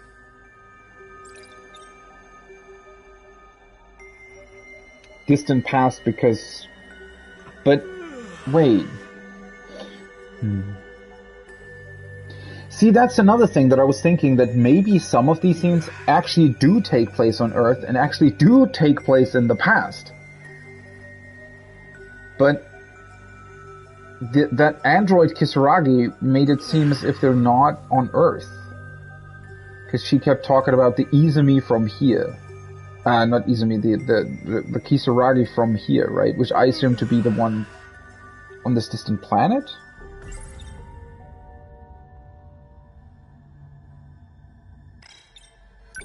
Wait, that happened in the past? You're still talking about that movie I watched, right?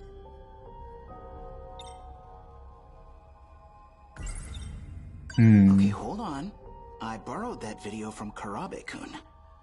So let's assume you're telling the truth. What's Karabe-kun's part in it? Yeah, Does it's he a big want me to see question, this right? stuff too? He's the same as you, watching the past unfold. Even if he has no idea, he doesn't know that it's why he keeps coming over. Or even that he's communicating with me. Wait, you talked to him? When? We were just hanging out, playing games, watching movies. That's how it appears to you, yes. Yeah, that's what I was assuming, right? So all of these videos and stuff, they're all somehow... So she basically left something like breadcrumbs behind to make it to make these people capable of realizing the actual truth. So Karabe-kun's watching the past too. Is that what these weird dreams are? Yes. So, wait. All these dreams look pretty futuristic. You're saying they were in the past? Yeah, we're on 2188 something currently. I feel like either I missed or misinterpreted some piece of information. That's actually, I really, really, really, really like the setup, right? So they're doing an actual double fake out here, right? I feel like if that's what's happening, but I somehow think it is. So they're giving you these different timelines, right? And you think, okay, they're different timelines. But then it turns out most of these timelines actually exist in the present and are just different sectors on a planet far away from Earth, where Earth has been recreated in certain sectors during different times. But then, on top of that, which you don't realize at first, we get an actual past timeline with past events that apparently might have... If that's what's happening here. So now I think that maybe this 2104 timeline is not a sector. But then again, they're talking about stuff from here, right? Aren't they talking about accessing the mainframe? And again, Kisaragi also saying something along the lines of the Kisaragi from here, right? So isn't that also a sector on this distant planet and not on Earth? So maybe they're not doing that double fake. I don't really know anymore, to be honest. I keep seeing that guy in my dreams. It's his past you're seeing. He resembles you greatly. His past? His name is Tetsuya Ida. Okay, so now you've shown me all this crazy vision stuff. Now what? I have to find out what he's thinking. What he intends to do. If he's thinking of resetting the plan, then he has to be stopped. There's a plan? Resetting the plan? What plan? Huh? The hell are we talking about now? Okay, so what's this plan? Come on, what have you got cooking? This isn't gonna be some big evil scheme, right? It's not. It's called Project Ark. Okay. The plan is meant to save humanity. As a species, you will all be moved to another planet. And whether you know it or not, this plan revolves around all of you. Whoa. But aren't we already on a completely different planet? Hey, so now Shinonome is unlockable as well. Wait, so what the fuck is happening? I thought we were already on another planet.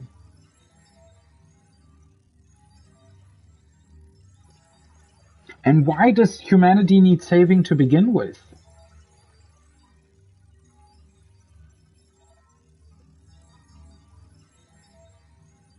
We didn't hear anything about that, right? Why why does humanity need to be saved? I don't really understand. How is that? Why?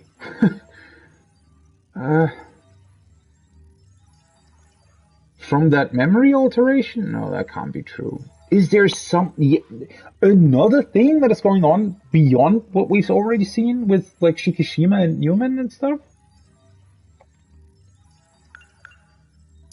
That's just crazy. Yeah, why does Project Arc exist? Strange dreams that Amiguchi has been seeing were actually the past experiences of Tetsuya Ida, who looks near identical to him. In order to protect Project Arc, Miyuki Inaba expressed that she wants to learn his thoughts.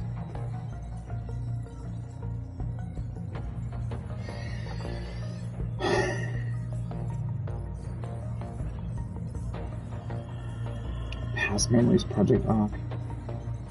It could also be that I'm misinterpreting something here, but still, I mean...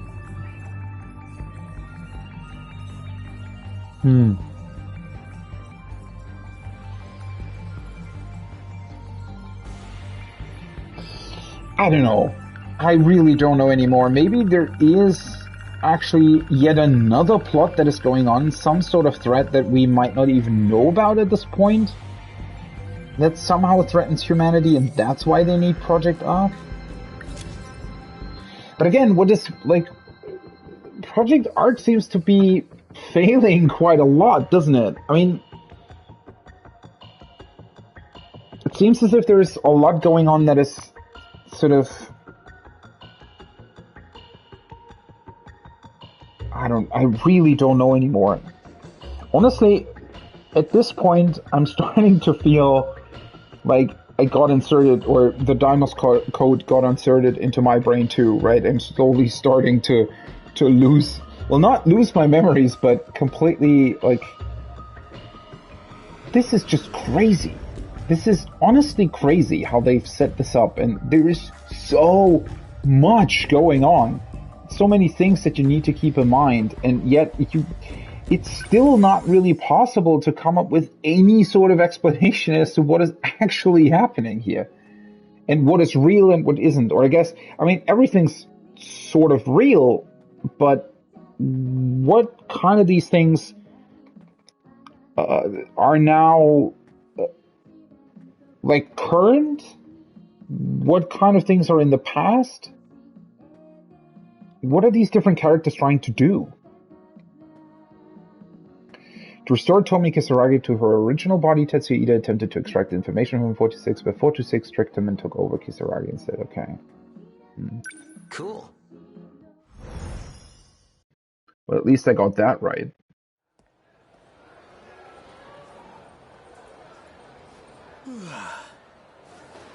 Man, I'm really off my game today.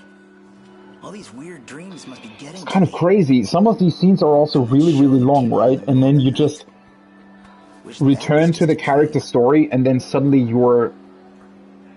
it goes back to this, right? Back in my dream, he called himself Tetsuya Ida. We look identical, but that's not my name, so... Well, it's not just our names. He and I are totally different people.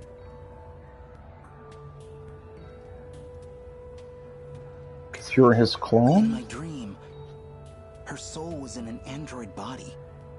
That's gotta be the craziest feeling. What would it even be like, not having a body of your own? The way Miyuki Inaba tells it, those dreams weren't from the future like I thought they were. They already happened. It's all in the past.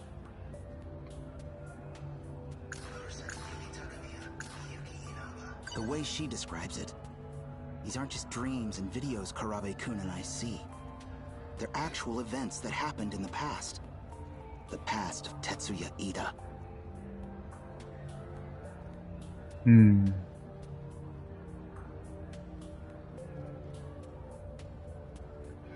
The past of Tetsuya Ida, yet somehow, I don't know.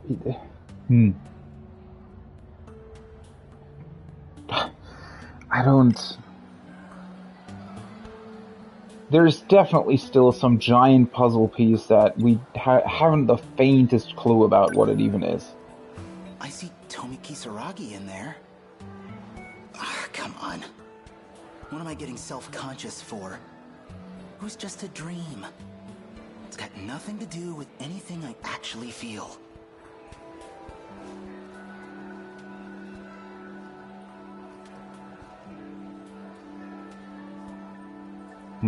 Okay, now I can't go somewhere else currently. Guess I have to talk to somebody maybe?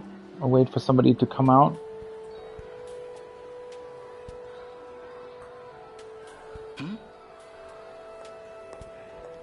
Hey. I see Yuki-chan.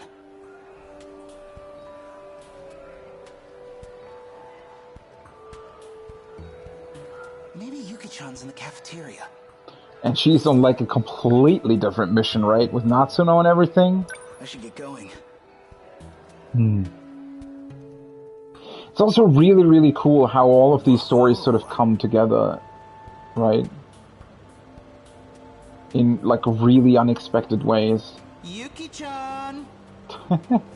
Amiguchi.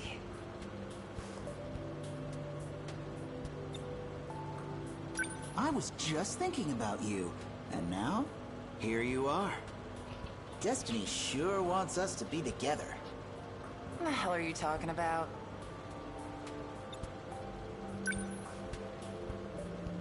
So, Yuki-chan. Didn't I tell you not to call me that? You like Hey-C? I heard vitamin C helps keep you healthy. I'm not drinking it for my health, dumbass. Nachan used to drink it, that's all. Gotta lay off the smokes anyway. So, I need something else to focus on.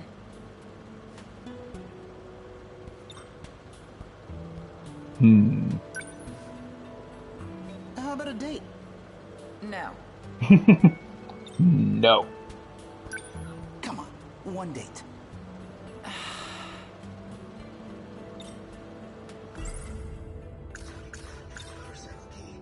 You know, I came by bike today.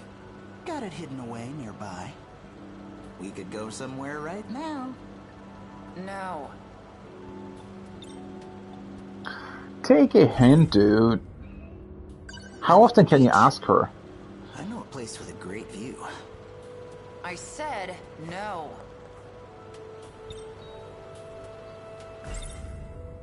She could also just leave, though. What, you don't have any place you want to go? A place from back in the day? Somewhere with good memories?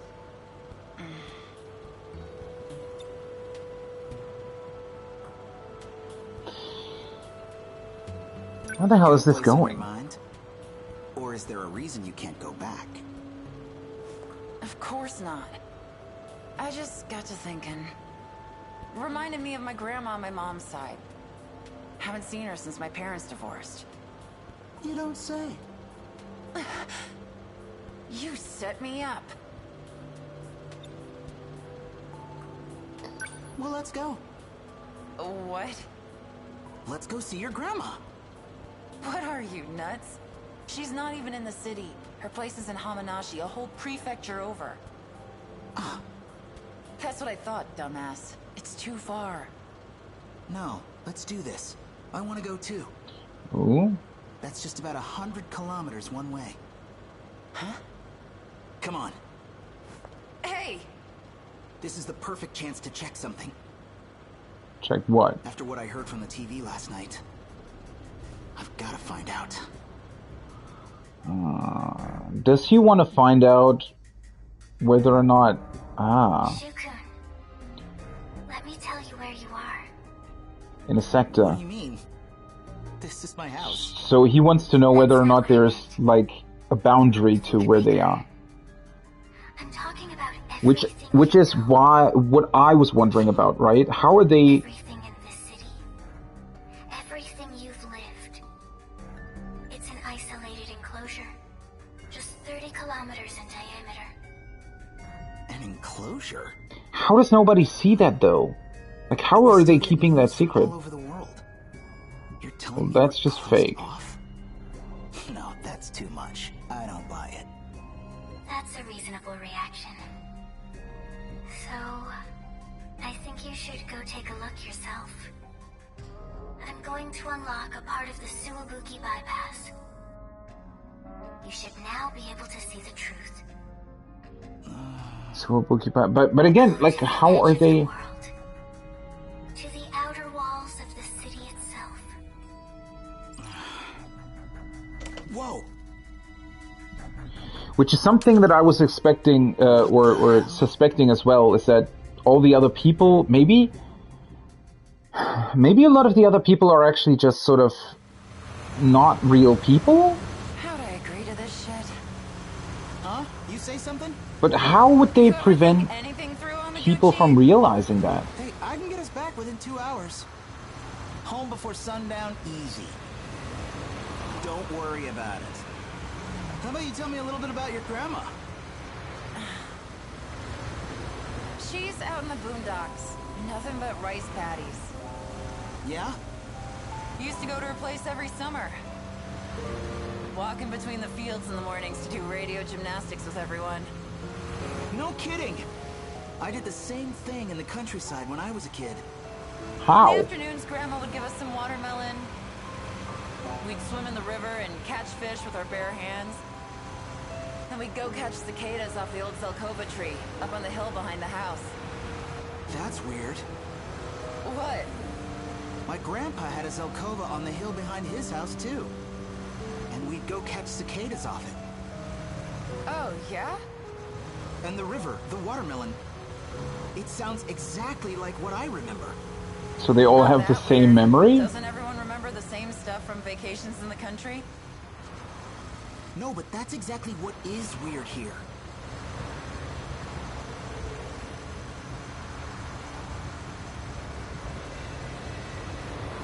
Well, we're almost 15 kilometers from the middle of the city. This tunnel should end around the prefecture line, so...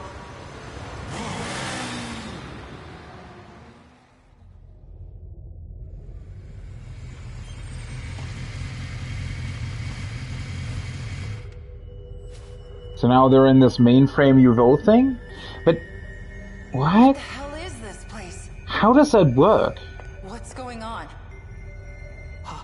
Like, how do they actually trick people into thinking that they're living in an actual world if the city is only 30 kilometers in diameter? I mean, that's really not that big, right? If you were living, let's say, 4 kilometers to the edge of that, you'd already be able to see beyond it. Unless they have some sort of projection technology that prevents that from happening. But again, like, if people remember the same, how does that work? Wouldn't somebody realize what's happening? And also, or is there something going on that is permanently changing their memories? Because I thought they were clones at first, but that would mean that they actually had to grow up somewhere, right? Because clones, they just don't pop into existence. They still need to grow and develop like actual humans, right? So they would have still had to live 17 years or 16 or whatever to get to the stage they're in right now. But they would also remember their entire... What?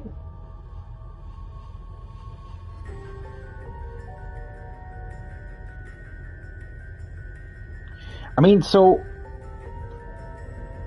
Right, we do know that there are basically different sectors that are all apparently 30 kilometers in diameter,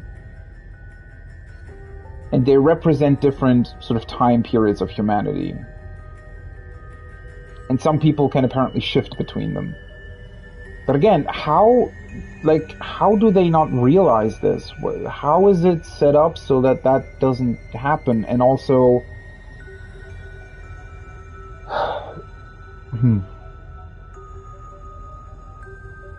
So somehow this Miyuki Inaba that he sees on TV, though, that seems to be some sort of either a program or some sort of AI or something that is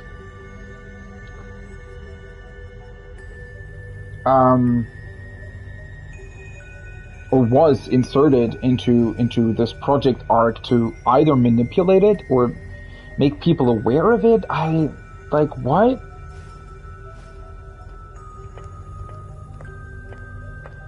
This is what she was talking about. This sure doesn't look like a construction site. It just goes on forever, above and below. I can't even see the end.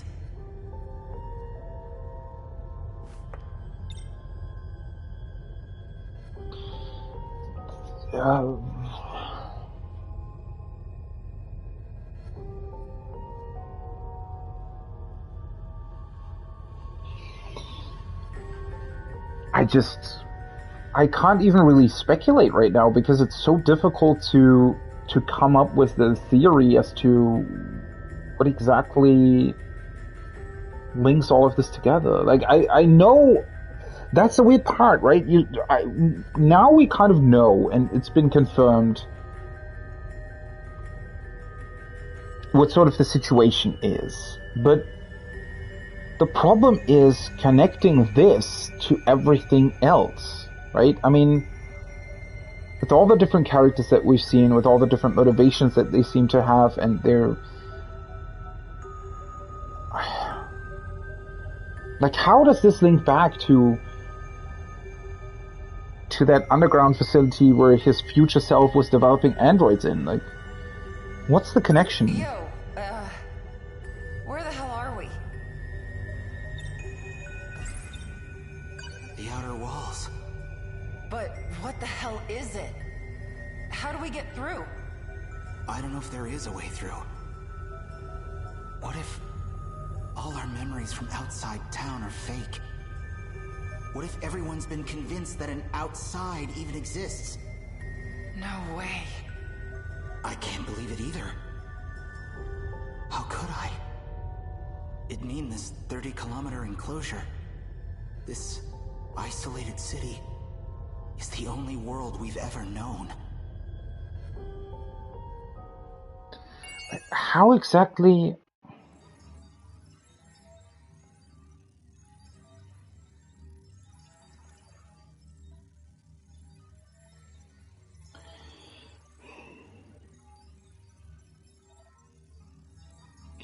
So if their memories are being manipulated in this way, though, like,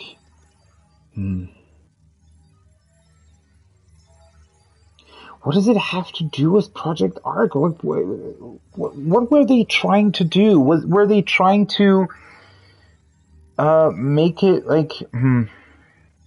Are they trying to find a way to, like, what's the point? If you try to develop a Project Arc, right, that is there to save humanity from extinction or whatever, you wouldn't design it like this, right? You would just...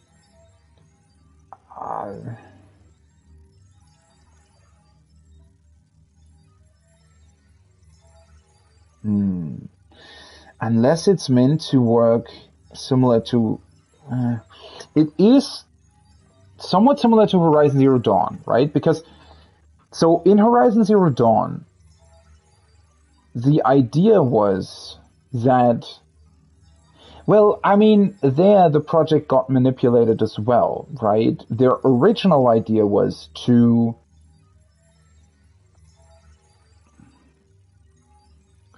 essentially store all knowledge of humans and everything, like all our data and whatnot, all our DNA of plants and everything, right? Store that in a facility, or in a satellite rather, like a huge satellite, with an AI attached to it. And the idea was to, after the dinosaur, or not the dinosaurs, but the machines consumed the entire Earth, and died out because they couldn't sustain themselves anymore because everything was dead. All organic material was dead. The idea was to then basically shoot DNA samples of stuff back onto Earth to repopulate it, right? But the project got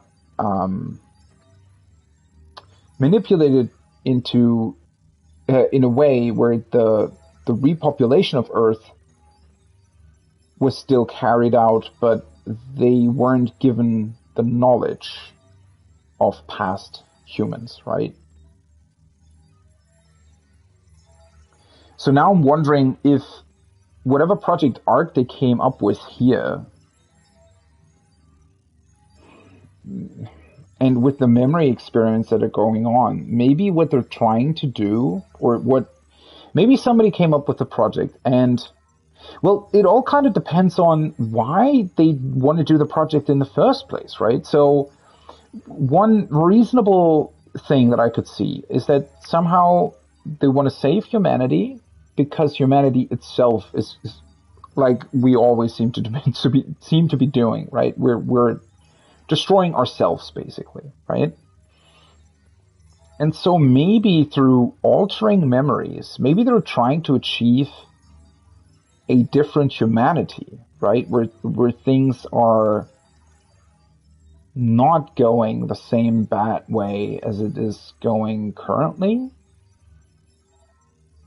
And through these experiments, they're trying to figure out how to do that. But then in this case, the project also seems to be, so Miyuki Inaba, for example, that seems to be maybe some sort of AI code program that's been inserted into the project unknowingly to prevent something from happening. But it all comes back to the question of why, right? Why create Project Arc? Why is the project seemingly manipulated? Why do you even need to do all of this? If you're creating a Project Arc for humanity, why couldn't it just be, oh yeah, put some humans on it, store all our knowledge and data on it, and then just move to another planet and be done with it?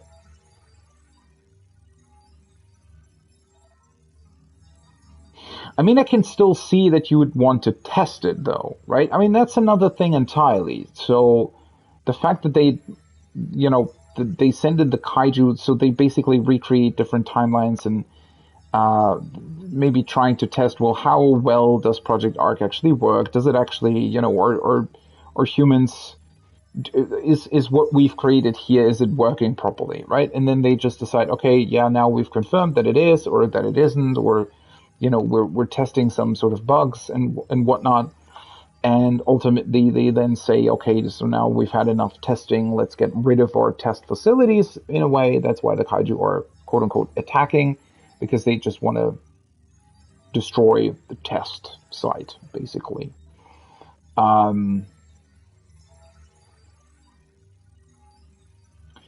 But that in and of itself, too. So if they're capable of manipulating their memories, for example, couldn't they just sort of delete them? Like, why go through the trouble of inserting machines that are destroying everything? Why not just delete the humans? It all seems like such a strange thing, right? Like, I don't know. Like, things are done in a deliberately weird way. Residential District Dome. A giant dome with a diameter of 30 kilometers holds an urban structure with Ashitaba City as its center. The world doesn't exist past the 30-kilometer boundary. Whoever steps past the residential zone gets false memories implanted, making them believe that the world continues on as normal.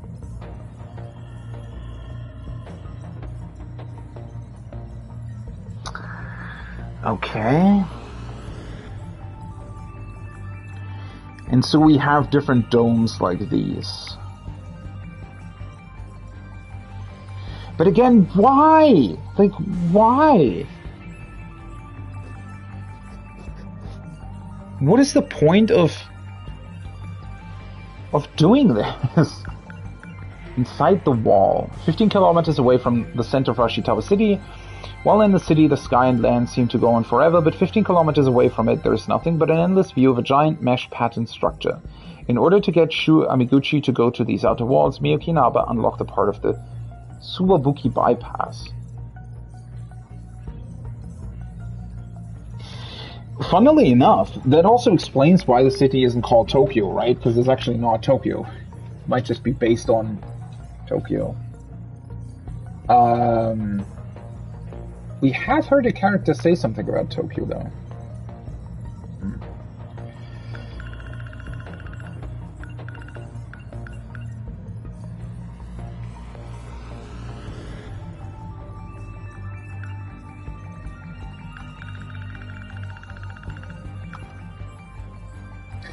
It's still so strange. It seems like we now know so much, yet I still can't figure out what the fuck this is actually about.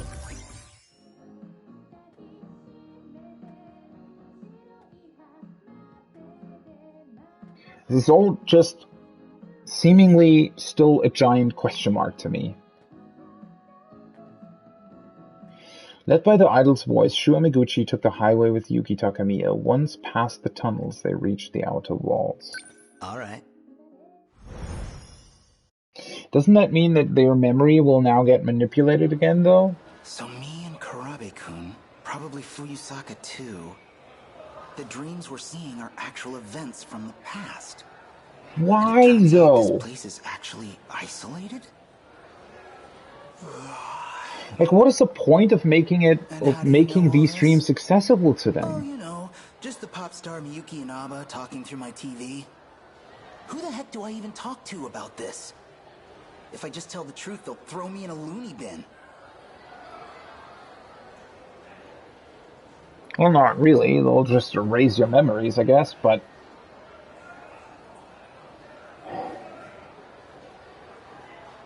I still have a million different questions. Inaba was right about everything. There was a boundary. So here we are, in 30 kilometers of city. And beyond that, nothing. Wish I could pretend it was all a dream. My own private little adventure with Yuki-chan.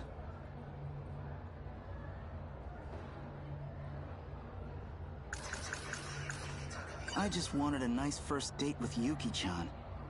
So much for that. Now I've got myself wrapped up in some huge conspiracy. Used to be I'd just daydream about girls for a while and perk right up. Something tells me that's not really gonna work here.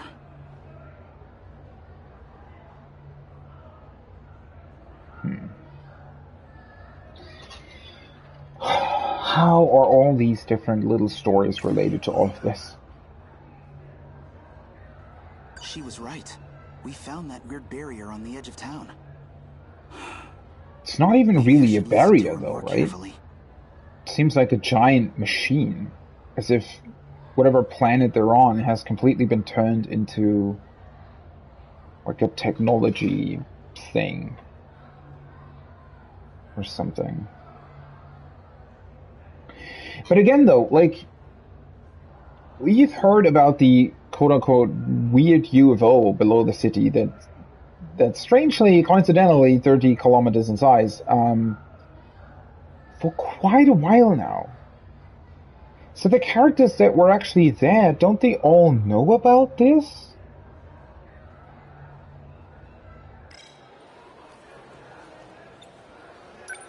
Because seemingly they didn't. At least didn't know everything. Well, probably for the best, actually. Bumping into her now would be super awkward.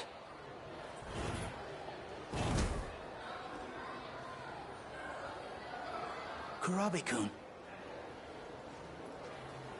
Amiguchi-kun. Hey, you going home? Perfect timing. See, about that video. Sorry. I'm kind of in a hurry. Oh, it's cool.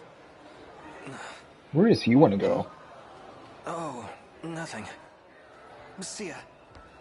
Kurabe-kun. Seems like something's up with him. Maybe he's figured something out too?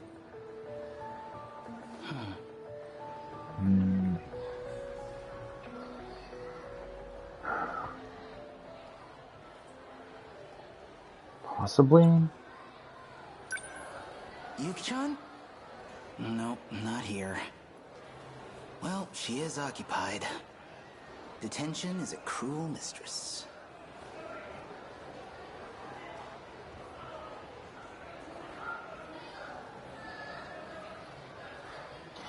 It's just also, when you now think about, you know, Yuki is apparently involved with the SIU and everything, but who of those guys actually knows what's going on and why? And, like, why is that all? What are they trying to do exactly? Maybe I need some fresh air.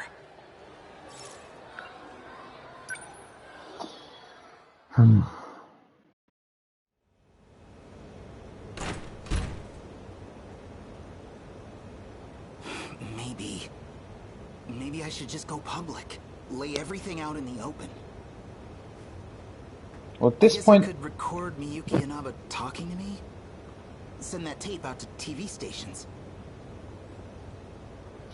At this point, I'm not even sure anymore whether or not all of these humans that live here are actual humans. Like, how much of this is fake, right? I don't know.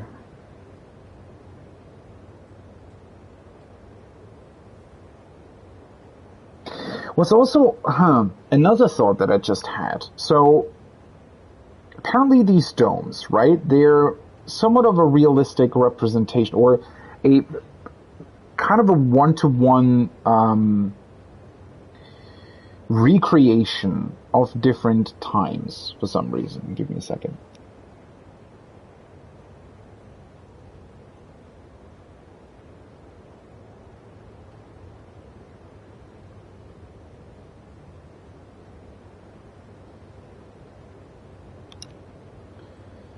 Okay, so all of these are one-to-one recreations of different times, right?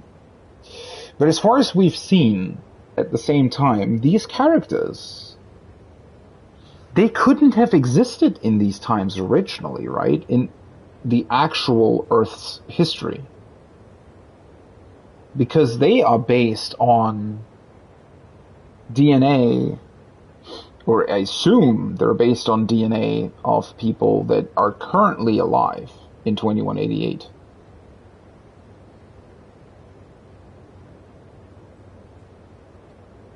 So they didn't recreate the exact same version of the past or anything. Which makes me think that they could very well also just, again, like, how much of this is fake? Wouldn't it be easier to have... Are they maybe trying to just test on a few subjects and everything else is fake?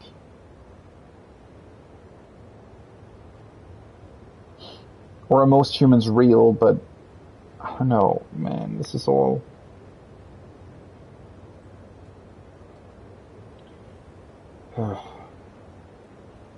Okay. Before my brain actually completely fries, I know it's a bit, you know, I'm in the middle of the scene, but before my brain completely fries, I think I'm going to take a lunch break, trying to clear my head a little bit, and then we're going to return to this and see, well, how it continues, right? Seeing a number like the meta chips, right, that makes me aware of the fact that there is still this other side to this game with the, like, Sentinels and everything. So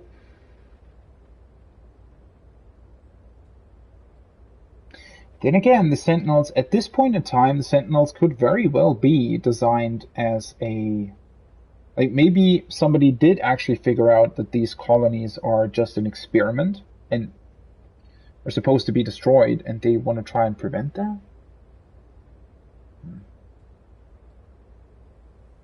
But then again, also, if it's a dome, where the hell did the kaiju come from? Did they, like, blast open the dome? Wouldn't that possibly, I don't know, destroy the atmosphere in here? Or wouldn't they have noticed, like, a giant hole in the sky or something?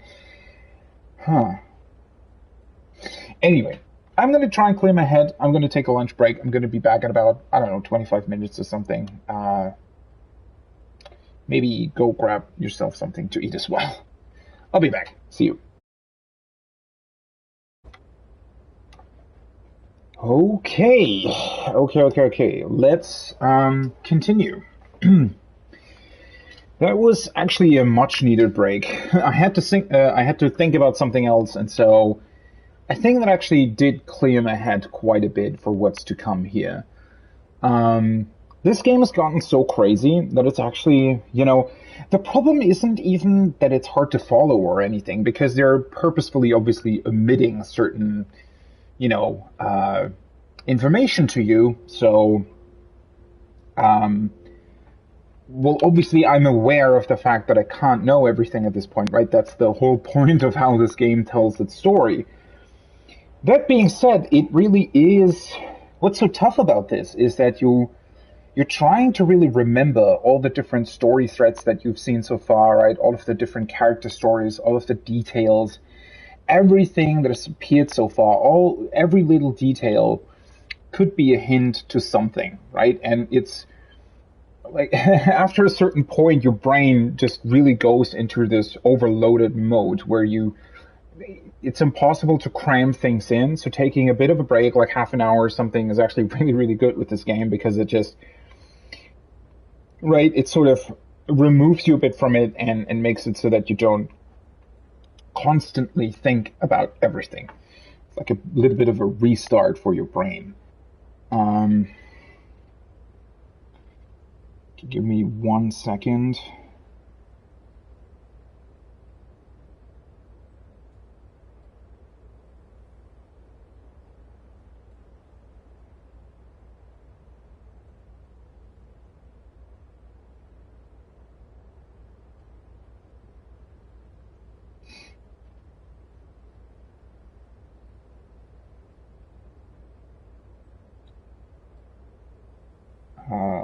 One second. I just need to answer somebody.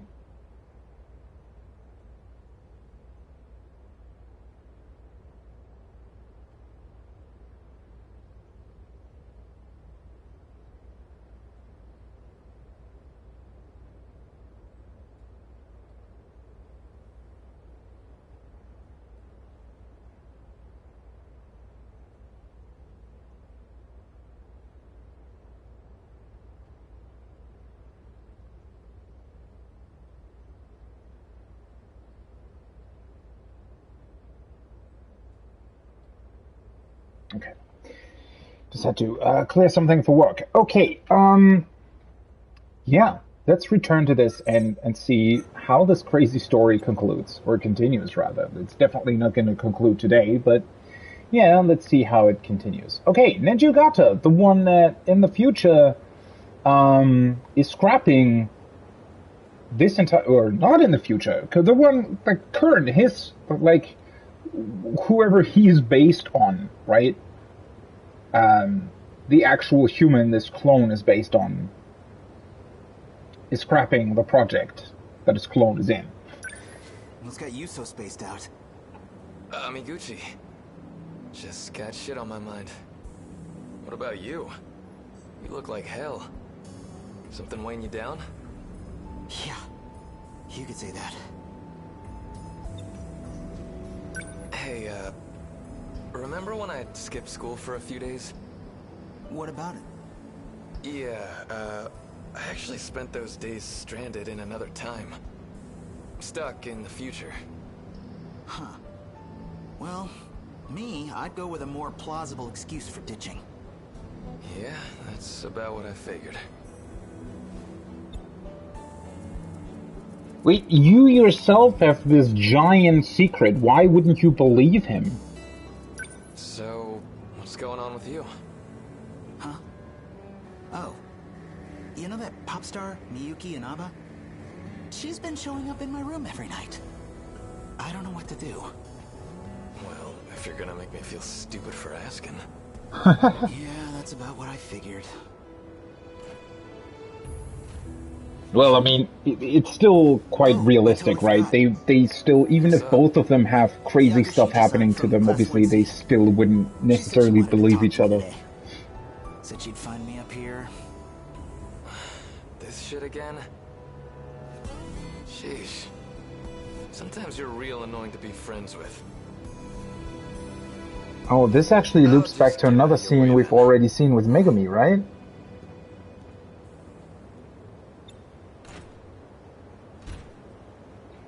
which is really, really cool, right? Now we're getting into the scenes where the different storylines actually connect back to the exact same scene, which is really interesting.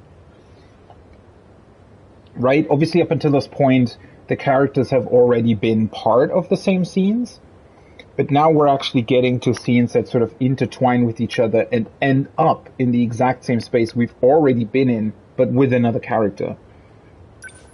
Again? Oh, just stuff from middle school. Girls used to confess their love to me in front of him all the time. Oh, wow. Is that what this is about? I'm sorry. Really, I've got feelings for someone else. That's not what I came here to tell you. Oh, sorry. Awkward. So, what do you need? No need to apologize. This might hurt a little anyway. Mission accomplished. Sentinel number 20. Transmitting.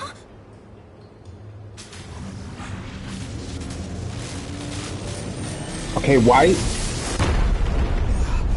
What's going on? Why did it, in this case, activate the Sentinel right away, though? Because he was aware of the city not being a city at all? Wait a minute. Is this the robot I saw in my dreams? Whoa, shit, this thing flies!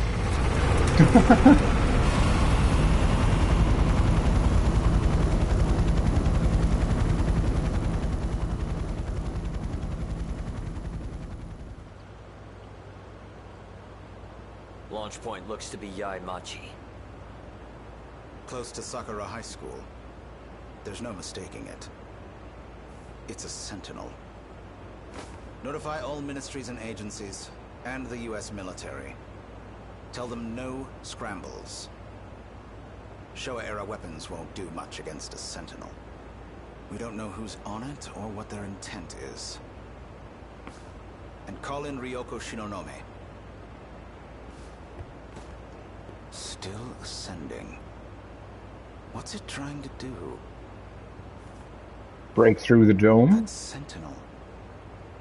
I believe that's the last aerial lightweight craft designed by Okino. So Okino is even entered production. Responsible for, but he doesn't seem to know, or was that just a ploy? I mean, clearly the US doesn't exist in this world, right? Okay, maybe the dome isn't actually physical structure. It looks like. Oh, that's a cool, like the 3D effect was awesome there. No way! I knew I was going up, but I can't have gone that high. Altitude reading says 2,078 meters. It's not that high. Bypassed the upper shield. You are now outside the enclosure. I'm outside the wall now? Okay, it's not a really physical shield, apparently. It's just space. What does all this mean? I saw a lot of these huge robots in my dreams, but none of them could fly. That is Sentinel number 20. And you are its operator. Does Yakushiji work for you? The Sentinel was never meant to be transmitted. They found us. Who's they?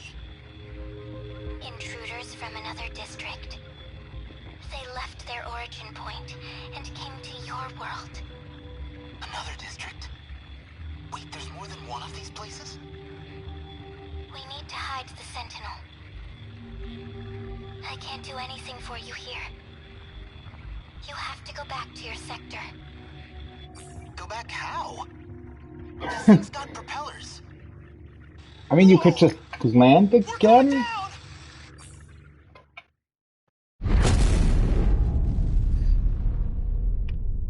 Mr. Inopportune, hi. 100% at this game. I like it a lot. It's completely crazy, but I like it a lot. Hey, it's Yuki-chan. So he was really just able to land again? It's like I keep saying, we gotta be soulmates. Good timing, too. Kinda hoped I'd see you one more time before I died. You're seriously still talking this crap even now? The music just cuts out as well. Yours? Sentinel number 20, transmitting. It's gone. I'm just glad I didn't crash somewhere with people.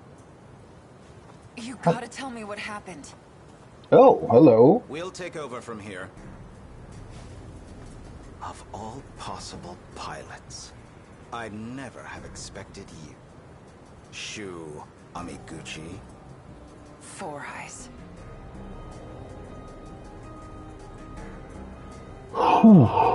Okay, it's also getting crazier by the minute. I kind of wish we would have seen, I mean, we've seen the dome, or what it's apparently looking like, in the menu, right? In the, like, mystery point section. Kind of wish we would have seen, wouldn't he have, well, I guess it depends on how far apart these individual domes are, or sectors. If he was only 2,000 meters, that's not that high, right? Comparatively. So maybe he couldn't actually see to one of the other domes. But I still would have liked to know sort of where we are in terms of, I guess, the planet. And also considering that he was very clearly already in space. That means, I mean, if we are on some sort of planet, clearly its atmosphere isn't really dense. Or it doesn't really have an atmosphere at all, which also explains why they're in a dome.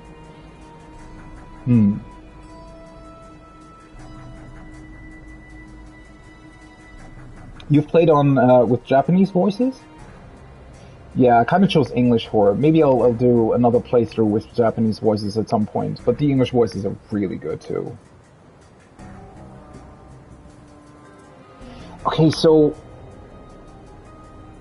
how are they even? I'm still trying to wrap my mind around how do they, like, hide Sentinels? And then also his comment earlier when they saw the Sentinel fly away. What is up with these men in black? He said something along the lines of, yeah, notify US military, blah, blah, blah. Yeah, well, the US doesn't exist in this world, right? So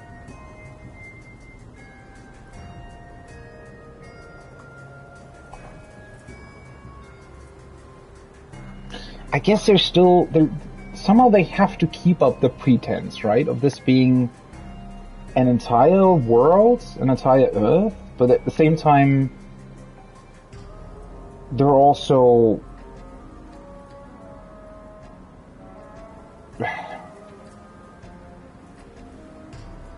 I'm still struggling to sort of understand their level of pretense, right? Because sometimes it feels like they don't need to pretend at all. Like, wouldn't you have to somehow manipulate, or is that happening automatically? That all the people that could have potentially seen the Sentinel but shouldn't know about them, like, do they have their memories somehow altered automatically, or does it not even matter for some reason?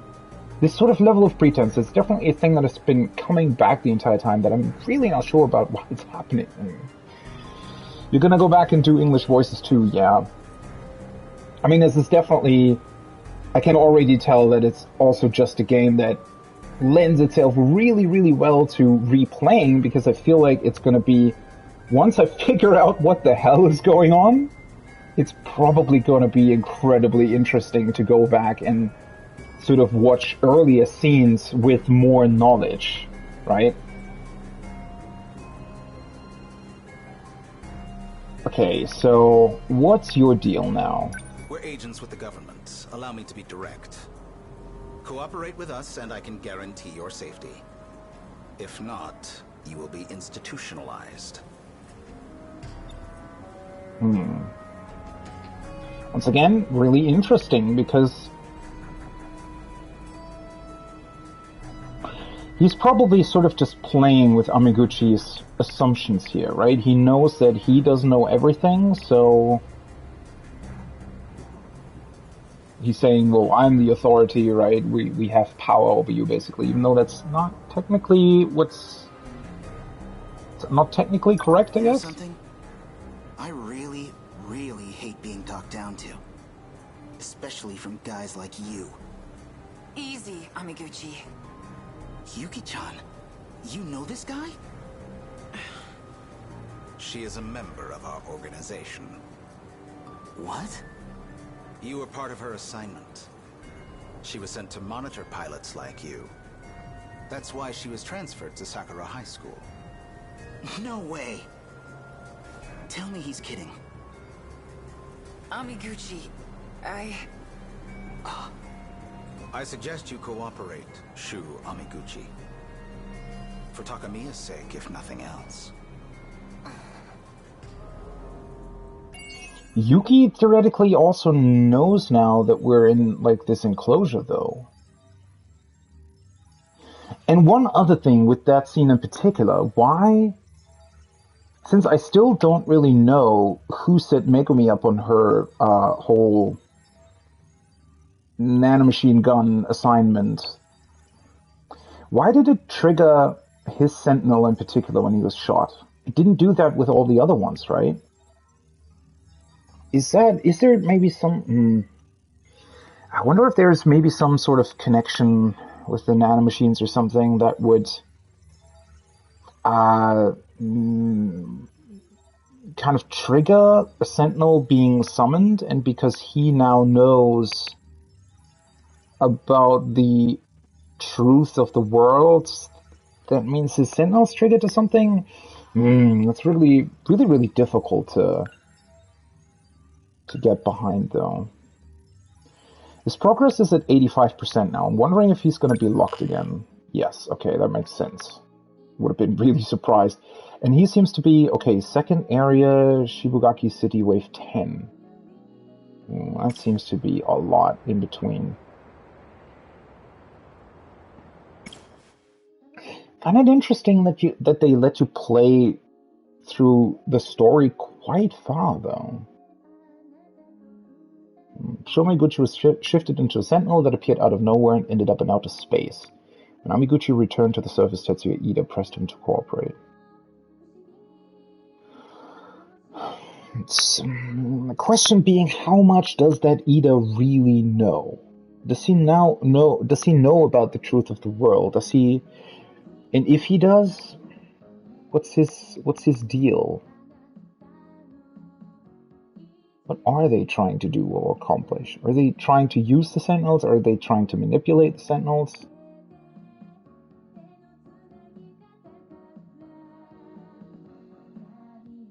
The thing is, I'm pretty sure I saw Ida in that underground laboratory as well. And just the way he reacted, right? He clearly doesn't seem to be getting along well with the older version of Amiguchi. Right?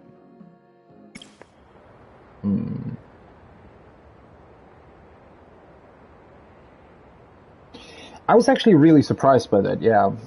You can play through almost the entirety of what feels like, well, it's still saying 50-something%, right? So clearly there's still a lot to come, but I do expect at some point I'm going to have to do all of Destruction, which I don't mind. I think that's actually pretty fun as well, but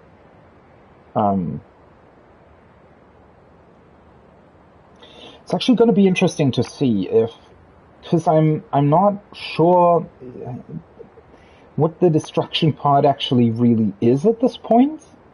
So you're defending these individual domes from the kaiju, but not all of them. A couple of them are already destroyed, right? So...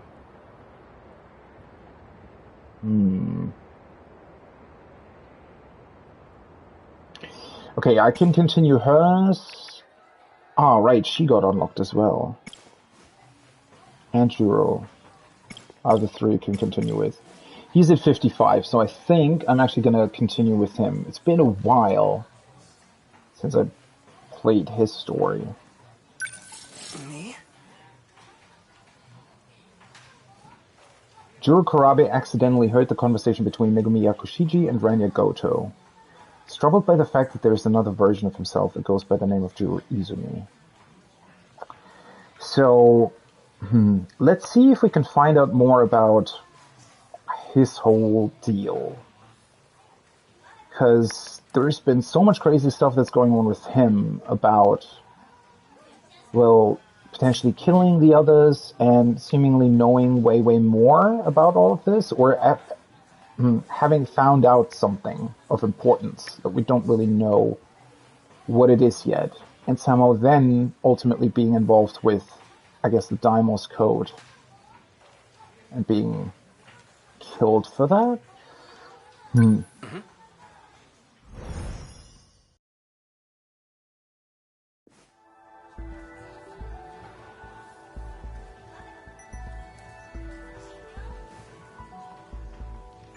Hey, it's been a while since we've seen you. Oh yeah, almost forgot. I never finished reading this. Somehow I always find it crazy to go back to these scenes that it feels like a lifetime ago since I did the scene. It's actually not that long in terms of in-game time, I feel like, but still. So much crazy stuff keeps happening in between that it almost feels like you've gained a total perspective shift on these other scenes, right? Which is probably the intention, but it's just kind of crazy how well that works as well. I don't even really remember what I did last time I did the scene. There were definitely a couple of outcomes to this.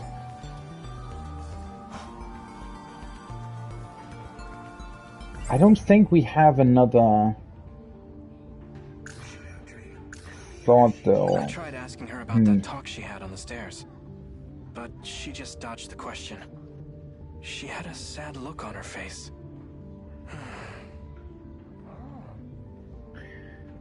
That was when she was talking to the cat, or whoever that is. In my dream, a woman and I went back in time to prevent the extinction of humanity. To do that, we had to blow up some sort of research facility. And, well, we did it. And if that weren't enough, we shot the researchers dead. The woman I was with in that dream looked eerily similar to Fuyusaka-san. That is one of those things that I haven't really seen anything else really relate to at this point. There has been some stuff concerning him, obviously, and his Izumi personality, previous personality, whatever. But that whole scene where he went with Morimura and did something at that research facility, which once again is that, so would that have been, what would be the point of even, I mean, all of these research facilities in these domes, are they actually working on the Sentinels? I guess they have to be, right? If Okino was the one that developed them, kind of comes back to the why those would be a thing to begin with. How did that project start? How was it possible? I really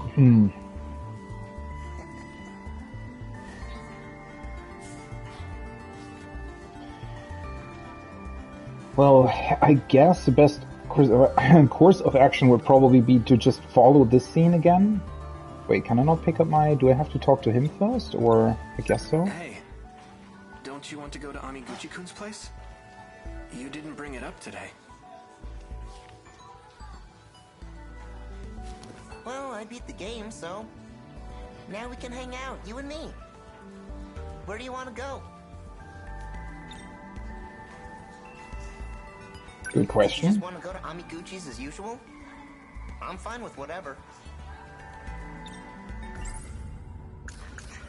What can we talk to him about? Do you think that one video's still available for rent?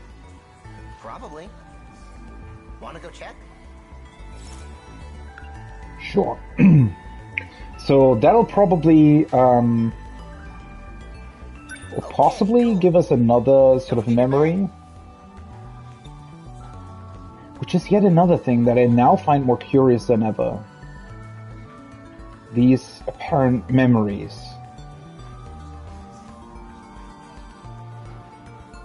And they're clearly somehow past events, yet... Wait, so they're technically events from other sectors? Hopefully no one's checked it out yet.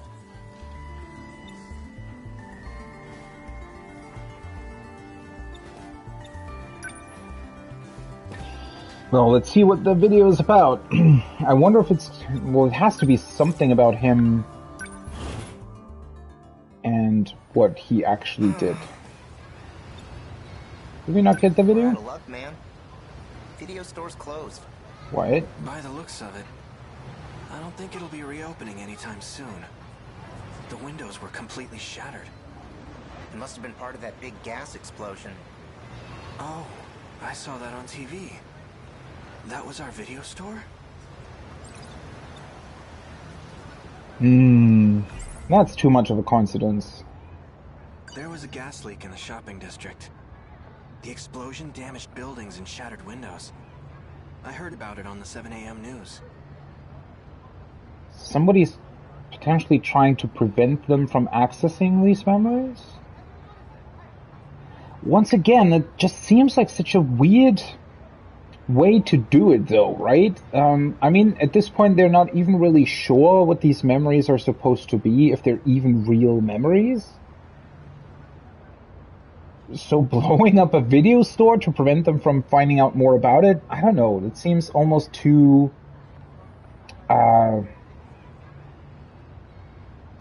too suspicious, right? So what do we do? Just go home disappointed? You don't have much of a choice.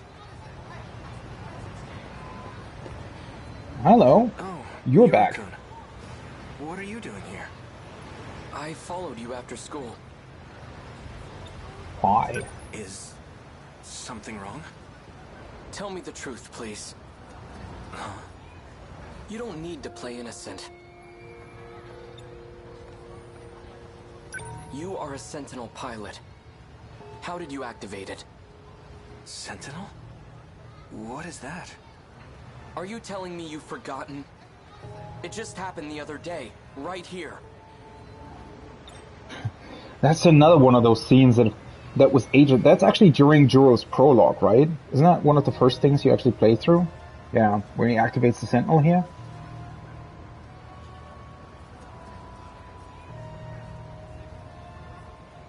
Which makes me wonder how exactly does the... Like, do they... Why did he forget that specifically? What happened? I guess Keitaro doesn't really realize about the memory loss and everything. I mean, how would he know, right? You mean the gas explosion? I heard about it, but... That wasn't a gas explosion. It was you. You transmitted your Sentinel right over there. Transmitted? You talking about movies? I think I saw that one. Oh, yeah. Now that you mention it. That did happen in one of the tapes you let me borrow. Juro-kun. Who are you talking to? Oh. Okay, that seems like a very interesting hint. So, do they all have sort of invisible friends? Do they not all have the same perception? Because I was wondering about that.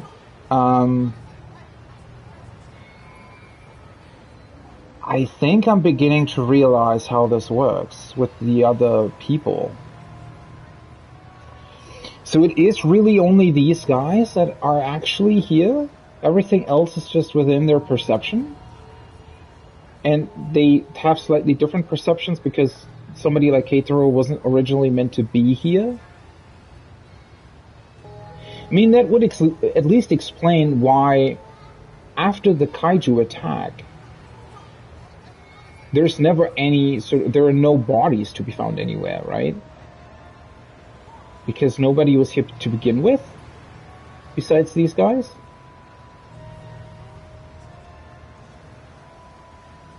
That's actually kind of crazy if that were true. But it also would explain why they don't, like... That would actually explain quite a lot. I don't know if I'm going a bit too far here with my speculation, but that would explain... So they're basically... They only have to hide stuff like Sentinels and everything from each other, basically, right? Which seems to be somewhat easy to do because they also have these memory problems. Or alternatively, they can alter or manipulate their nanomachines in the brain to alter their memories. So...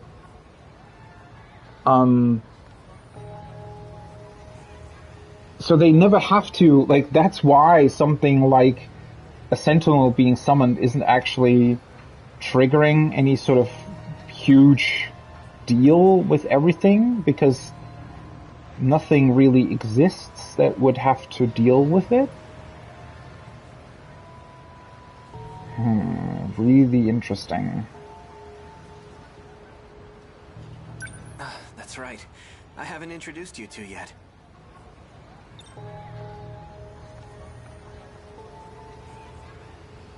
Huh. So, when he, for example, when he's talking about, oh yeah, that happened in a videotape the other day, I guess that's all just sort of this weird projection that he does, right? He didn't actually watch a videotape of that. He just thinks he did.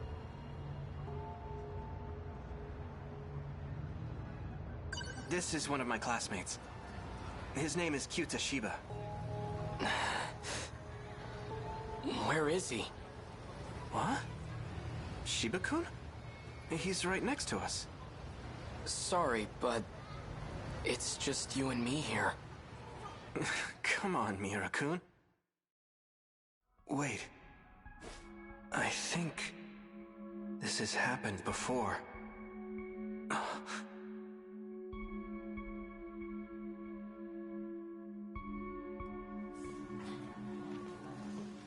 So, did you check out that video I lent you?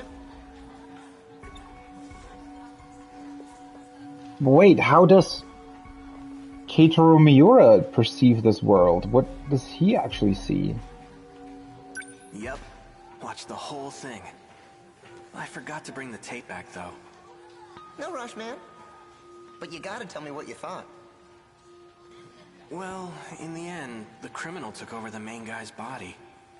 So I guess he ended up becoming a criminal himself. Not That's sure how the to plot. feel about it.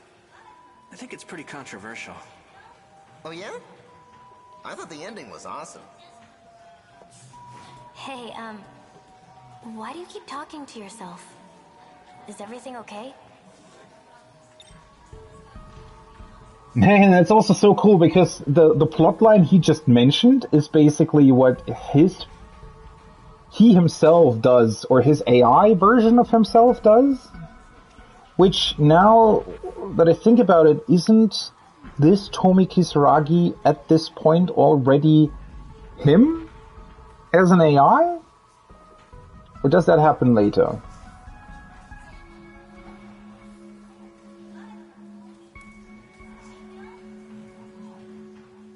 Oh, thanks.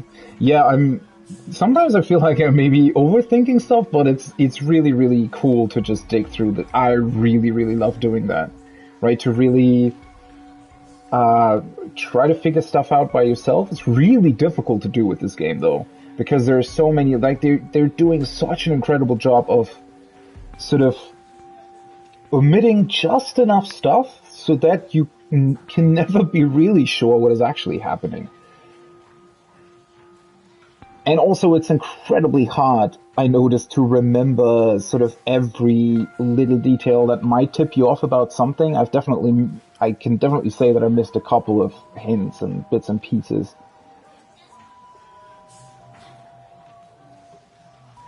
Okay,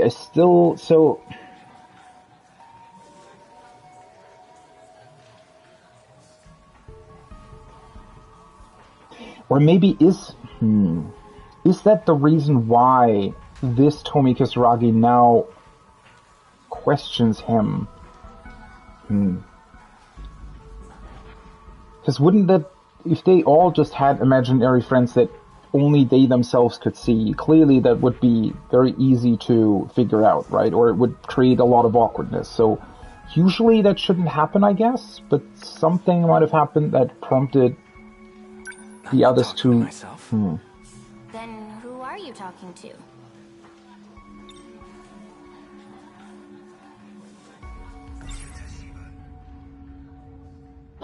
It still makes me wonder what is up with Fluffy, though. Is that also just... it's not, though, right? At least it's... it might be something that multiple characters share in common, though?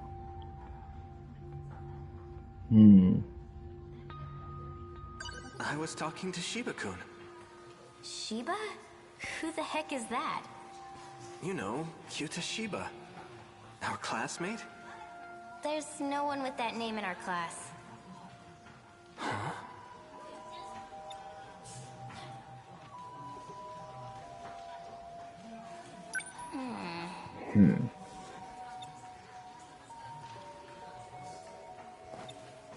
Can I ask her about it? Hey, Kurabi-kun? I know. The papers, right? I'll get them later. Listen. Kisaragi-san's acting strange. She's saying there's no one named Shiba-kun in our class. Shiba? Who? He's standing right there. Kurabi-kun, there's no one named Shiba here. And why do I get the feeling that I've seen this scene in, like, a different context already as well? Are you okay? What's up with Miwako then, for example, though? Clearly, she is here. I mean, we've seen a lot of characters interact with her.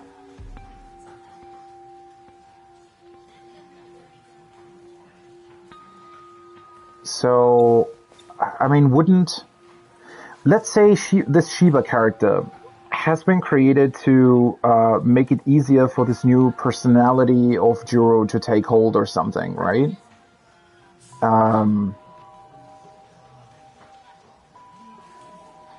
Wouldn't whoever altered his memories try to make sure that everybody else was aware of that too? Like, wouldn't they try to alter everybody's memory? Maybe they can't do that for some reason? Or, like, how does... It's just such a weird, botched setup, in a way. Unless somehow his nanomachines or something came up with that on his own, without the influence of others, somehow there had to be some way to, I don't know, make sense of it all. Say something, Shiba-kun. They're being so mean. Is this some kind of prank, or are you talking to ghosts? Either way, it's not funny.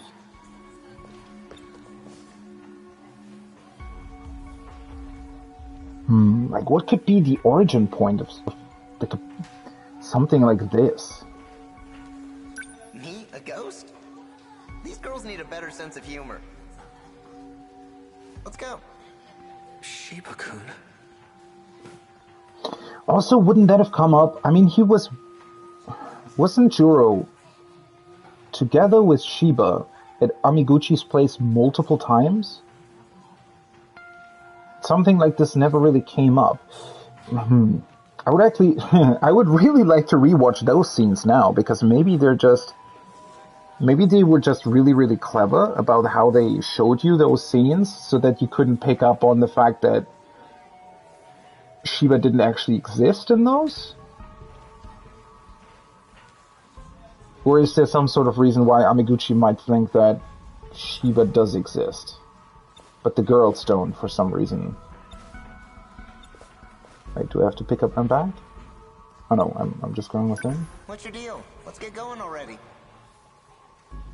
Hey, we grew up together, right?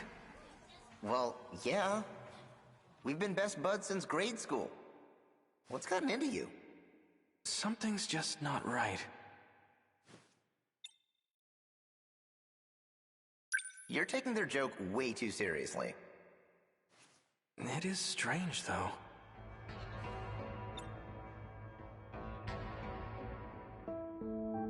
I really like the music sort of getting really quiet and then different one coming back.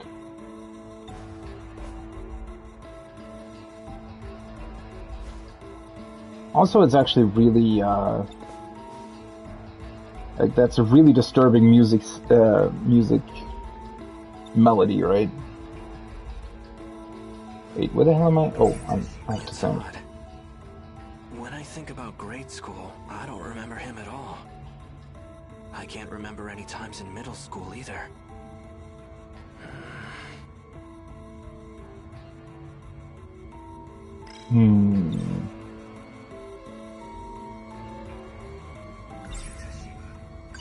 Shiba-kun? You said you've been with me all this time, but I can't seem to remember the details. I don't have any memories of our time together. Why do you think that is? I should have known you'd figure it out. What do you mean? Guess I overdid it with the mind hacking lately. What? Let's not overthink this, okay? Here, take this tape with you. It's your next set of memories. Go home and watch it carefully. Okay.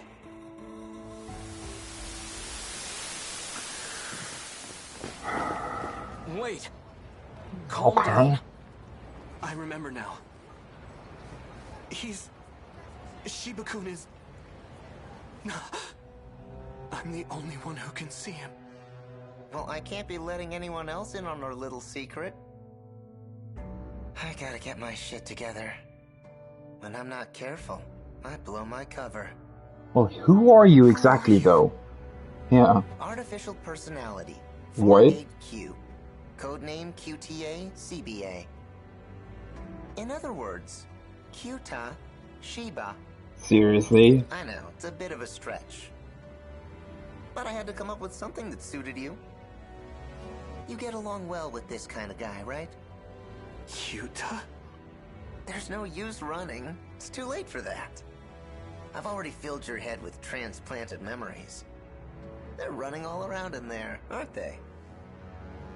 But don't worry. Leave things to me and you'll be just fine. Transplanted memories? Yep. Mine. Calm yourself. There's no one here. But he's right there in front of me. You would have been better off not knowing any of this. What a shame. Why are you telling him then? Movies were Shiba-kun's memories. So, oh. No. My real name is Juro Izumi. You're not gonna remember this anyway. So chill out. Unless you want to look like a crazy person. Alright, my friend.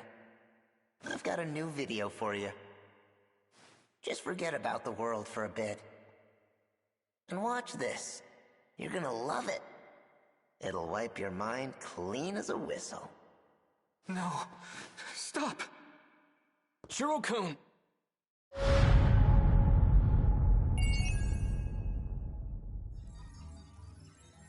Well, shit. Yeah, the music's really, really good in this. Did his memory get wiped now or not? Okay, so what's happening to him basically is the same thing that they're trying to do with, or that Okino did to himself? Is that what's really happening though, or is somebody else still trying? I thought the whole point was that, or at least up until this point, I thought that the whole point of changing Juro Izumi into Juro Korabe was so that whatever Izumi did at some point possibly wasn't repeated? But if this Shiba was trying to transplant his own memories as Izumi into him, then wouldn't he become Juro Izumi at some point again? Assuming it all worked correctly? That still seems like a But what is this artificial personality then? Is that something that, I don't know, Okino or somebody who came up with this process created in order to be able to, well, to complete the process of transplanting the memory or something? Or is it...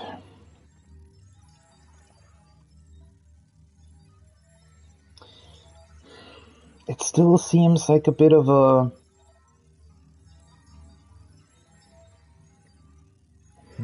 I mean, maybe they just didn't account for certain other things to happen, and that's why he ultimately became aware of it? Or are they, whoever came up with this, are they so sure that they can just, if something goes wrong, wipe that part of his memory and, I don't know, either start over, or that it wouldn't really influence him too much if he can just, yeah, start over with that?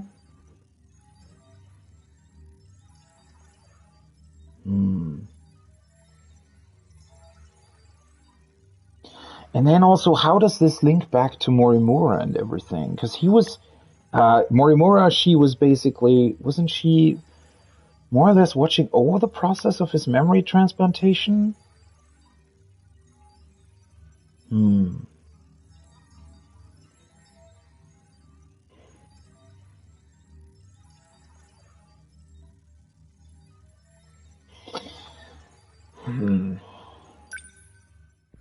Which files got updated? Oh, his one.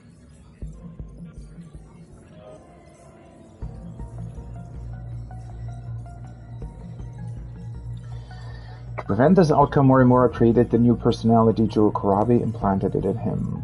Kurabi's memories are being manipulated by Kyuta Shiba through videotapes, but Shiba is quick to wipe his memory whenever he gets too close to the truth. Isn't that setting back his process, the process of that memory transplantation, though? It's quite hard to tell here if they're... what the ultimate goal then would be. Is the ultimate goal that he gets his Juro Izumi memories actually back, or are they still trying to manipulate him, or are they just trying to make sure that he doesn't remember everything? No, that wouldn't make sense. Like, if he's specifically giving quote-unquote videotapes to him to make his memory come back, then it wouldn't make sense to wipe it, unless...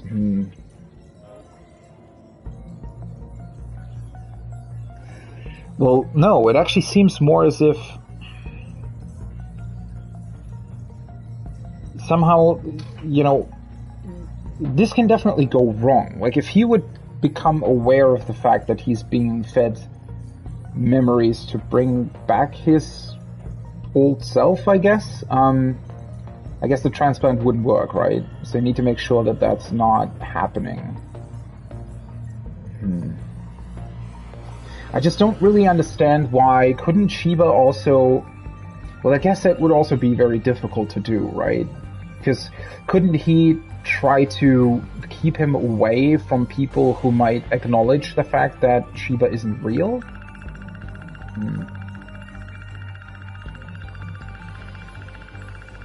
Because otherwise it just seems like this can go wrong really, really quickly.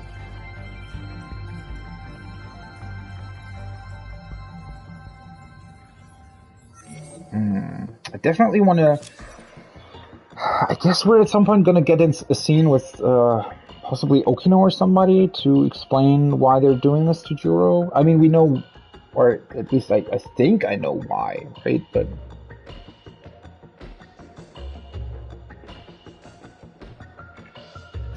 And how would this be connected to other scenes that we've seen with the cat, for example? Brings back that same question, right? Is the cat real, or is it also only in certain people's memories? And if so, I mean, isn't the whole deal that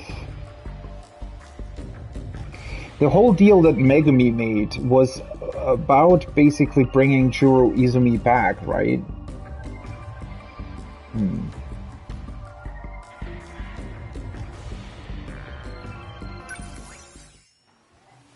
But somebody would have had to create... Well, I guess it could have been Okino, right? That personality thing that Shiba just mentioned with the numbers and everything. Could have been a creation by Okino. Could have been by somebody else.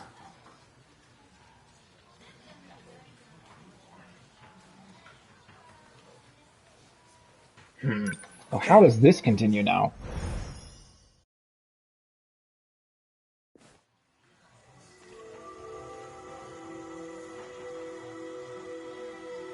Oh. Oh no, never mind, there he is. Let's go home. So it is the same scene. Kyuta Shiba. Shiba-kun's not actually human. And not only that, he's been manipulating my memories. It seems his goal is to turn me back into Juro Izumi. But this, I guess this is telling us that this wiping his memories doesn't actually work, right? It might work to a degree, but it doesn't work entirely. Which again is something that I'm still really, really curious as to why certain scenes have different outcomes, right? Why they implemented these charts instead of making it a linear scene progression. So now I'm wondering if something similar is happening to all characters, or at least most of them.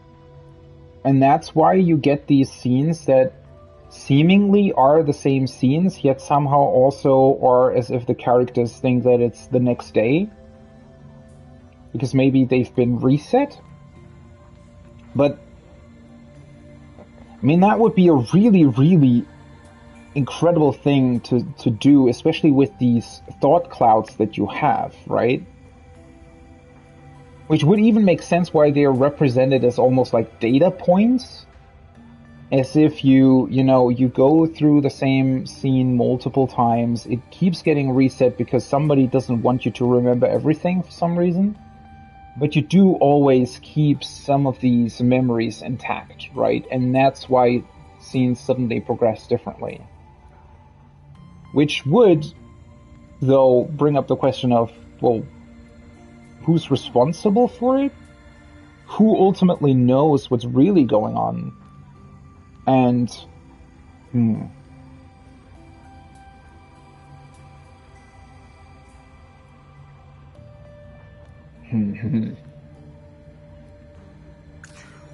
So, let me get this straight.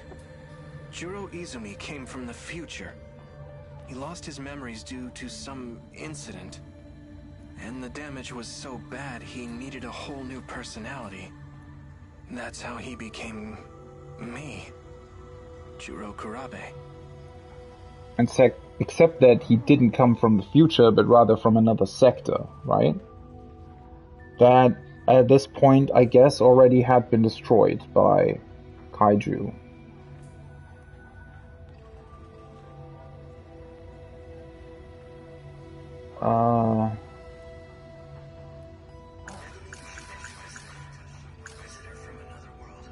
Fuyusaka-san and I were the only ones who made it. We escaped to Sumire Bridge 16 years into the past. These must be Shiba-kun's memories. Or rather, the other Juro Izumis.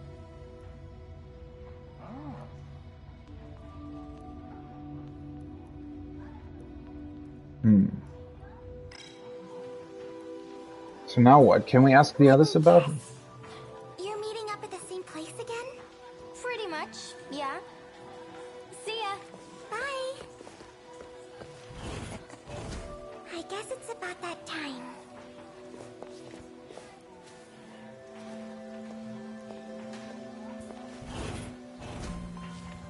So... What? Why the long face? Have another nightmare or something? Knock it off. I'm not stupid. I know I'm the only one who can see you. I wonder how he's going to react to that, though, because... I mean, technically, isn't this threatening to not bring back Juro Izumi's memories correctly? So it wasn't fully wiped. Ah, just as I assumed. Damn. I guess This mind hacking has its limits. Why are you not more disturbed by that? Is that not a giant problem? Why did you do this? Why did you give me Juro Izumi's memories? Are you trying to turn me back into him? Don't worry about it. You were never meant to be this way in the first place.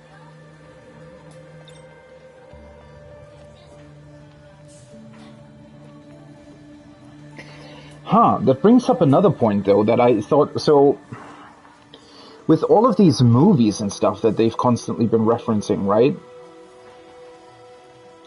I was speculating that they could have possibly been hints or breadcrumbs that have been implanted in this sort of dome world in order to make them aware of where they actually are.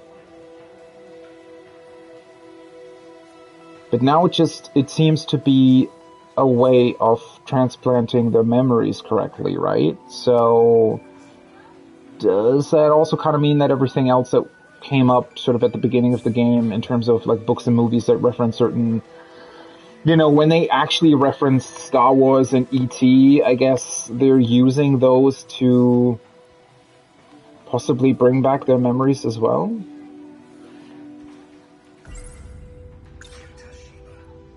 What exactly are you? 48Q, QTA, CBA.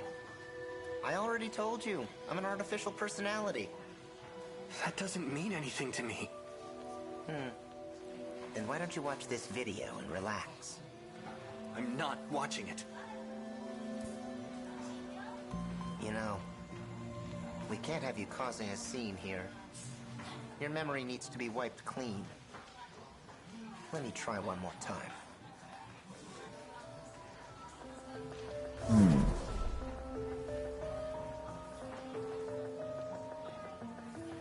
I don't know, this feels very, very problematic. So this 48Q thing that he's talking about, that's what's in his nanomachines, right? Basically his previous memories that have been stored within his nanomachines. So... You can't run from me. Leave me alone! Whoa.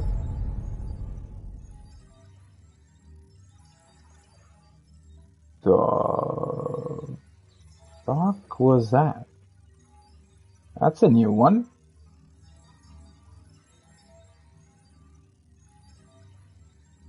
I guess did I miss something?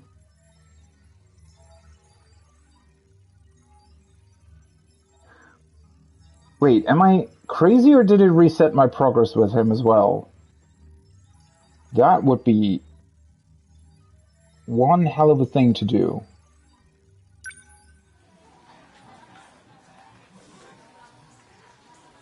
Okay, wait, holy shit. Is this character progression that you're doing here and the percentage values, is it actually the memory transplant thing? Holy, that would be... So you're not progressing their story, you're bringing back their memory? Or you're not I guess bringing back isn't really the right word to use, right? But it's more that you're trying to complete their memory transplant?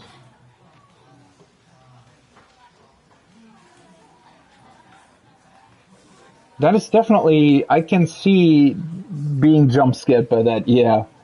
I mean, that's such a, that is such, I love it when games do that. When they utilize, like, when they're sort of introducing this meta level of stuff, right? So suddenly, now I'm sort of asking myself whether or not even these menus are technically part of the world and of the game, right? It's not just a menu for the player. This is actually a percentage value that's representing their memory transplant onto themselves. But that would mean that all 13 characters go through that process, right? And so far, I think at least in terms of what we've seen of the story, it's only really...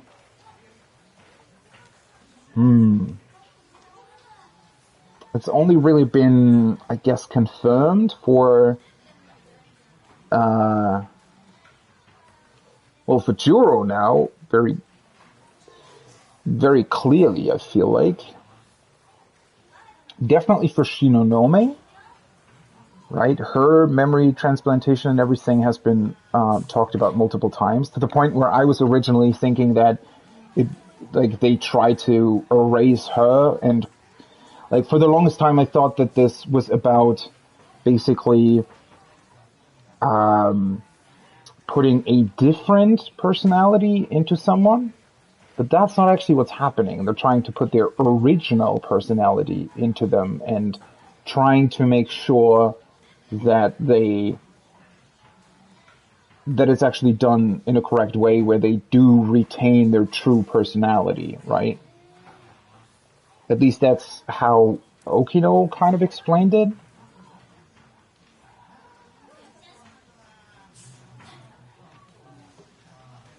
Well, that brings up all kinds of other questions then, though. Because if that is actually true, then which one of those scenes are actually even really real, and which are... Well, I guess the scenes themselves would still be real, but the... Or are they? I mean, we've definitely seen a lot of scenes where the characters interact with each other, right? So I guess those are actually happening.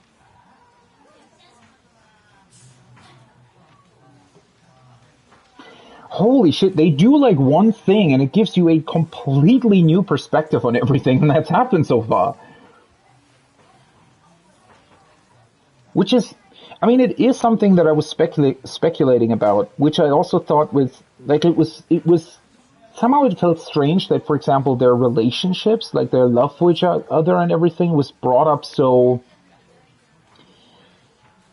almost, like, too directly, right? So maybe that's a direct sort of, I mean, they still,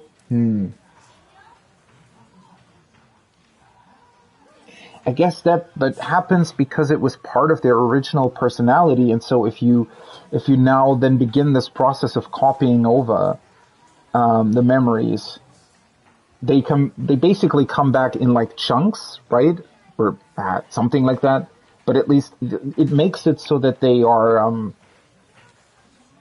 suddenly aware of certain things, like maybe who they loved, but they can't quite tell why that is, or why they're drawn to a certain person, because, you know, only a part of their personality has been correctly copied at that point. Okay, this is actually getting pretty crazy.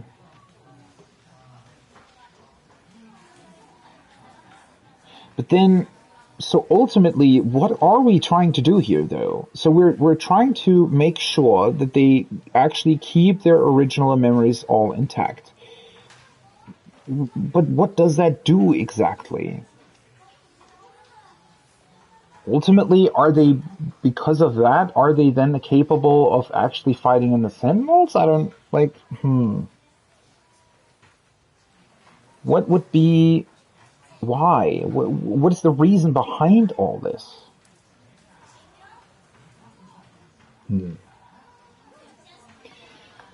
Okay, so I guess we need to do something else here, though. So, do we basically need to go along with the fact that he is... Like, that Shiva is not real? I guess so, huh? Let's go home. If we don't acknowledge that he is only in our brain, then theoretically that would make it so that the process is carried out correctly, right? Which still obviously leaves the question of, do we actually want that? Let me guess. You're meeting up at the same place again? Pretty much, yeah. See ya. Bye. So do I just talk to him again? What? Why the long face? Have another nightmare or something? Knock it off. I'm not stupid. That's the same dialogue from just... I'm the only one who can see you.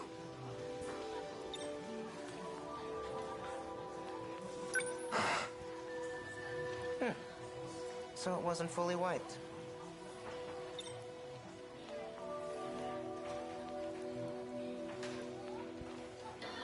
Feels like I don't want that, but I don't really know who else could I talk to or what else could I do. Damn. I guess mind hacking has its... I mean, this is just what... Do I just want to go away? Can I do something else?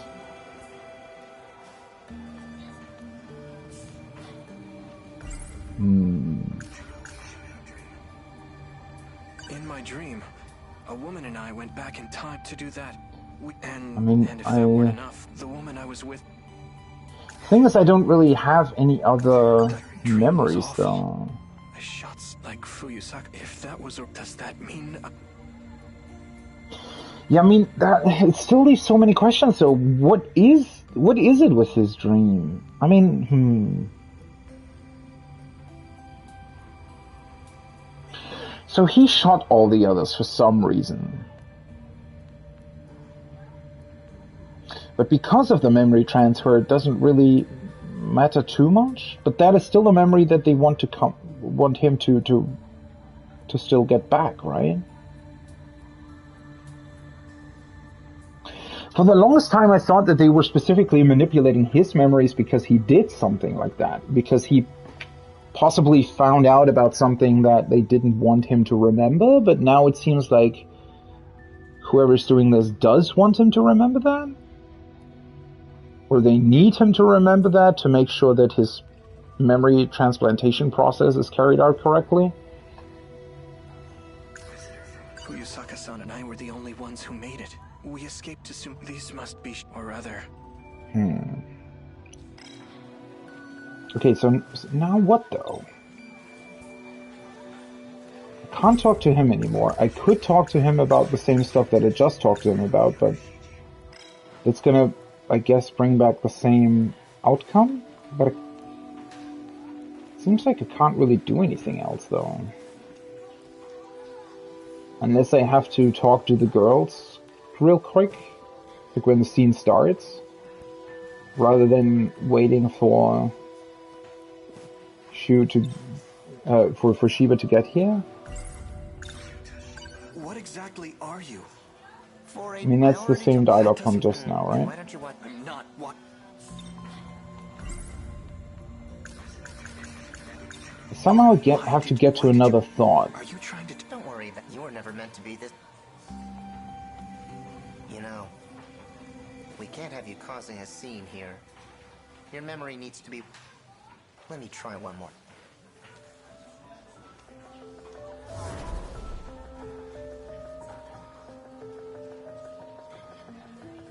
Do I have to do something while he's not here? Wait, last time I tried to grab my school bag, right? Which brought him back and...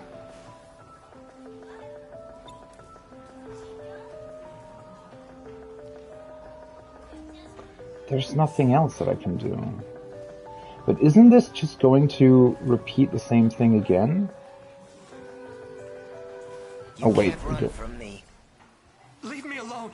Oh wait, or do I have to... No, I guess I have to... I was too slow in grabbing the school bag last time? Is that what's... I guess the goal is to run from him as fast as possible? I thought it would... I thought it brought him up last time because I clicked on the school bag, but I guess it was just like right before it or something. Hey, Juro. Let's go home. Yeah, it seems like a time thing. I thought that it was because I clicked on the school bag, but it's exactly not what's happening. Okay, so let's do this again, and then just quickly grab the school bag and try and get out of here. Seems like that might be the Why did you... Don't worry, you were never... See ya. Bye. You know... We can't... Okay. Let me... So now I'm just grabbing this and getting out of here. Yes. Oh. Hey, watch it. Wait. Is my personality trying to get me back or something? Shiba-kun's not actually human. And not only that, he's been manipulating my memories. It seems his goal is to turn me back into Juro Izumi.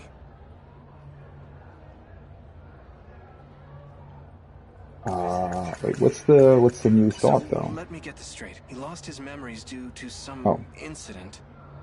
And the damage was so bad he needed a whole new personality. That's how he became me. Juro Kurabe. Well, that's what I thought they were trying to do, right? But they're not trying to give him a whole new personality. They're trying to give him his old one back.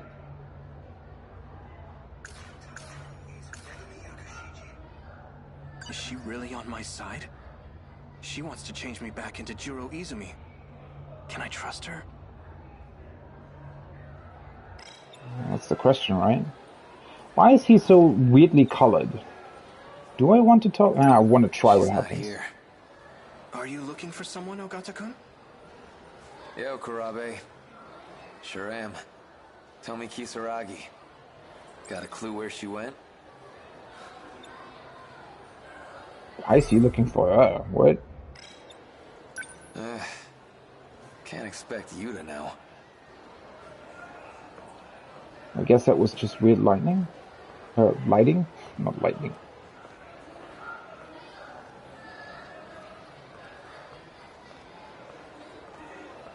No. Running won't change a thing. Think.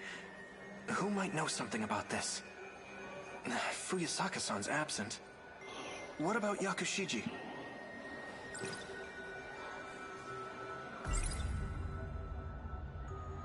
Shinonome-senpai. She knows about Juro Izumi for sure. I should go talk to her. Hopefully she's at the nurse's office. Wait, okay. Is that the right thing to do? Guess it might have been. It's definitely the one character that I know about that is also going through a similar process, seemingly.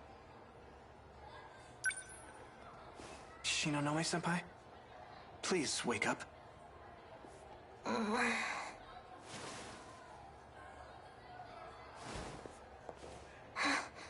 Izumi-kun. No. Don't you remember? I'm Juro Kurabe. Kurabe. Please help me. She only remembers his actual self? Why is that a thing, by the way? What happened?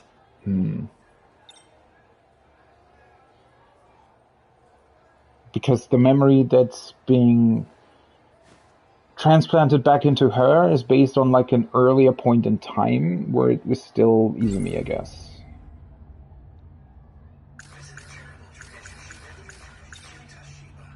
It's Shiba-kun. He's been messing with my memories and replacing them with Juro Izumi's. Izumi-kun's? That's odd.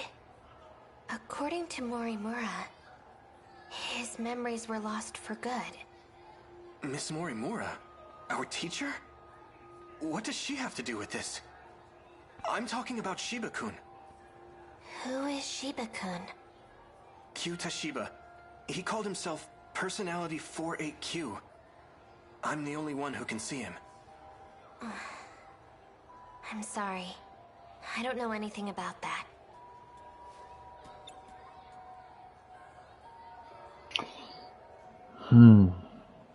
So did Morimura lie about the fact that his memories were all lost, or...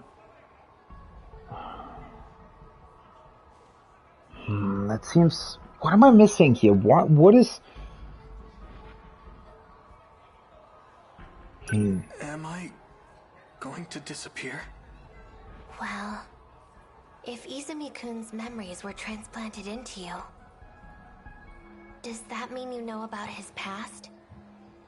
I saw it all in the form of dreams and movies. What happened in them? Well, that's going to take some time if we're going to explain all of that to you, but... What memories do you have of his? What were your dreams like?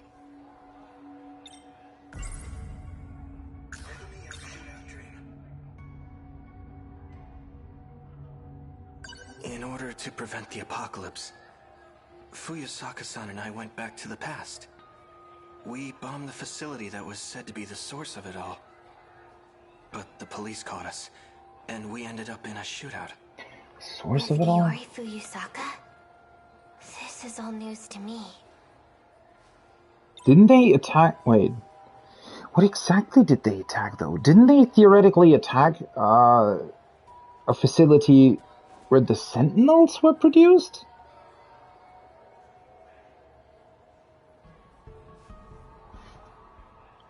How are the Sentinels the cause of all this, though? It's like, what?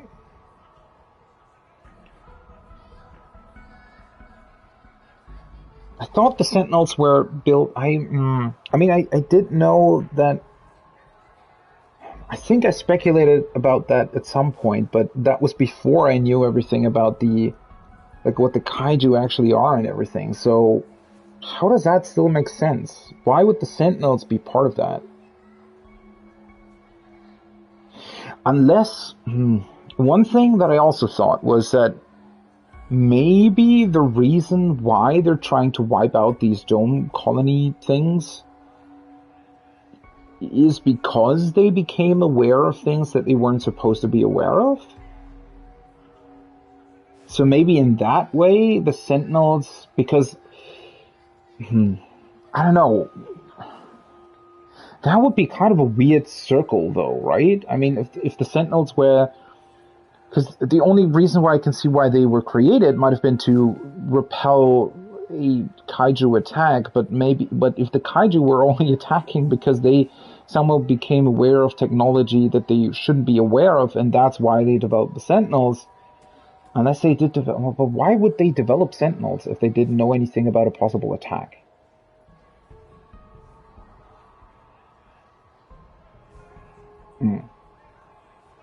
I mean, that's still connected to too many things, though, since I don't really understand what Operation Aegis is, for example, and how that plays into all of that. So they might have been... Maybe they became aware of something else, like some sort of plan, or... Would that trigger development of Sentinels? Or are the Sentinels something else entirely?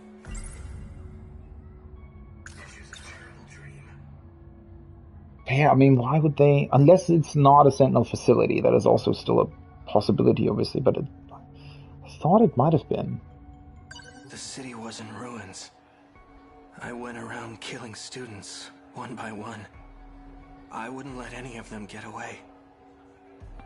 Among the dead, I saw people I knew. Like Fuyusaka-san and Yakushiji. Izumi-kun did that? It can't be. There's no way he would do such a thing.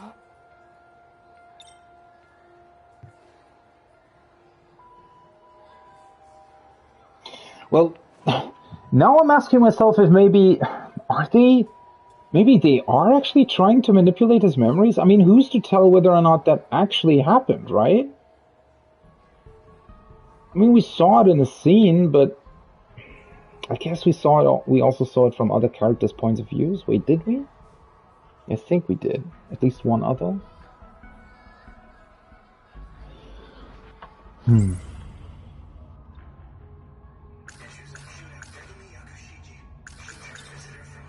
I forgot to mention. Shiba-kun gives me memories on videotape. Videotape? Fuyusaka-san told me they're all real events from the future. Like what? They're from the past. If I recall They're his correctly, memories, right? we were in a big UFO. That's also his past, though.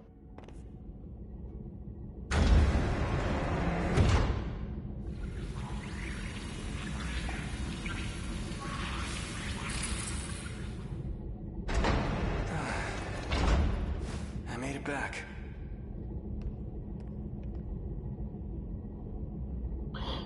Maybe now we're gonna find out how they're actually able to access this mainframe. Okay, Okino is here as well. Not good. I arrived right in the middle of the invasion. Barely made it back in one piece. I don't think the world had much of a chance. The year was 1985. Is that a flyer from a movie theater? Logs indicated shutdown sometime in the Heisei era. But at the time I visited, was right there in Tsutsuji Ward.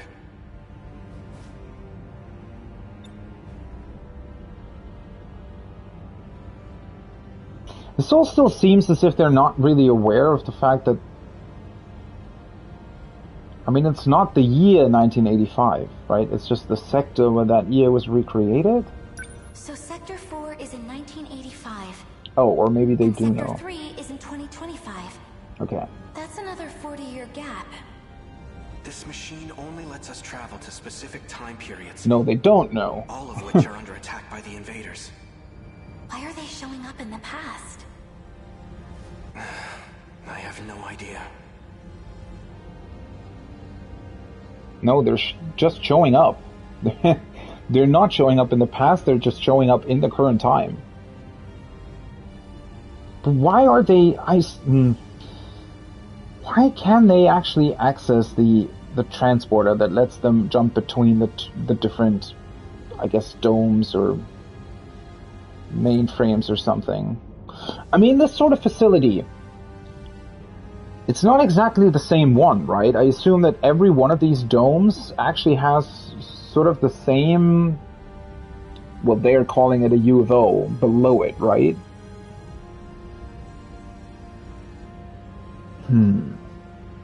What do you think, Tsukasa-kun? We have no record of such an invasion occurring back then. If that's the case, it's inconsistent with history as we know it. You're right. It was just last year that we were invaded. The year 2104. That was the first and only time. If there were a kaiju attack prior to that, we would have known about it. We must be dealing with a time paradox. 2104. So 2104 is an actual sector as well, and that's where they come from originally?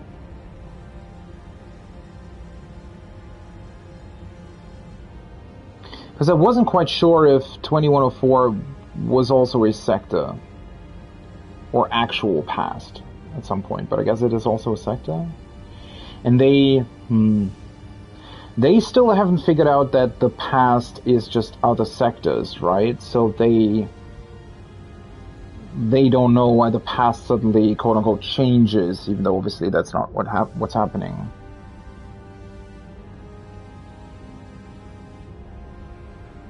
How can they access this facility, though, without being aware of the fact that it's not actually an entire world that they're a part of? Maybe something weird happened when they arrived. It could have caused reality to split into parallel universes. We know that kaiju technology allows for time travel. It's not hard to believe that would impact the future in some way. Hold on. While this device does appear to be a time machine, it may be premature to make such assumptions. So is this where they're figuring it out? An earthquake. A big one. Something feels weird about it.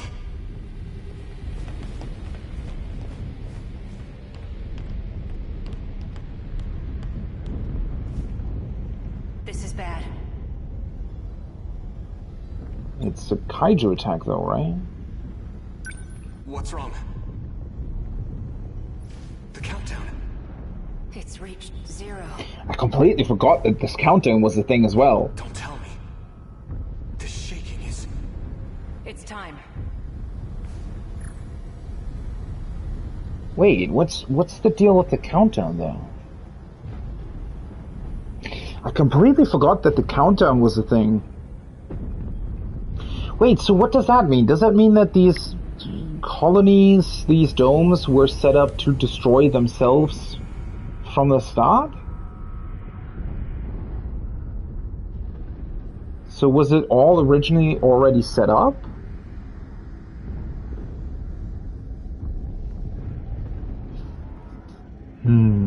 Look at this!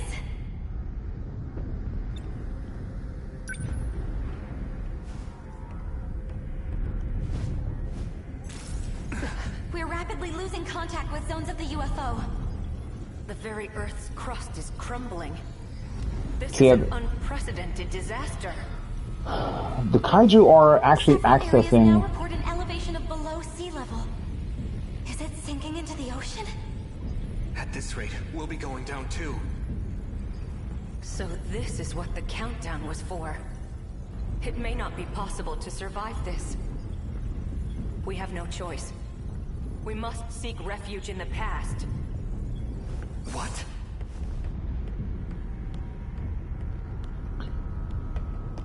Wait, so is this terminal being destroyed because of the kaiju, or is it actually more or less destroying itself, or was it set up to destroy itself at some point? Transmitter. Are you serious? If we do that, we might not ever come back. And if we stay here, we die. This will need a timer. When it's all set, I'll join you. Please, get to the device. All right. If you're setting our destination coordinates, let me suggest Sumire Bridge. Amidst the destruction I saw earlier, that bridge was still standing. Huh. Wait, Sumire Bridge in the same sector, though? Also, what's up with the... So would these different terminals have different countdowns, then? That also doesn't really make sense, right? Wouldn't they all have the same one? Okino-kun.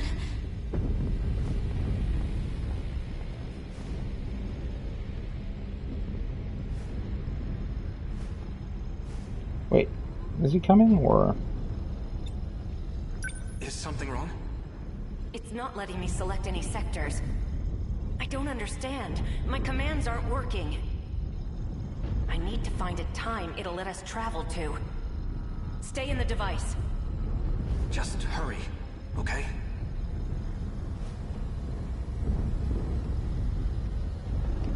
I've got it.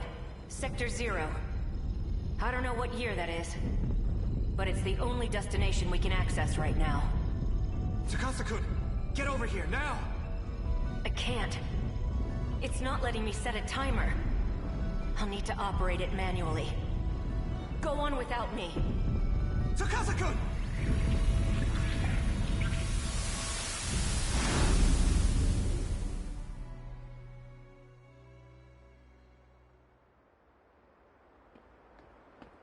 $20.89? Chihiro.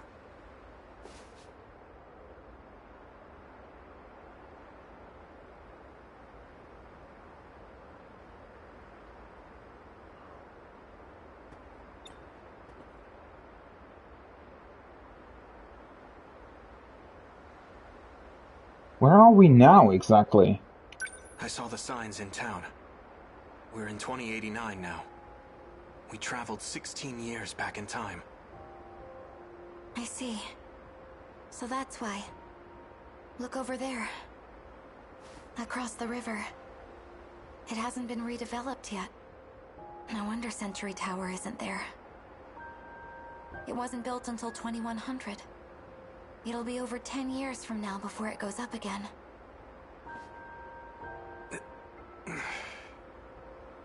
There's no point in waiting any longer. Let's go. Tsukasa-kun isn't coming back. So what is up with this time now? Why is this suddenly not in like 40-year intervals? Sector 0? Is this a different thing entirely? I think this is... I feel like this is the time that we've been to the least, right? Or the sector. So what's going on with that? Even the Shikishima State Building is missing. We have to go. Do you plan on standing here forever? We can't just leave him! You agree with me, right?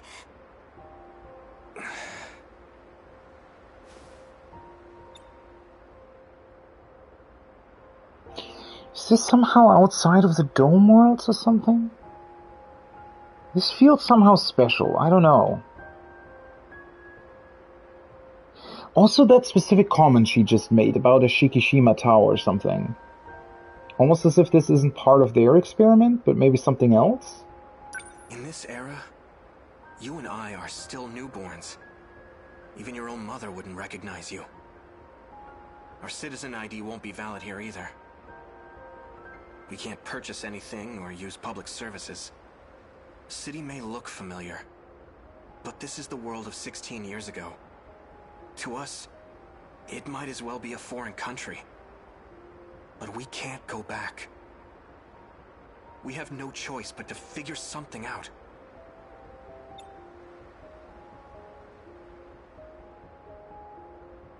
It is a very interesting scene indeed, yeah. Trying to... Man, it's so difficult to compare it, right? Because I've been to the scene obviously a couple of times, but other times it was in 2004.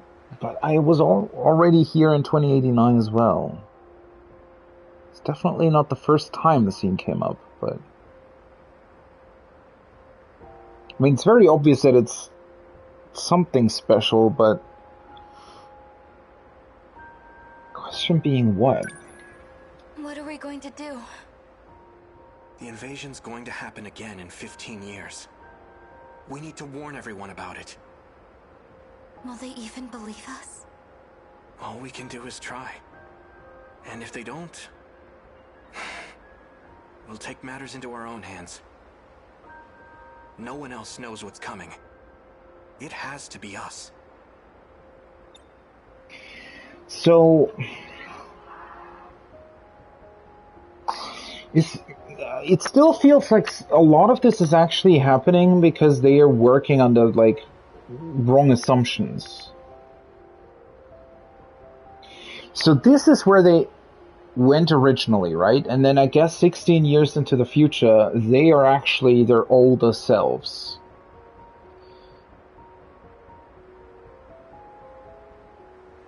But,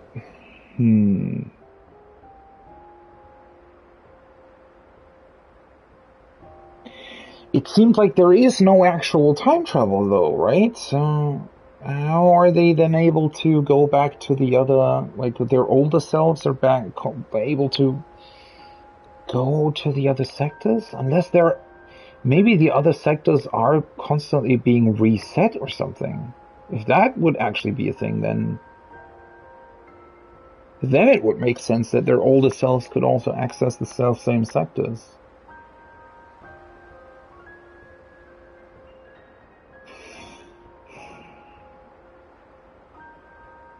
So maybe that's why these two start something like attacking that research center and Izumi later on killing a bunch of them because they think that that's going to prevent the kaiju invasion that isn't even coming because they're not in one of the sectors that's going to be destroyed anymore?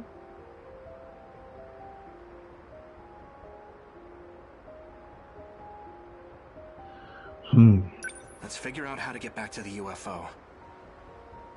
It should still be buried underground. If we can find it, then... I get it now. We can save Okino-kun.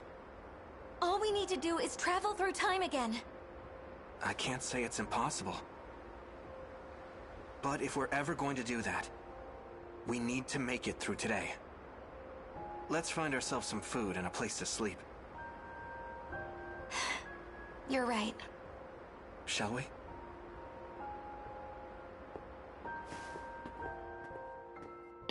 So this scene feels Like the two of us it's... spent the next few years together, living in society's shadows.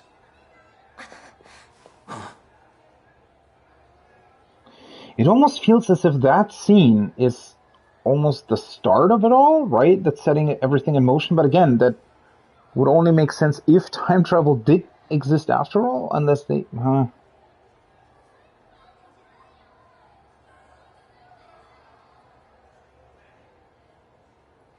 Unless it's that they somehow recreate specific patches of time. But so are all of them, yeah. It's crazy to me that it feels like there hasn't been 1 second of this game that has been wasted, right?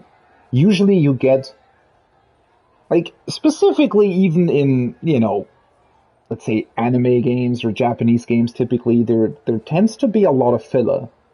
But this game is just firing on all cylinders non-stop. It feels like every single point is important. Every single detail is either coming up again or is some sort of hint towards a connection between either characters or events, or that is so crazy. There hasn't been one single scene where I would have said that, oh, that wasn't important, or that was just, you know, flavor or something. That is crazy, but that's also what makes it so difficult to really keep up with all of it, because you constantly have the feeling that somehow you might have missed that one detail that would tell you what is actually going on. Because that is definitely one thing that I can't fit into my theories currently. Like, how do older versions of them exist? But they also already exist in the dome cities. So what is this 2089? Unless, yeah, something is being reset every time. Why would that happen, though? I mean, if things are being reset, then... Unless that, what we now saw was the one thing that shouldn't have happened, that they somehow make it to 2089. But what would this 2089 even be? Unless that's the... But it's called Sector Zero, almost as if it was the first one that they built, rather than the last one, right? So maybe something that I could have, you know, that could have potentially been true is that they took all the information and all of the different sort of, what's that annoying sound? Somebody's doing something in their garden. But I would, like, I maybe could have assumed that, you know, they took, like, maybe different lessons or something that they learned when building the other sectors, and then they came up with, like, one sort of final sector for some reason.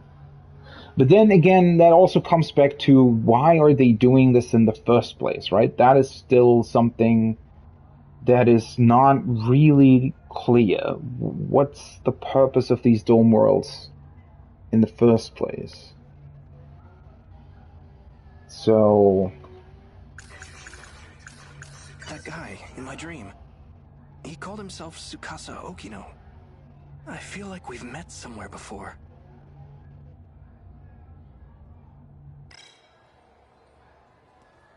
Stay away from me.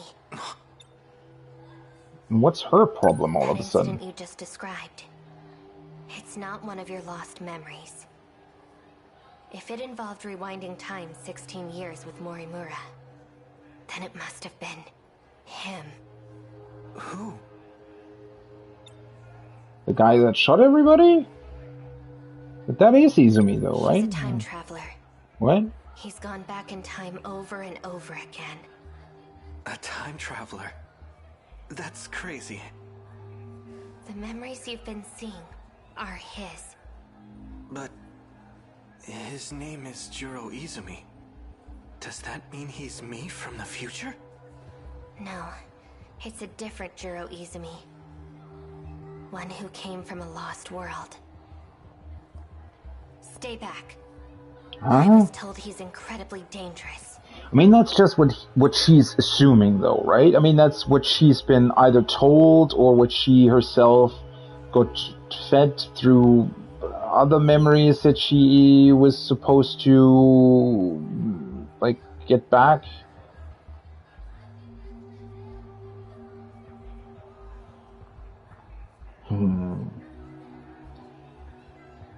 Time traveler. So a lot of them are still working on the assumption that they're time travelers, though, right? So that means my dreams are memories of a lost world? And Shiba-kun is that world's Jiro Izumi? That man has nothing but his consciousness left. He transferred himself into an android and fled. His consciousness? Oh my. Looks Hello. like Senpai isn't feeling so good. Shiba-kun! Man, you've sure got a big mouth. Stop this! Oh, come on! Ryoko Shinonome's a freaking weirdo. If you really want to take her word for it, you'll have to face the consequences.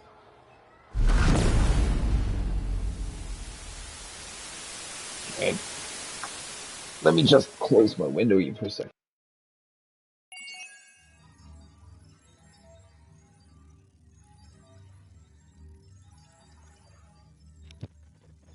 Okay. I hate it when neighbors can't, like, you always need to do that for, like, thousands of hours. Whatever. But it's so interesting. So she knows about what he's done. Why is she considering him a time traveler, though? Like, huh.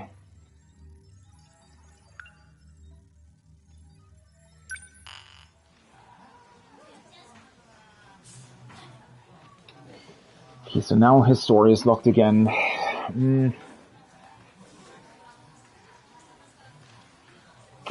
I don't know, every time I play his story, it feels like there's something, like, special to him, right? I mean, it also starts with his story, like, somehow his is the one that links it all together in the end, but I just can't seem to get like a good sort of idea of how that would be possible or how that might happen at some point.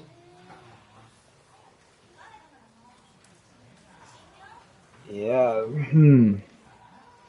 But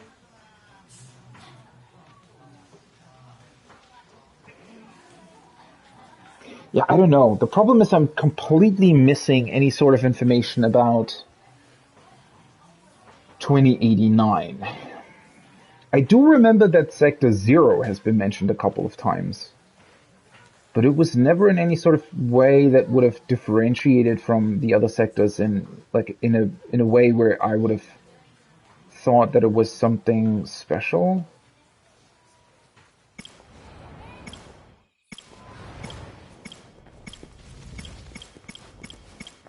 Okay. 57, 75. Let's continue with Yuki then. Through Detective Onishi, Yuki Takamiya found a lead on Natsuno Minami's disappearance. She infiltrated a Shikishima facility where she learned from Renya Goto and the others that she's also a Sentinel pilot. Which again seems to be sort of far away in terms of it. That all... Oh, now we're back here again. I was let go? They're probably still watching me. Just waiting to use me. Whatever Goto and them are trying to do, it's beyond me.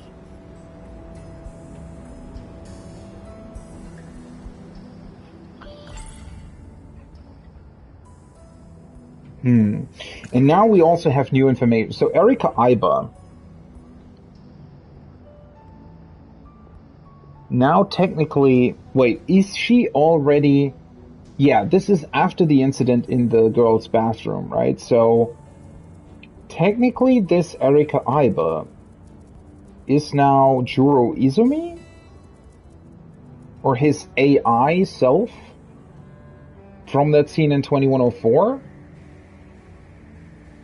Because he tricked Shu Amiguchi's older self, Ida, into swapping Tomi Kisaragi's AI with his. Nenji Ogata, Class 1D, has made the claim that Erika Aiba is not who she says she is.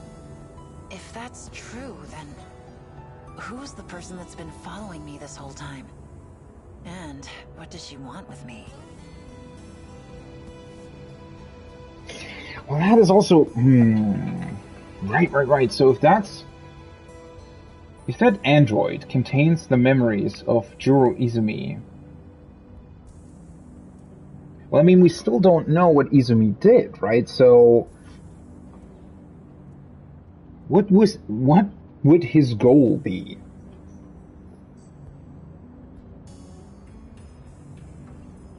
Why is she... why is he here? Why would he be following Yuki around? I guess I don't really know enough about Yuki then to make sense of that all. Or maybe it's because she works together with, well, not the SIU, but, you know, they definitely know stuff. Right before the incident in the girls' bathroom, there was another Kisaragi chasing after Nachan. Kisaragi is also one of the names on that list. So that means Four Eyes wants me to watch her. What is the thing with Kisaragi now, though? So the android that contains... Or not contained, but the android that looked like Kisaragi is destroyed now, right? So... Does she just not exist anymore now, or haven't we seen her in the hallway? Who is that then? Nachan was hiding a box in the locker room. Come to think of it, that projector I hid looks a lot like a box too. Could it be the same one? Nachan, my childhood friend. We went our separate ways in middle school, but we still kept writing to each other. She's the only person I really care about. So I guess that's also not really true. If most of their memories of their childhood and everything is, I guess, fake.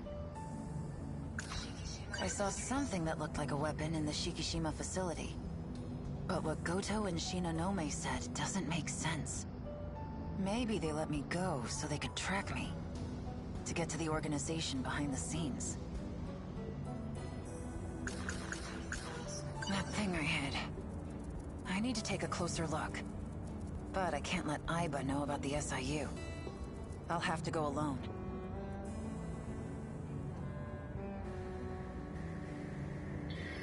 I really wonder what she knows, right? Aiba, I mean.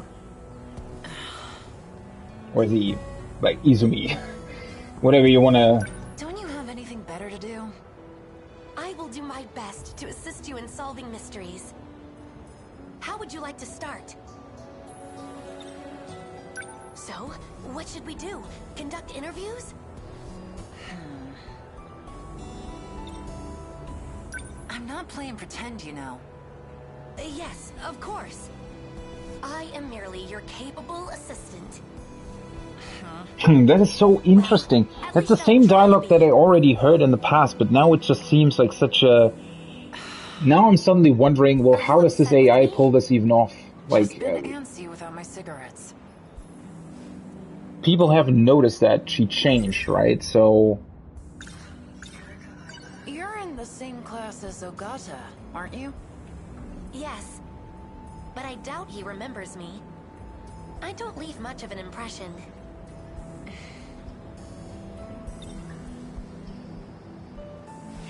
Wait, you still don't even know The wind feels nice. what this android originally was, right? Well, now it contains what I assume Juro Izumi's AI or something, but What? Who was it originally? Okay. Sorry. I just remembered I had something to do. We're done investigating for the day. Aww.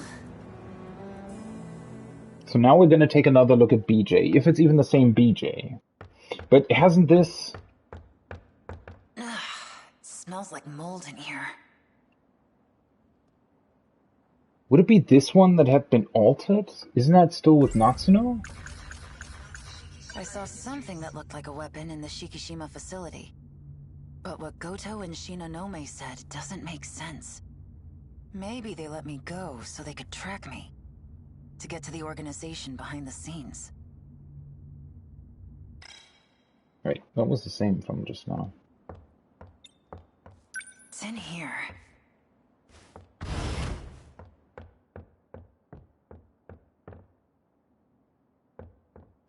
There it is.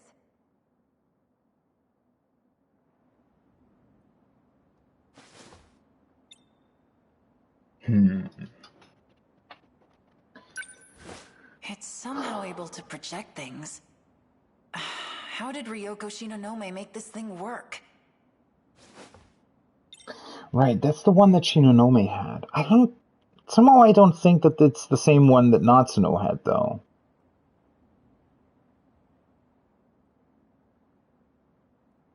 Though I'm still not entirely sure, so... Is this also part of bringing back their memories and their personality? That they all recorded, or have access to these recordings as well? Maybe there's a power switch somewhere. Nope, can't find one. Because there does seem to be somewhat of a difference between the I guess, fake videotapes that Juro gets, right, by his imaginary friend. Because the videotapes themselves aren't technically real then, right? He just thinks that he's watching them when in reality it's sort of a copy mechanism for his own memories from the past. But you know, what Sekigahara and Shinonome have done, where they've actually accessed, you know, proper recordings, I mean, it seemed different. I guess you could call this a box.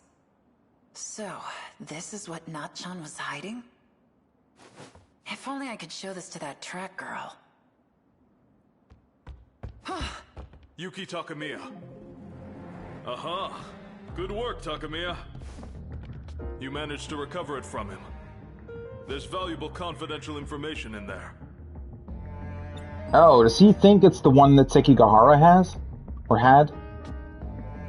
Probably, right?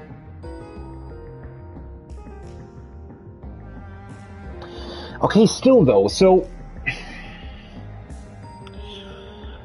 For example, if I think back to that scene with Shinonome, where she accessed that video that talked about where her, what I assumed was her future self, talked about, like, that the project isn't going well and that or that somebody wants to delete the project?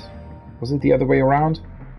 But that caused her, I don't know, memory or her brain, her nanomachines, whatever, to go crazy. Like, it caused her severe headaches, right? So, is that because she was, through the recording, she was doing it too fast? Like, was her brain going crazy because it was fed these memories way too fast? Or is it because she wasn't supposed to know those things? Was it something that contradicted with what her transplanted memories tried to write into her brain?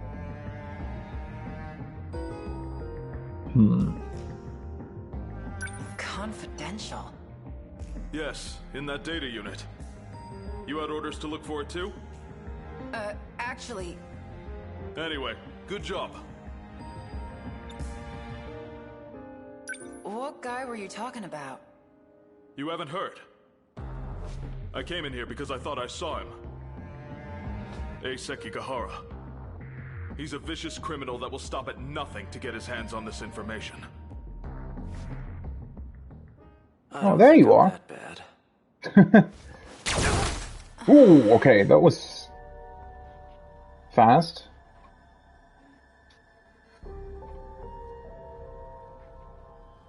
That actually links back to an earlier scene, right? Wasn't Megumi trying to run away from Sekigahara here?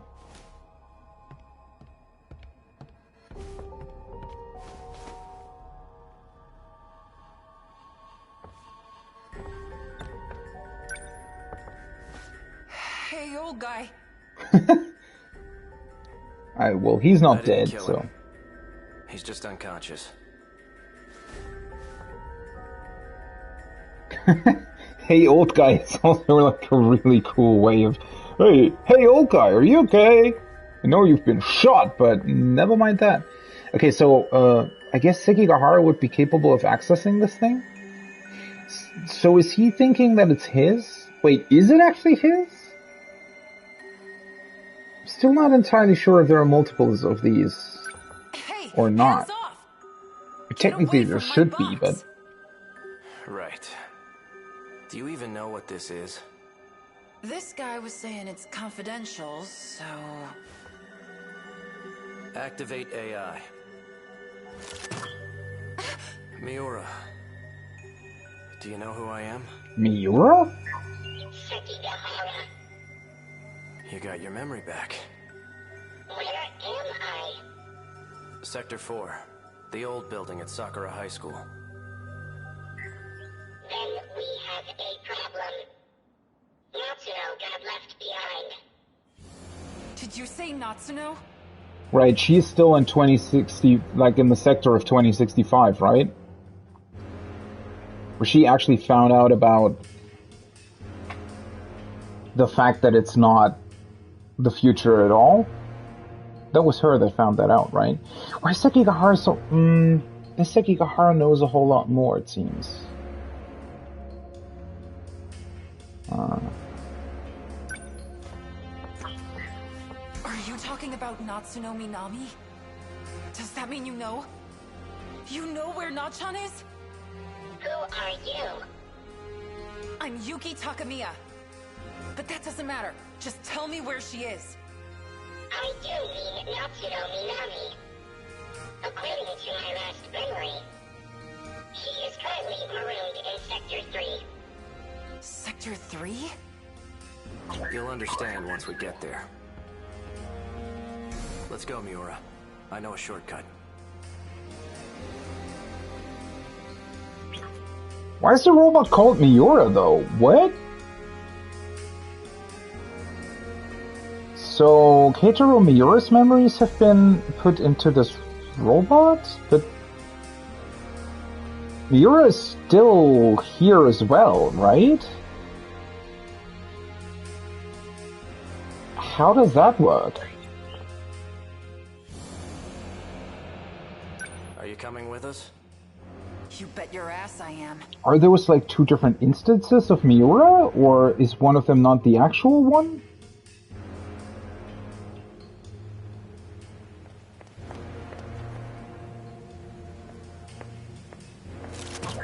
Tokisaka Shrine. I knew this place was important. Nachan came here too. You don't mean... Are you saying this is Sector 3? What's it doing? Activate gate. The hell? Don't move. Executing shift.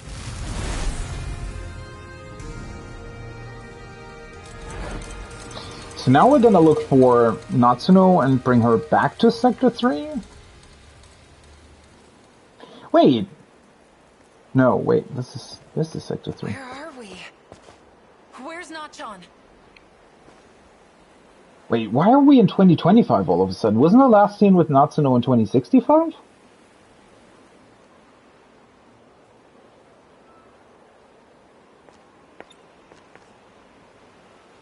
Where else could she have gone? I can't believe the stuff about time travel was real too. How long has Nachan been stranded here for? Canned food isn't hard to find if you look for it. As long as she didn't do anything reckless, she should still be alive. But isn't...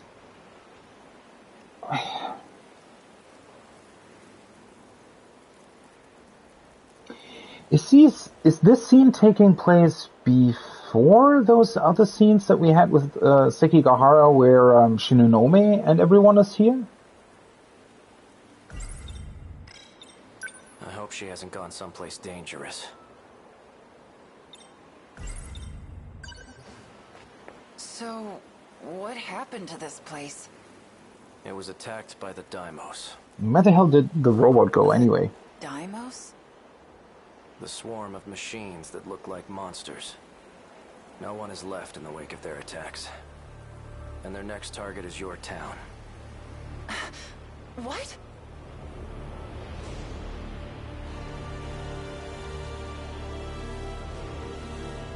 Wait, without actual time travel, how does he actually know that the next target is her town? Or is he just saying that, oh, they're attacking everything, so it's logical that they would attack her town as well? Or does he know something about a possible countdown or something that shows when an attack might happen? Surviving is to fight back with the Sentinels. Sentinels? We need you for this too, Takamiya. You're saying I have to get in one of those things? So you've seen one? In Shikishima's facility. They were calling it number 14. That's Ryoko-san's Sentinel. He's back. Oh, there you are. Right on time. So, what'd you find? I scanned for heat sources from the air. I detected no signs within a 5-kilometer range. We may have to prepare for the worst case scenario. Shut your damn mouth.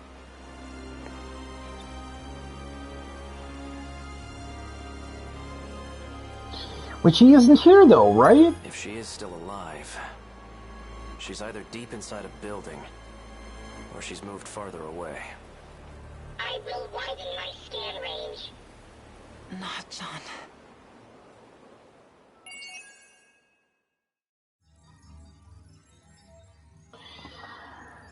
Huh. Wait, what? Iori Fuyusaka's now unlockable? Holy shit, okay. So that still continues. This definitely linked back to a couple of other scenes, but I'm just not quite sure. What is the meaning of this relating to other things?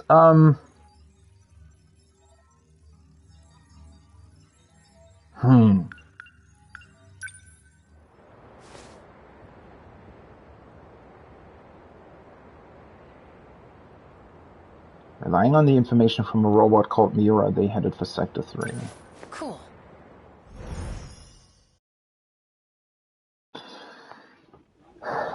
And now we're back here. Man, this is really crazy. We couldn't find Not-John. What if she's alone? Shivering, scared in that ruined city? I won't give up on her. A city in ruins. And this one's next. Is that what this place is gonna look like? I can't even imagine. That guy I met inside the old school building. He's on the run from those black suits. Named Sekigahara. He'll be hiding out in one of the old classrooms for a while. Him and Miura. If I want to rescue Not-John, I'm gonna need their help. I don't know if that's necessarily the best idea to hide out there. I mean, it might be a place that we easily found out, but... So the box I thought was a projector was actually a talking machine named Miura. And the stuff Not-John wrote in her notebook, she must have been talking about that. So it wasn't just made up. I'm sorry for doubting you, Not-John. Still wondering why the robot is called Miura. Could transfer his memories?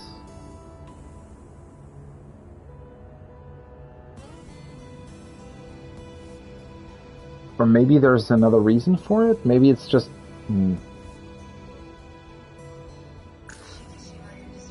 I saw something that looked like a weapon in the Shikishima facility. But what Goto and Shinonome said doesn't make sense. Maybe they let me go so they could track me to get to the organization. Yeah, that's the same as before. We finally found out where Nachan is. She's been left in the ruined future city. I may not be able to get to her yet, but I will save her.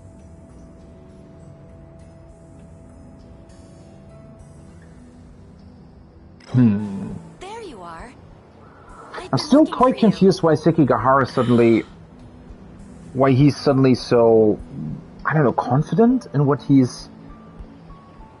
What he knows? I mean, that is not... Are you upset with me? He still lost his memories, right? Don't you have anything but... I will do my best. How would you like to... So, what should we... I'm not playing yes, I am merely... Well... What should we look at?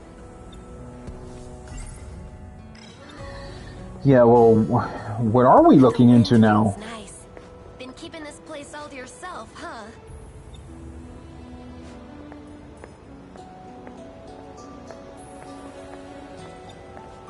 What is left? I mean... Wouldn't the best course of action be to go back to 2025 or 2065 and figure out if there's...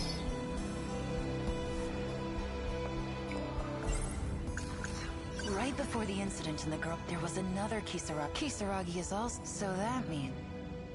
Still no idea. How can there be two Kisaragis? Wouldn't somebody notice? Hey, you! Got a sec?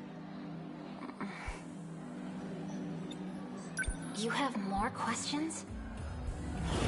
I already told you everything I know.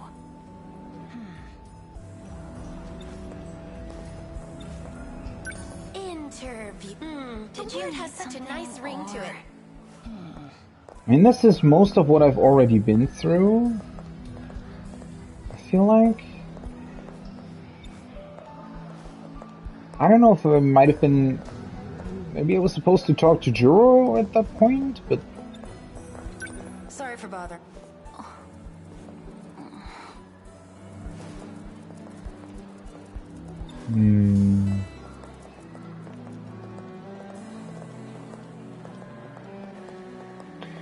Definitely wondering what could be left here. In terms of investigating. I mean, let's just... go with the flow and check out if there's anything here.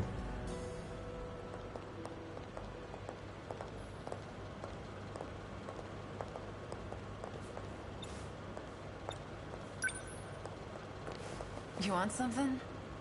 Nothing for me. Thank you.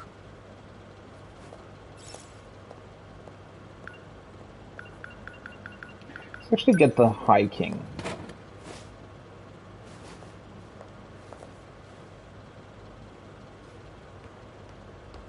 Yuki-chan! Wait, that's the other scene that I saw in Amiguchi's story, right? This again. Which is when we find out about the city only being like a 30-kilometer radius. What? Because you're usually drinking Hey-C. Quit watching me. I just need something in my mouth. Doesn't matter what, as long as it's not cigarettes. That sounds wrong. What the hell do you want anyways? How about a date? No thanks. I mean, really. How many times is it gonna take for it to stick in that floppy-haired head of yours? How about until you go on a date with me? I mean, the scene is still slightly different because now Aiba is here, right? brought my bike with me today. So I was thinking. Ooh. A bike? Sounds wonderful. Who's this? Apparently, she's Watson. Huh? Are you from another country? Sorry, pretty boy. But I got more important things to do today. We are actually quite busy. Okay. Well, I guess I won't keep you. You're awfully docile today. Just don't want you to hate me. For being too aggressive, you know. Yuki-chan, next time's a date for sure. Well then, shall we? Yeah. That is... how does this all fit together, though? So this is almost the exact same scene that we had in Amiguchi's storyline. But now, obviously, it's slightly different, and the outcome is different. But how come that they have, like, different outcomes for the same scene? How does that work? Is it because of the memory loss? But, Are we looking for clues in the cafeteria? Nah.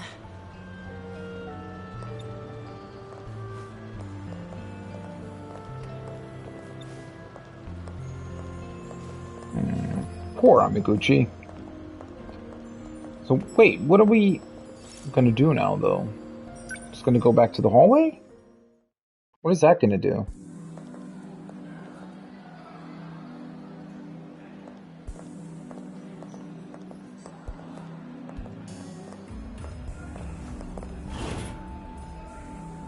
Oh, hello. Mia-san. What are you doing you're here? Still wearing the uniform from your last school. Oh, yeah. You know, if you need help with anything, come and see me anytime, alright? Tamao-san, I haven't heard from you in some time. Where have you been? You need to check back in with me, understood?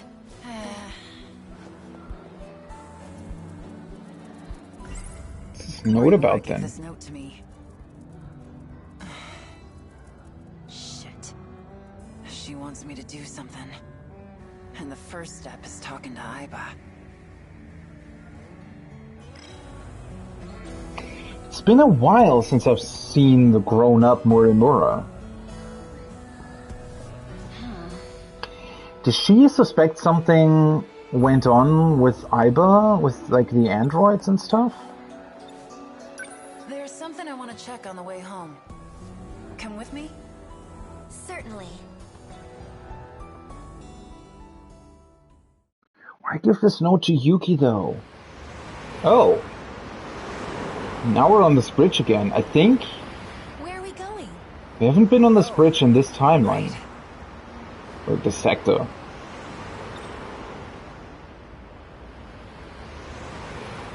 Setting is quite beautiful. What's this gonna be about, though? I just wanted to check something. Oh? What is it? What is up with this bridge that makes it so important? I ditched class this morning. Went to pay someone a visit. Who? Erica Aiba. In the hospital. Oh. The real Aiba has been sick. Confined to her hospital bed. And I overheard you talking to the school nurse, Morimura. She called you Tamao. Is Tamao your real name? Well, it was.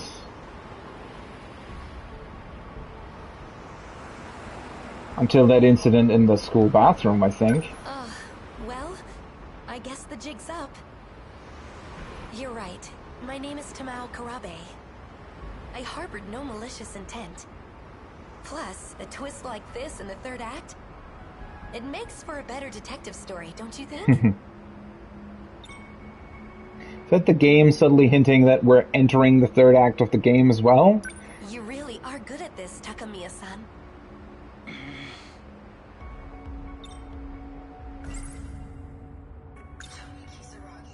You remember the incident in the girls' bathroom? Yes, but why bring that up now? There were 2 Tomi Kisaragis witnessed that day. And I recently found the second one. Really? Who's there? Ah, Sekigahara. Oh, did Sekigahara find the messed up android? Yes, he did. Hey. That thing still looks creepy. What are you doing?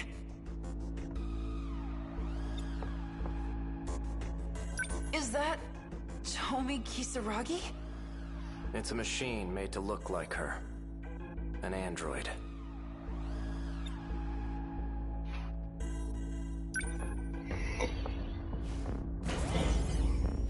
It still works? Can't get it to work anymore. I guess not. Data's been corrupted too. But before it was destroyed, the inside seems to have been replaced. Ooh, how can you tell that? Away, looking like someone else.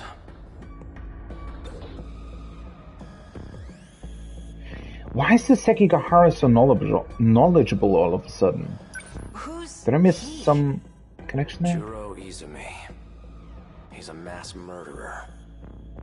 He may be without a body, but I know he's plotting something.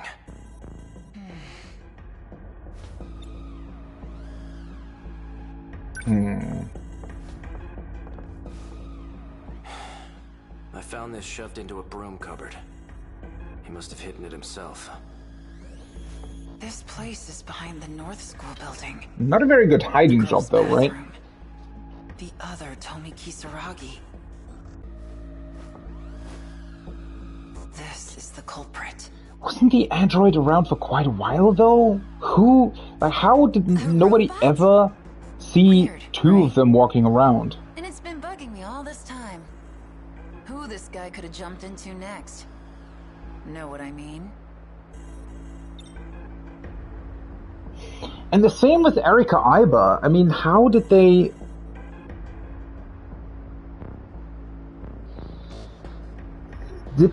whoever created this world, did they make sure that the Erika... Why go through all the trouble of making one Iba sick to have an android version of herself in here?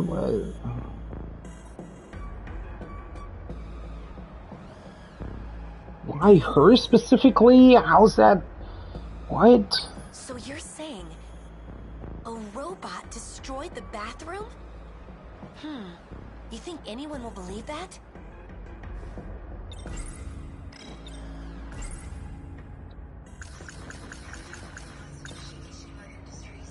You heard about these nano-machines? I just learned about them myself, actually. Had to sneak into the Shikishima facility to do it, but... they said someone close to me altered me somehow. Several times, in fact. What's the matter? Cat got your tongue? Because the only person who always seems to be around me is you. Which is also really awesome, right? That is something you don't even really pick up on. Because it feels so natural in a lot of ways, but... it seems like all of them have one person or thing, like android, whatever, around them that is influencing them. Right? Everybody has that one thing they always have around with them. Oh, Takamiya-san, don't get so worked up. I have no idea what you're talking about.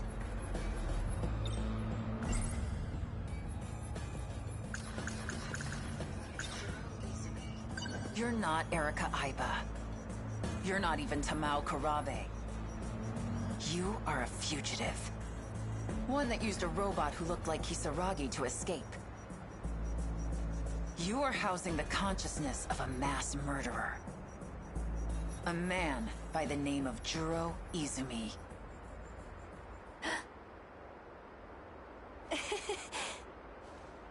You think I'm a man? Are you okay? Well, this is annoying. I could swear I made sure to erase your memories. Finally dropping the act, huh? I suppose this time, I'll have to erase quite a bit more. Like hell you will. Look behind you.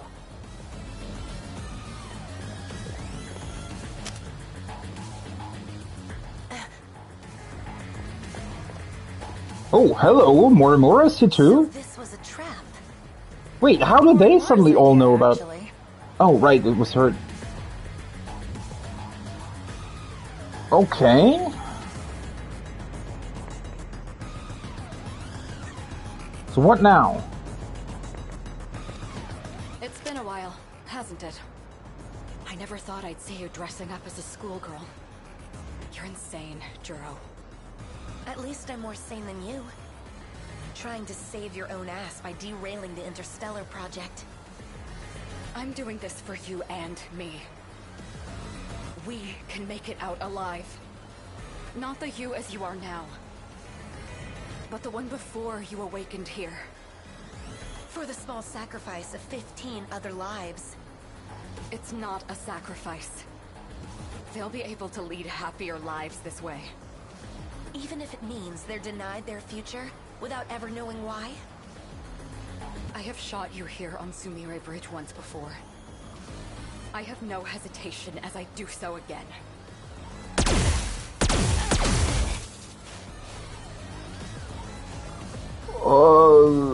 Okay, can we still talk about what you just talked about? But, like, what? You're also trying to sacrifice lives for something else? Oh shit, Aiba. Stay back. It's not dead yet.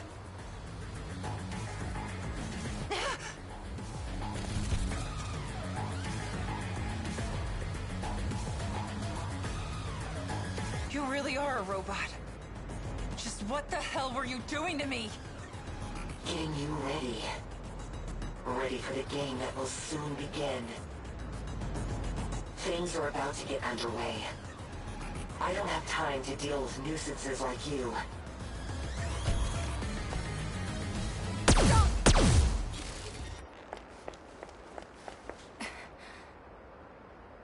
He jumped.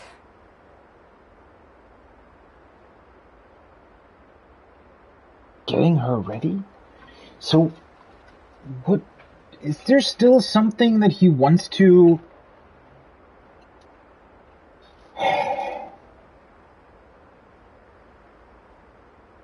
So I guess Juro Izumi wanted them to fight for themselves? Maybe... So he potentially learned about the truth of this world and decided that it wasn't right, that they were all just eradicated for some sort of experiment, and wanted them to have a chance of fighting for their own lives?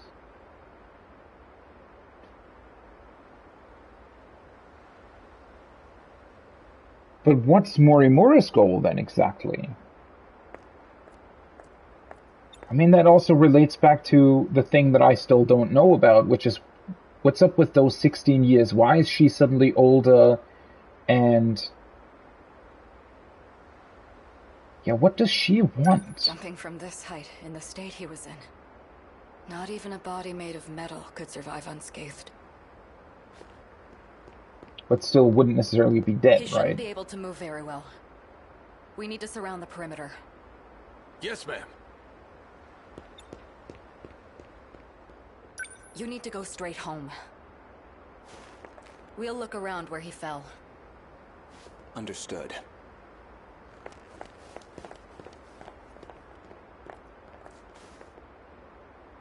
Aiba.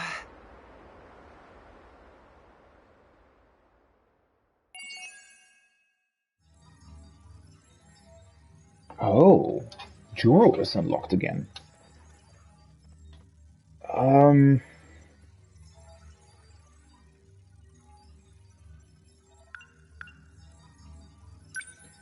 What is up with Morimura and Juro? Like, what are their, like, goals? Why are they the ones that matter so much?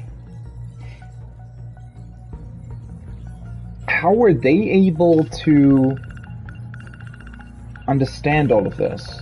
I mean, maybe they're not, right? There's still a possibility that they're just working under, I guess, false assumptions or something. Sumiri Bridge, the name of the 193-meter-long bridge that's built above Kaida River. It has a long history, built back in 1673 by the feudal lord in the Satsuki clan. It was originally 5 linked arched bridges built on top of layered stone piers.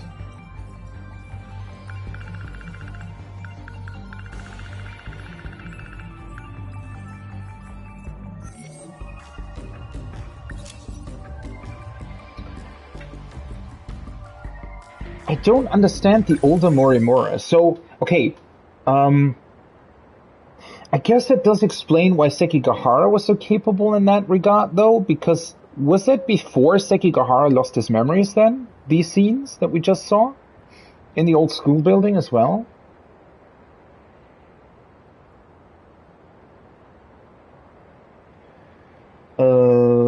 I haven't played Danganronpa. I don't know. I've looked at it quite a few times and thought that I don't know. I don't know if I would like it, to be honest. Like there's a lot that I think I would like, but there's also a couple of things that I feel like are a little bit weird. I don't know.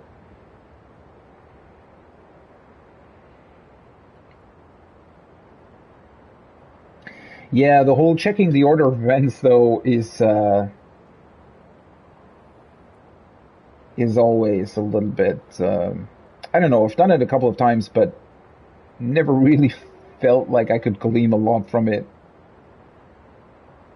But it seemed to me that it was the case at Sekigahara. I mean, ultimately, it also doesn't really matter that much. I mean, it has to still be before Morimura gets murdered, right? That's the one thing that explains it. Because obviously she was still alive. And somehow I have the feeling that there are not multiple versions of her. Though then again, there could always be like an Android version. I don't know.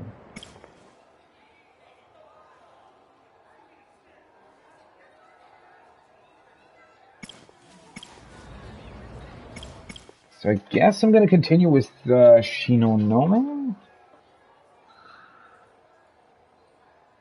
Called the Daishi Corner 426 in the science room. However, Sekigahara is neither 426 nor the culprit of the incident.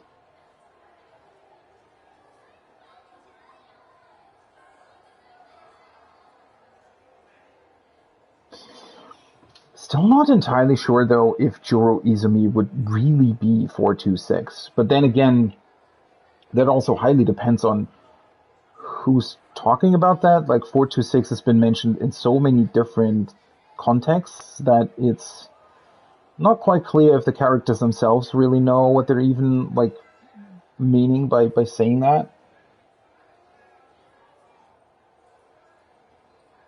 Oh, sure, yeah. It's been nice talking to you. Hope you have a great rest of your day. And thanks for the follow.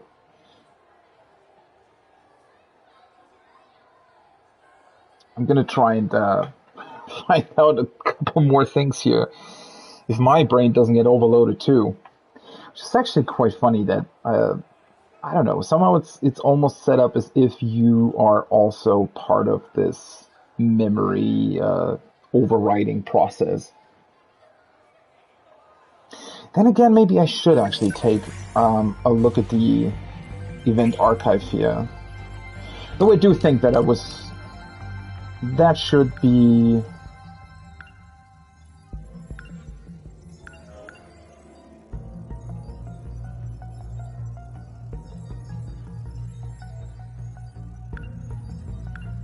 Right, yeah, I was right about the Miura thing. The android with skin.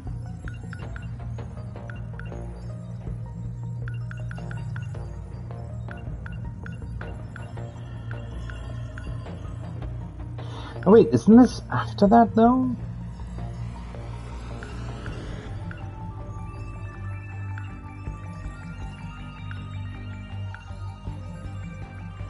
Wait, where actually is that?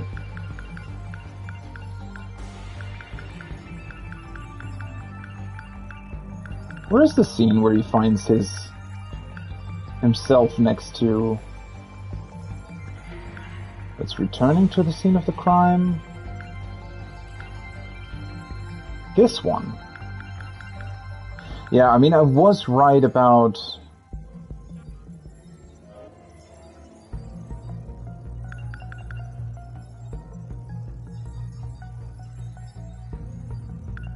I was right about it being before he lost his memories. Which makes sense considering his behavior. Though now I'm kind of wondering about...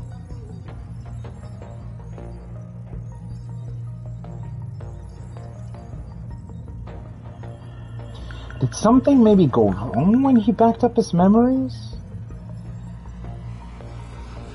Or maybe he isn't actually the murderer of Morimura.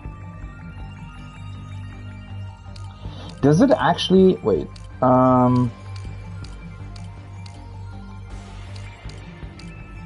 Yuri Fuyusaka. Is the scene with her being dead actually in here? Probably not, right? Yeah. That is actually quite interesting that it doesn't really... Well, it's not that it doesn't differentiate between Fuyusaka and Morimura, but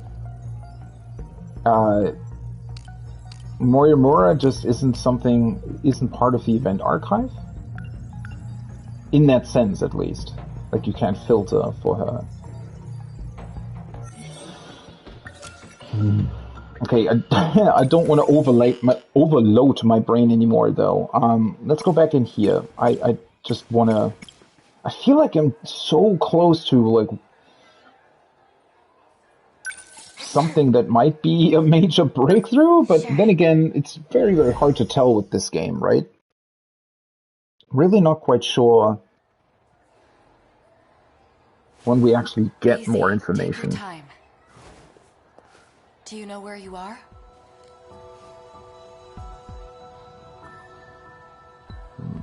Maybe we're gonna find out more about Morimura's actual motives. Number 14. Number 14 is my Sentinel. Run away? Why do I need to run? Wait, wasn't that Tomi Kisaragi, though, who told her to run away? Was that the android, or was that the actual Kisaragi? Oh, fucking hell. Sekigahara.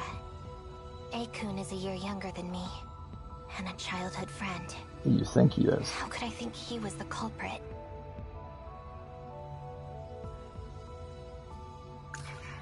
Fuyusaka and Kisaragi, Class 1B. Yakushiji in 1C. All of the compatible girls are first years.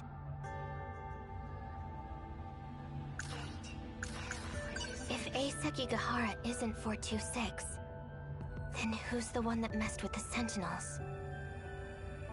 Juro Izumi, potentially? But that still doesn't really explain anything, right? I mean, it kind of... like it. I feel like what's become clearer is the timeline, right? And yeah, I can check it in the event archive as well, but the question of why a lot of these things happen, that's not really been answered yet, right? There's still a lot of stuff that is, like, very unclear in terms of, like, motives of certain characters and stuff. This should make me feel a little better. And so now Shinonome needs to take the pills because her nanomachines have trouble inserting her personality back into her, or what is actually going on? Answer the question. 1985. I know what you're going to say. I see. I just forgot to... Okay, we had that already at some point. Are you alright? You should get some... You don't need... Yeah, this is the same dialogue that we once already had Or we not once, but had actually multiple times. Where are you going? Goto's gonna follow us. That's not happening. And usually we were trying to get rid of him in order to do stuff. Question being, what do I do now? What's the thing that I can now do because of the information that I have? Kisaragi, can I talk? Goto-senpai! Is there something I can help you with? Also, I still don't know how Miwako fits into all of this, right? Do you like sweet senpai? And who's this Tomi Kisaragi now? Has anyone suspicious tried talking to you recently? Besides you? I'd rather not say. Do you like sweet senpai? I'm sorry, but I must be going. Yakushiji-san, can I talk to you? I guess there's really two about, you know. Look, it's Goto-senpai. Oh, it is. Izumi-kun, you're all right. So hot. I'm relieved. Student council elections are coming up. Not again, Senpai. President, right? What? Really? That's amazing. I've already asked you to stop making fun of me. And handsome. I'm Kurabe. Juro Kurabe. Goto-senpai. Apologies, Kurabe. You can go ahead. My head. It hurt.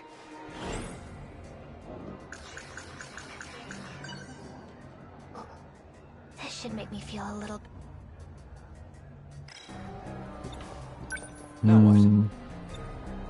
Yeah, that's a good question. Now what?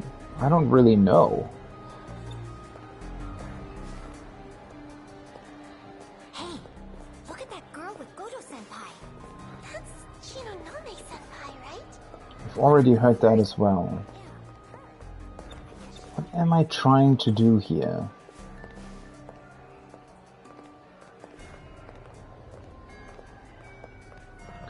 It's also quite weird how well the game sort of plays with your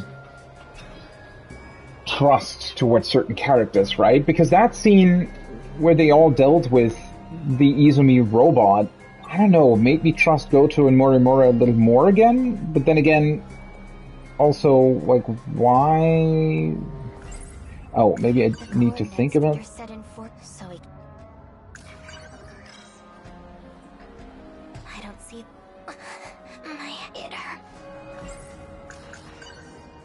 She really does need to take a lot of pills. Mr. Ida, he didn't die and he helped me. How could I forget some... Izumi-kun, he has the same... It wasn't a dream, Morimura. She's been modifying. She wants to change both me. I can't believe...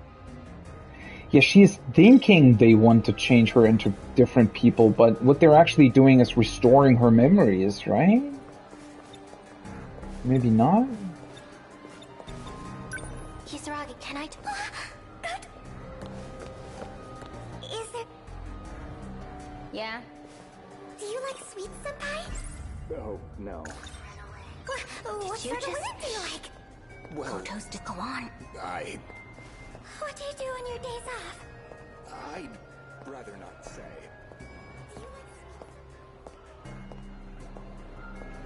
So let's just try and go somewhere else again without Goto, huh?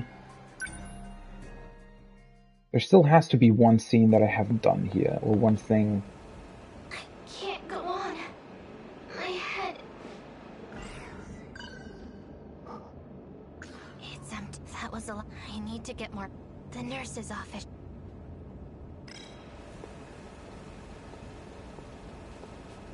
So cold, so sweet. I can't get enough. I can take my pill. I'm not a... What seems to be the matter, young lady? If there's something I can try to... No thanks. I suppose it's... I wonder why this is something that you can do. That's... It seems I should be able to do something I need to get more. with him, but... At the same time, not really? I can take my pill. I'm not a... There you are. Over here! Why are you still chasing after Sekigahara? Oh, right.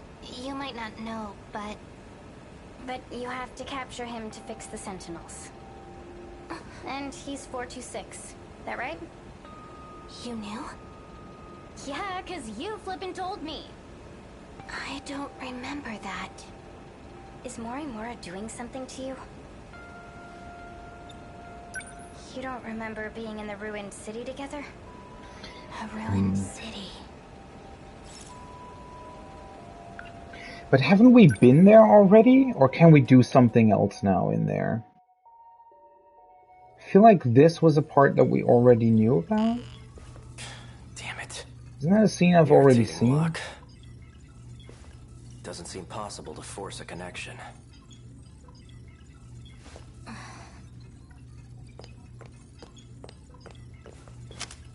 Ryoko-san. Just like I thought.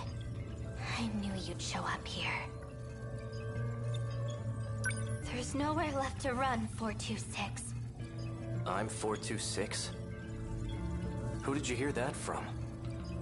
I saw the access logs. It was you, Sekigahara. The program that infected the Sentinels. It was created with 426's ID.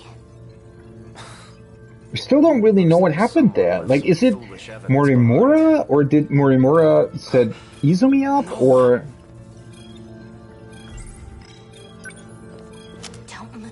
The shift... I haven't set the input, but the... Get back. I won't let you... Ryoko-san, you need... No! I mean, we've already seen these things, so...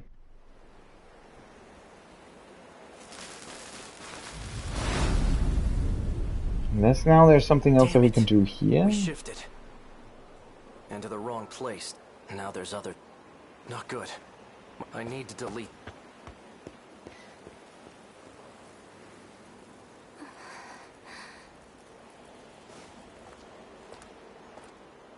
All these... Time to act. I still don't have my pills back though, right? Tommy Kisaragi is just one.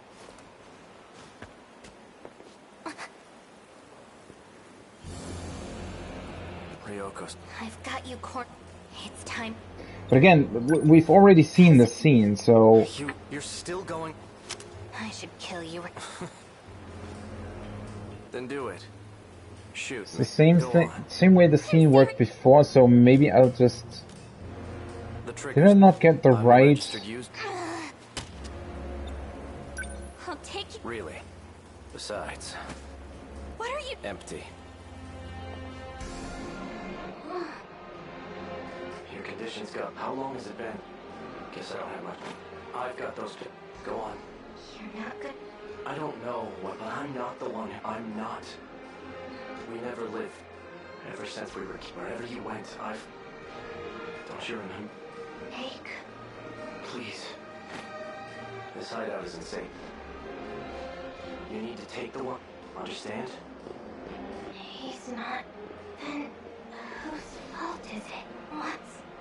I don't... Wait...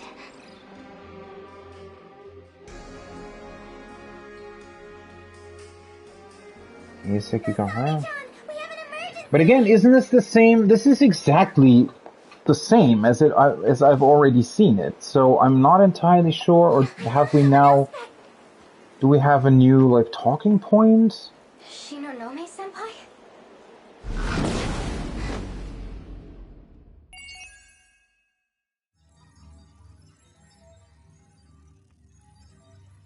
That's the... I feel like that's the first time a scene just played out the same way it did before without sort of interrupting it or going back to its end or something. Okay, so... Oh, holy shit, there's still something here we can do. But we're still missing the correct...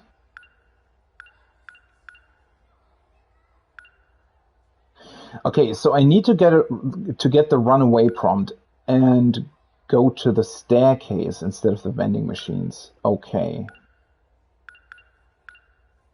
Okay. Of course. Whatever that does. That was weird, though, that it just played out the entire scene. Easy. Even though it was the exact same we had already seen. It hasn't done that before. Are you all...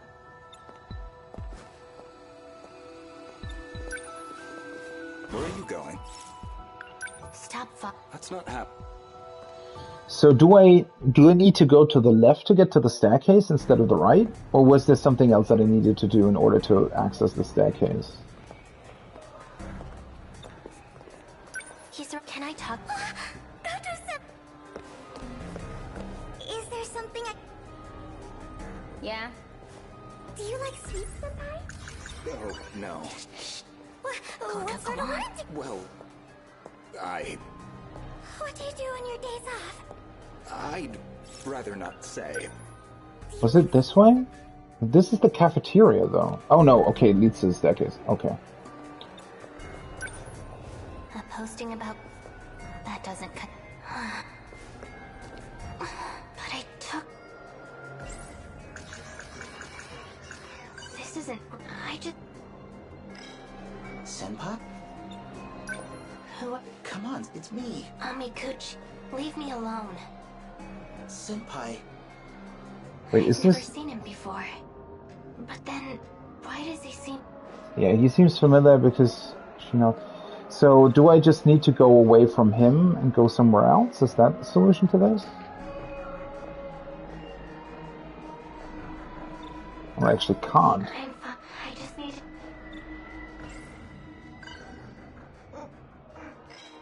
Oh, this time I was able to use my pills. I think Better now. that worked differently last time. Yeah.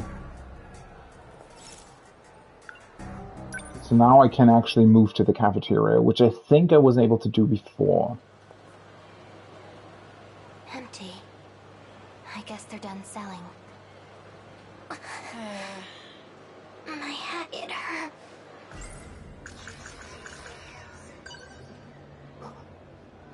It's empty. That was a lot. I need to get more. The nurse's office. I need to get more. Is there any point in talking to Yuki, though? Shinonome, what are you doing? What? Those black suits, they're looking for you. For me? Who are you? What are you talking about? I'm an undercover agent for the SIU too. Did you forget that already? Sorry, undercover agent? She completely forgot about that? Four Eyes has something on you. That's why you've been forced into being a spy for him? Four Eyes? Tetsuya Ida, from the Special Investigations Unit. Mr. Ida. But why would he... You really don't remember? What about when we shifted back here? In the science room? Can you remind me? Let's listen to that. That definitely seems to be a new scene.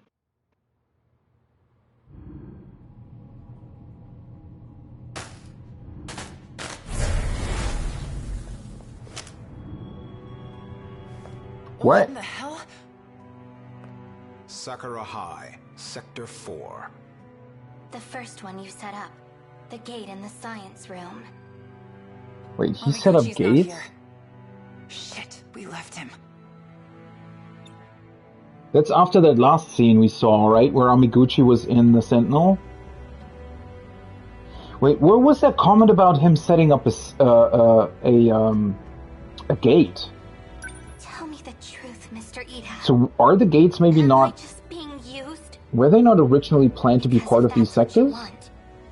Then I don't care. But... you having feelings for another girl? I can't accept that.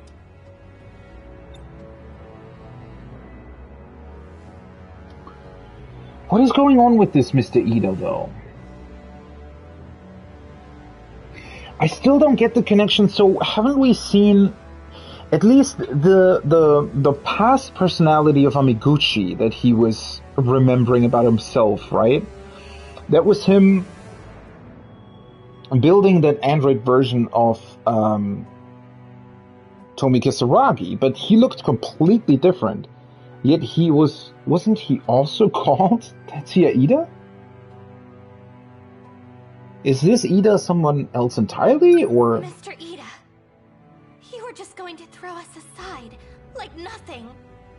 Also, you could have a do-over with her. Shinonome-kun, just take a breath. This is all a big misunderstanding. Ever since I saw the recordings from the lab, I can't take it. You're confused. You need to take your pills and calm down. I've made my decision. I know what I have to do. Stun mode deactivate. It's gonna kill him? Wait, Shinonome-kun. Goodbye, Mr. Ida.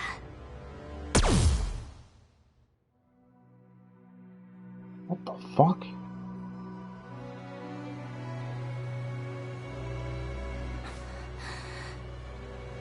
Wait, so that Ida is dead now? Is that why they're doing something to her memories as well? Do you remember now? No, there's no way. I shot him? Yep, and you booked it out of there. Anyways, Four Eyes wasn't budging. I had no choice but to call in the black suits. Is Mr. Ida... is he okay? How would I know? I haven't had any contact with him since.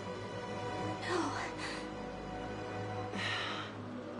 I couldn't have... I mean, she shot him from point-blank range. It's hard to imagine he's okay after that. I was gonna say, would he just have a giant hole in his body? Or something? Like, depending on how these things really work. Understand. Why'd you do it? I saw a recording. A recording of what? No. Stop. I don't want to remember. No more. I don't want to. I want to remember, though. There's no time. I need to hurry. I need to find as much as I can today.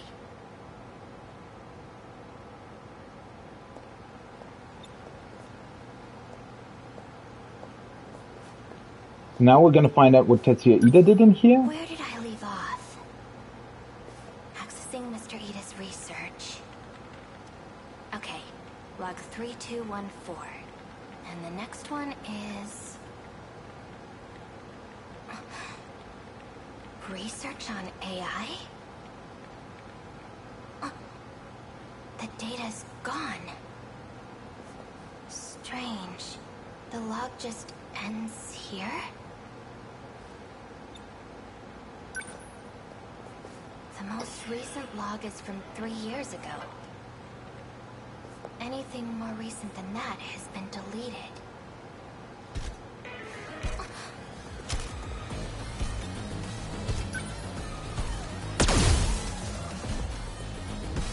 How many of these things are here?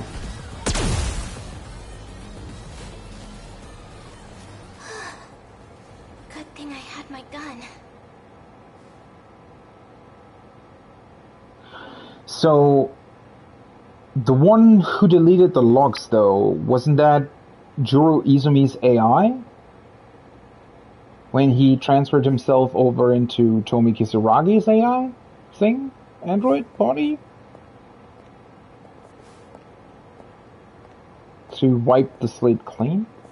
I still don't entirely understand, though, like, what is the older self of Shu Amiguchi? How is Tetsuya Ida and... how's that connected to Shu Amiguchi and everything? That's weird. They shouldn't have been able to get in. I locked the passageway door behind me. The surveillance camera. Maybe there's something on there.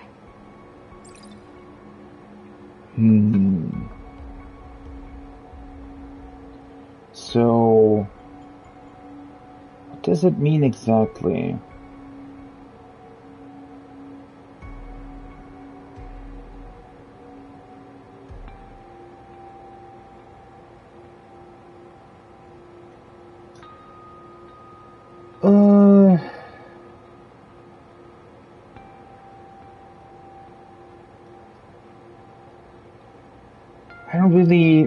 still don't really understand what's happening, though.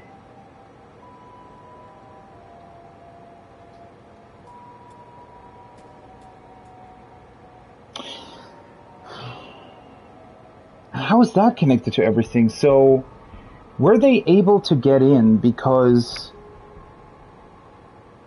maybe the android version or the AI of Juro Izumi did something to make... I don't really understand. Also, wait, what was it? Who was it in that last scene that actually got rid of the two robots? That was Tomi Kisaragi, right? Well, if it's the same two robots, that is. And it also depends on how this scene fits in with the others.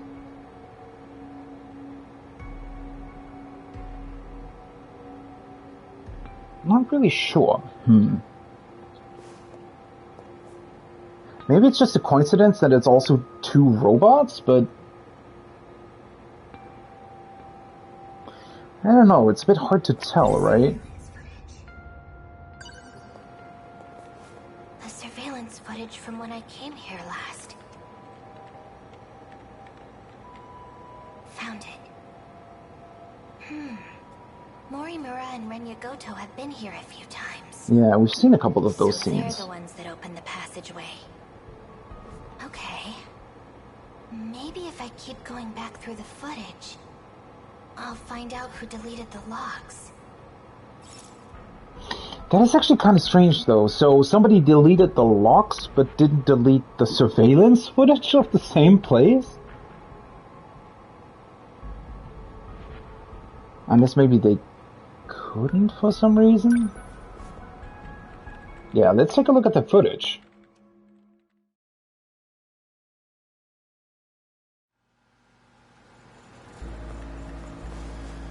Okay, this is before all of that happened, right? With... I apologize for having to use this body. I did not anticipate that 426 would take yours from you. I'm sorry. You made that body just for me. No, I'm the one who let my guard down. I'll make you another, right away. You should make bodies for the others, instead of me. Yes, well, unfortunately, they no longer need bodies. Because of the Sentinels? So you're aware. You're going to trick the UFO into thinking it's being controlled by the compatible. What? By putting our bodiless friends into the Sentinels. That's right. Although I'm still unsure how successful we will be. Wait, he's gonna do what? Not easily deceived. Then put me into a Sentinel too. Don't be ridiculous. If you're discovered, you'll be removed as a foreign entity. It's too risky. Miura and Hichiyama can handle it. They lived as humans in an era of war anyway. Ida-kun, look at me. I'm not Tomi Kisaragi anymore. But if I transfer you into this world's Tomi Kisaragi, everything will be back to normal. My research has been progressing. You'll be able to come back. No. Absolutely not. How could you even consider it? She's still me. Sacrificing someone so I can take their place. I could never forgive you for that, Ida-kun. Tomi. Please. Put me into a Sentinel. I'll think about it. Anyway, I need to make some adjustments. I'm gonna shut off the power for now.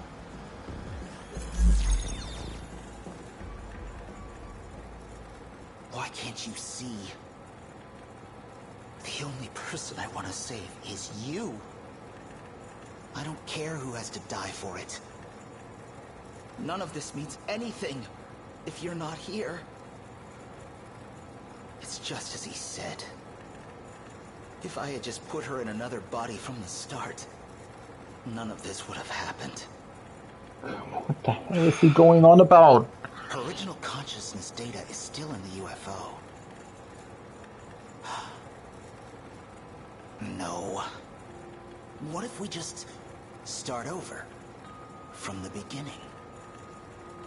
From that day? Then I can transfer her data into the new Tomi Kisaragi. She'd never have to know. We just need to reset things. It'll all be better that way.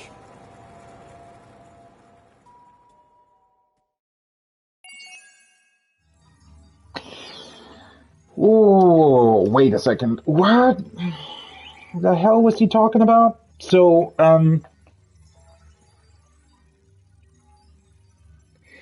what does it mean they're like personalities are in the Sentinels? What the hell does that mean?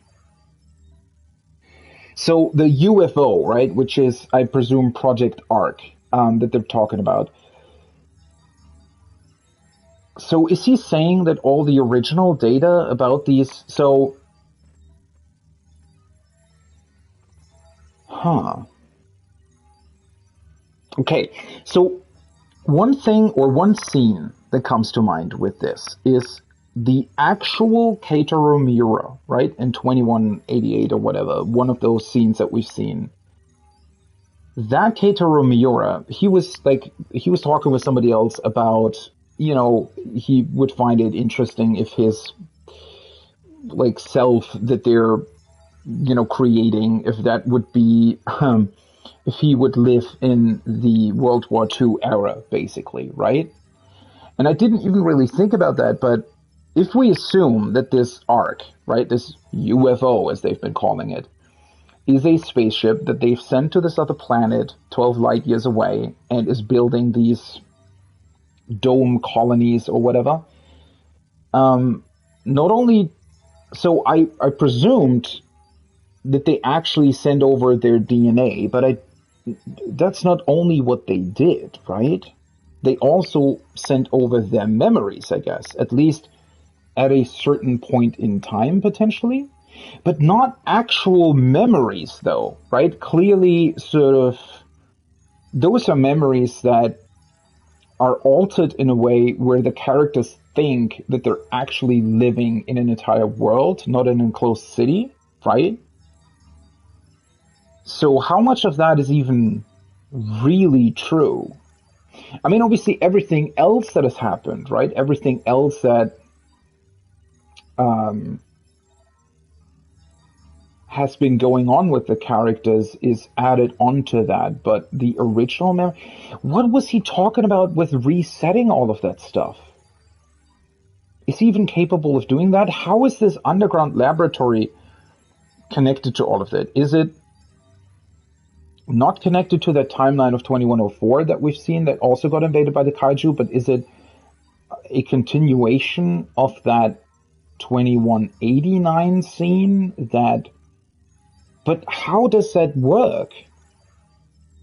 Is there still actual time travel involved with that? Or is it...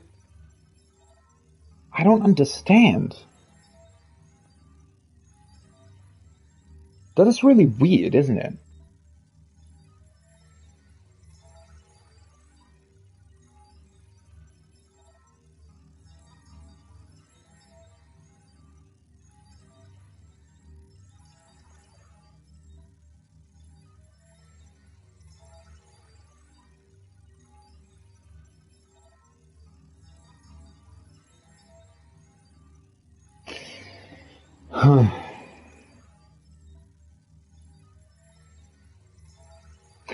So, we've definitely heard him talk about resetting before. I don't actually... Was that him? I think it was, right? And I think the last time that was mentioned, I was actually speculating about whether or not that might mean that the reset that he's talking about is sort of sending in the kaiju, destroying everything, setting it up again. I mean, I guess it could still be true. I guess if Project Arc, right? If Project Arc is set up in a way where it's somehow creating this dome city, and it's inserting these somehow cloned people in it, but it's also inserting certain memories into them, that memories that were saved in its database or whatever, right? Then yeah, I guess you could just reset everything and set it back to the day Project Arc started everything, right? I don't really know how you would do that, but that's also connected to a bunch of stuff we don't really know about at this point in time, right? At least not in terms of, well, how does it actually work? Because I'm still not entirely sure how the city's even set up, right? If all of the other humans, for example, are just a projection of their minds, or if there's an actual projection, right? Or like, how exactly does that work? I'm still not entirely sure about that. So depending on how it works, obviously there would be different sort of kinds of ways of how this could go, potentially. Huh.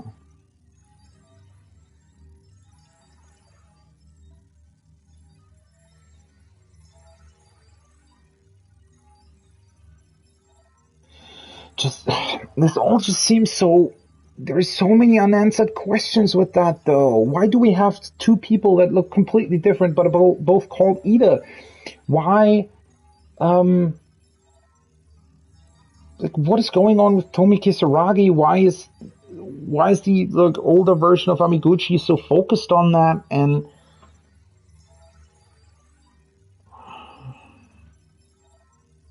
I really don't get it.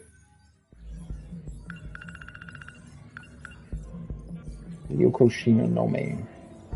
Shinonome discovers Ida's true feelings and motive from watching surveillance footage in the underground facility in 2105. Realizing that Ida is attached only to Tomi Kisaragi and has no intention of saving Shinonome and the others, Shinonome finally loses her patience and ends up shooting and killing Ida. Right, I also completely forgot that was a flashback of her, right? That was her remembering. So she remembered what she found out about Ida, and that's why she then ultimately shot him. So that's the correct order of events. So Ida at that point is dead. But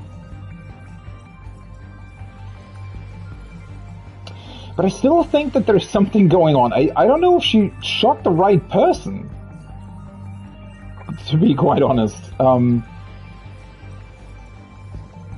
And that whole thing of only being attached to Tomi Kisaragi and only trying to save her, is that even really connected to the Sentinels? Like, it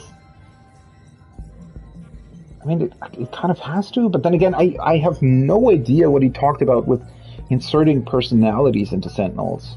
So when they previously talked about Sentinels being controlled by AI, were they actually meaning that memories had been transplanted into the Sentinels?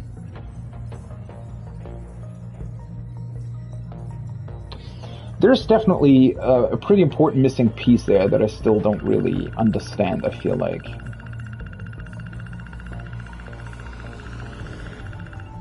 Okay, nothing else seems to be new here, though. How can we still only be 59% through the game, or through the story, rather? That seems crazy to me.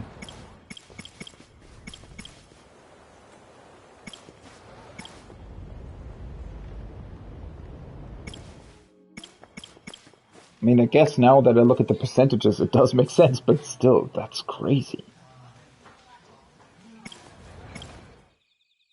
Okay, so now we would be able to continue with Juro and Eri.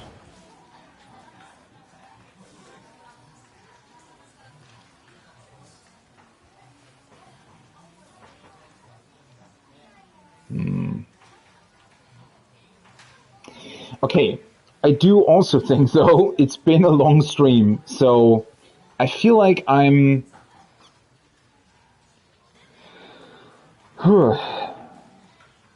Slowly getting to the end of my, capability of really taking in all of the details of this game. So I think I'm actually going to save and continue this on Thursday.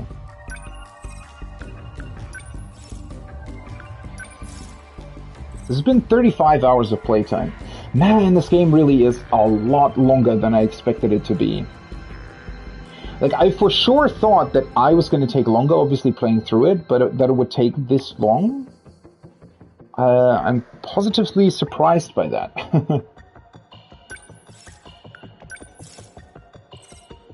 Okay. But yeah, I do think this is, well, I don't really know if it's a good stopping point. I feel like at this point in time, there's been so much crazy stuff going on in the game that it's actually not that easy to find a stopping point at all, right? It seems like, which is actually really, really cool, right? The storytelling of the game really just wants you to progress. Like, you constantly just want to go further and further, and one interesting thing leads into the next, right? Which is also, like, the way they're forcing you to switch between the different character stories also means that you never really, like, there's always something completely new going on, and you don't even realize while playing through it, right? You're sort of, like, you're progressing the story, and then you get locked out, right? And you switch over to another character. And that other character is in a scene you were already previously in, but you have gained so much knowledge in the time between you last played that character that the scene now seems to be completely different, right? Or at least it has an entirely different connotation, even though the scene itself is exactly the same and progresses exactly the same for the most part, right? And what makes this even more interesting is that some of the scenes are dependent on the actions that you choose, right? And then you still get locked out based on the percentage. So there's definitely, like, players are going to experience this slightly differently. Ultimately, I don't think it doesn't matter too much. Like, the experience that you get out of the game will, be still be the same cool experience. But it is really crazy to me just how much of a sort of perspective shift you can get through all the different ways in which you can interact with the story, right? That's just really, really amazing to me. And as I mentioned before, this game just doesn't stop, right? It just doesn't stop. Every single scene has incredibly, or at least what feels to be incredibly important information to it, and a lot of other details that sort of gives it context in terms of all the scenes that you've already seen, right? But yet, even though they do that, it always also feels like as if they're still omitting information in a really conscious way as well, right? So, writing the story and writing these scenes must have actually been quite complicated, to be honest, right? To make sure that, certain story beats are hit, while at the same time not telling the player too much at any given point in time. That is really quite mind-blowing to me, how this game is able to pull that off. It's still really, really hard to I guess, even talk about the impact of the entire story. Like, obviously, the game has been absolutely phenomenal so far, but I honestly still couldn't really say, like, what is so great about this game, right? There is, like, it feels as if you're trying to grasp for, like, arguments where you could say, oh, the game is great because of this, the game is great because of that. But I feel like to truly sort of appreciate that and to truly say, okay, this is why I really like this game, you're forced to play through it, right? There's no other way to do it, because how this all comes together in the end is going to be the most important thing here, right? And I feel like there's going to be this absolutely phenomenal moment, or probably multiple phenomenal moments, as they've also already happened to a certain degree, but I feel like it's really building up to probably a couple of awesome moments where you suddenly realize, holy shit, that's how, that's what's been happening. That's how this all came together, right? Which I find that so absolutely incredible.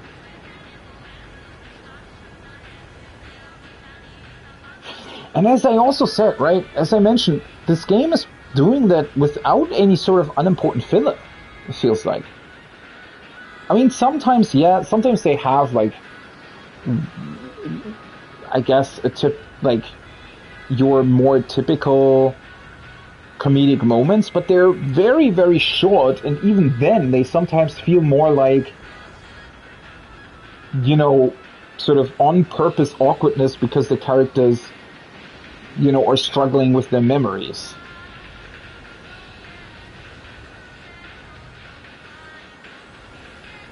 Man, this is really, really amazing.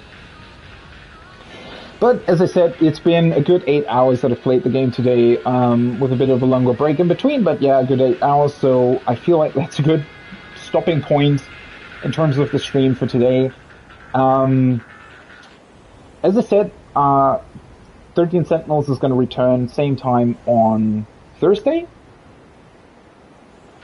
I'm still not really sure what I'm going to do tomorrow. There's still a lot of stuff that I want to do in 14. I might either start something completely new. Maybe I'm gonna, I tried out No Man's Sky again. Was that even last week? It feels like a lifetime ago for some reason. But I might check that out more. I might go back to Final Fantasy 14, and finally check out the patch. I'm not entirely sure at this point in time what I'm gonna do tomorrow. Yeah. I was also thinking about maybe doing like a wrap-up episode of Elden Ring. Just, maybe looking at a couple of things that I might have not uncovered. I think, I looked through a couple of things and maybe there's like one bigger section that I actually didn't find in my playthrough. So I might want to check that out as well. And just sort of talk about my experience with Elden Ring a little bit, though I did that pretty extensively in my playthrough already. Anyway, we'll see. As I said, 13 Sentinels is going to be back on Thursday, and tomorrow is going to be a bit of a surprise, I guess. But it's been a great stream. Again, thanks for the nice chats, thanks for the follow, and I guess have a great rest of your evening, morning, day, wherever you are, and hopefully see you on the next one. Bye-bye!